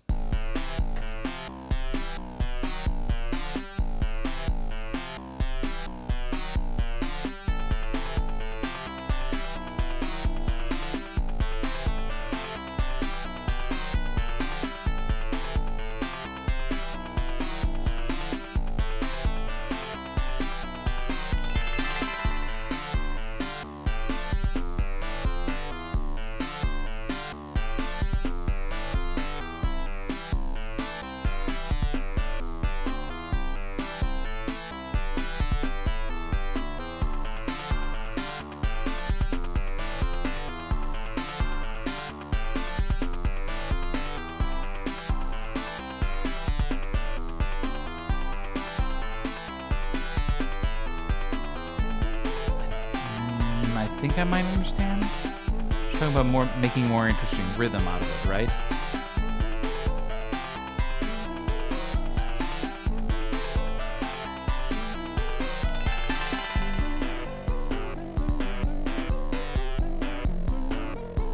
Let's see if I understand what you're talking about with this.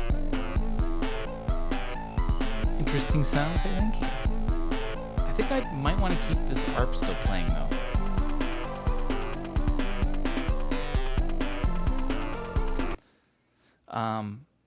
How about the short progressions? Either split them or add another set of chords. So it's 1 1 2. So you mean split them as in like make this like a double, sort of how they are, but they're playing twice as fast.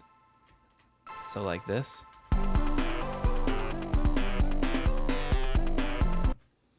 How long you been producing for? Been producing music for how long? 12 years? 13 years? Not like professionally for 13 years, just as someone using music and recording music for 13 years. I don't know how long professionally. I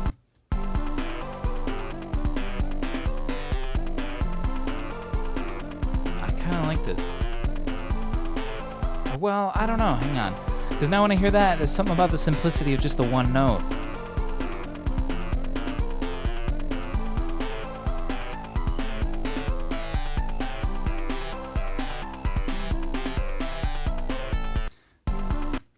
Just got into production last year. I make music in Logic. Hey, I use Logic.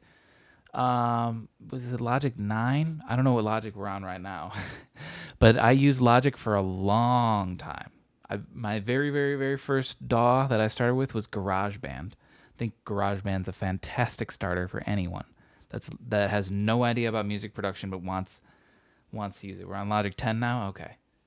Got it. I was using, well, then I'm not that far behind because I was using Logic.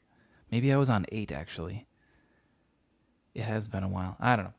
But I started on GarageBand, and then when GarageBand, I felt like I could feel the boundaries of GarageBand a lot, so I moved to Logic Pro, and Logic Pro eliminates pretty much all those boundaries. You can do just about everything in that program. Pretty much the only reason I ended up moving to Ableton is because I got a desktop, a Windows desktop computer, and Logic is Mac only.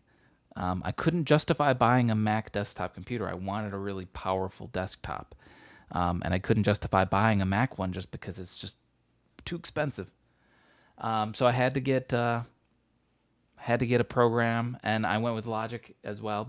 I'm sorry, not Logic, Ableton, because I knew it was popular. I knew a lot of people had liked it. I knew it had both Mac and Windows version, just in case I went to Windows and was like, man, I can't take it anymore. I have to go back to Mac, because I essentially got a MacBook like as my first laptop on my own, starting college, that sort of thing. Well, I got a little before then, but either way.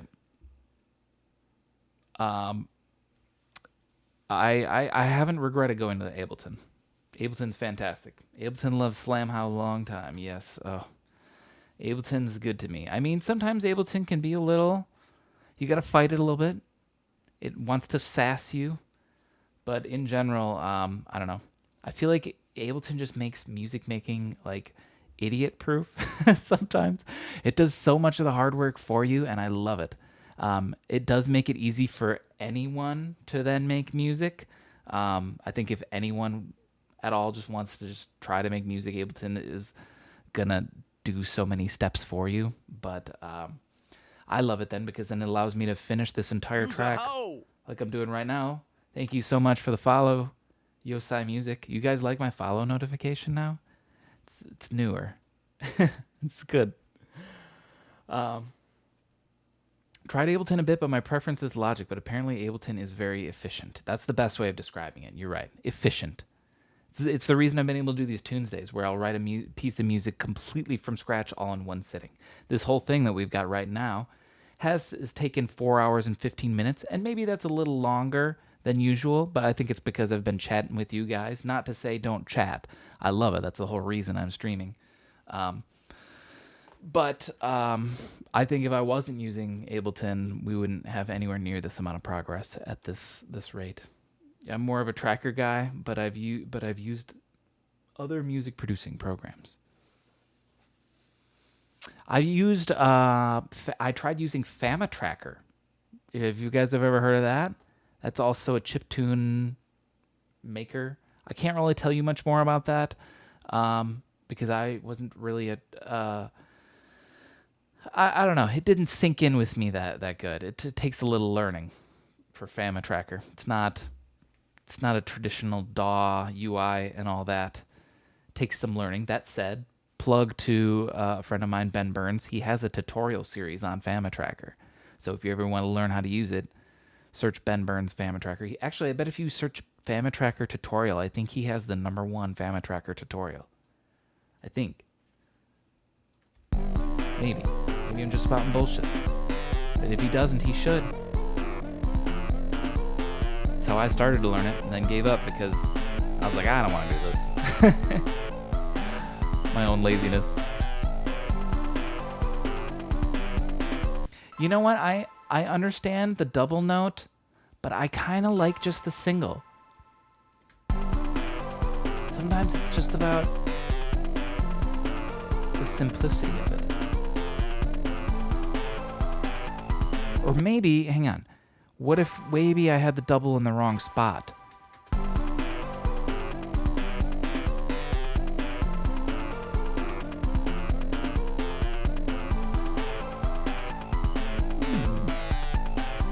I think that's it. I just had the double in the wrong spot. I like this a little bit more.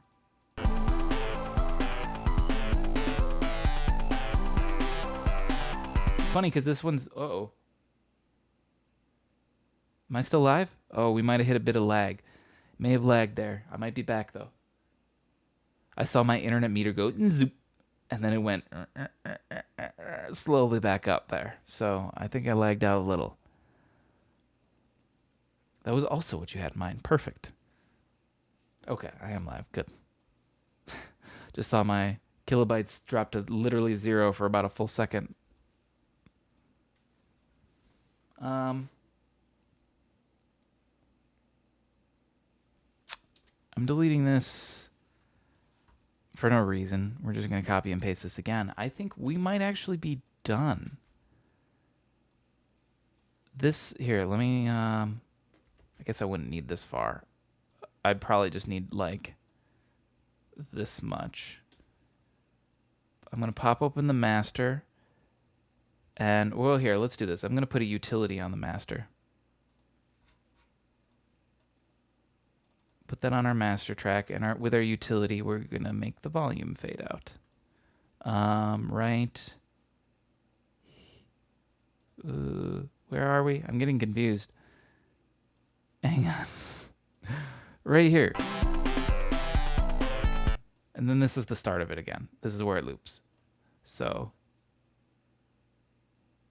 gain right there, And here's where the volume fades. We're not going to go longer than this. We might actually end up cutting it by here or something. Let's try it. Try it right here. Let's add a pinch of curve to it. Probably go even shorter than this.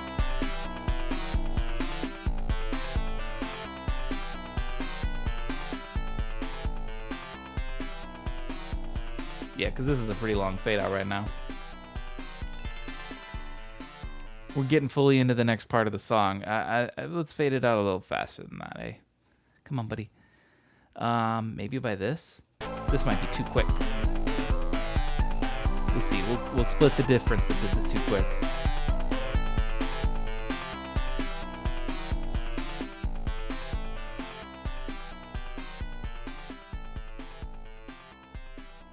Might not, actually. That's actually not bad. I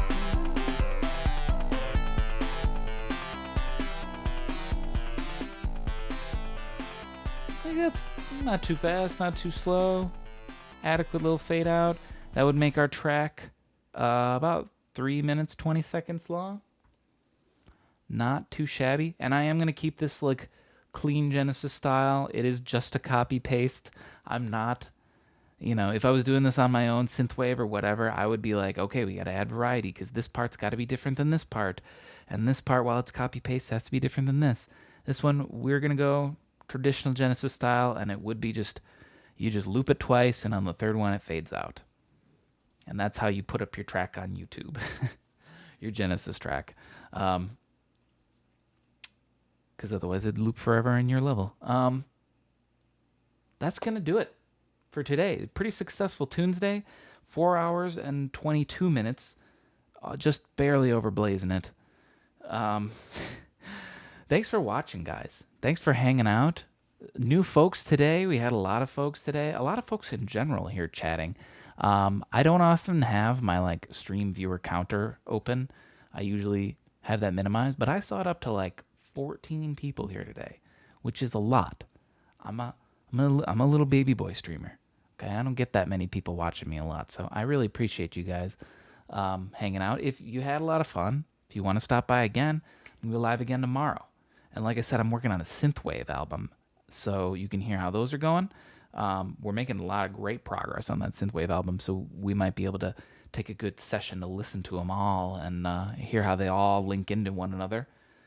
In case you've forgotten, remember to watch the seminar. Oh, I still got it right. I still got it right up here. Look at this. Kept it open. There was something else I saved too, wasn't it? I don't know. Maybe not. Then I'm not very good at saving if I didn't. I think that was the only thing I needed to save to watch, but I still got that one up there. Check that out later. But yeah, if you guys are interested, I'll be live again tomorrow. Probably going to be live at around noon. So noon Central Standard Time. I'm not sure what time zone you're in, where you're in, what you're in. For reference, it's 6:30 right now for me. So tomorrow, but 6.5 hours earlier. That's when I'll be live, and we'll be doing some synthwave, and I will catch you all then.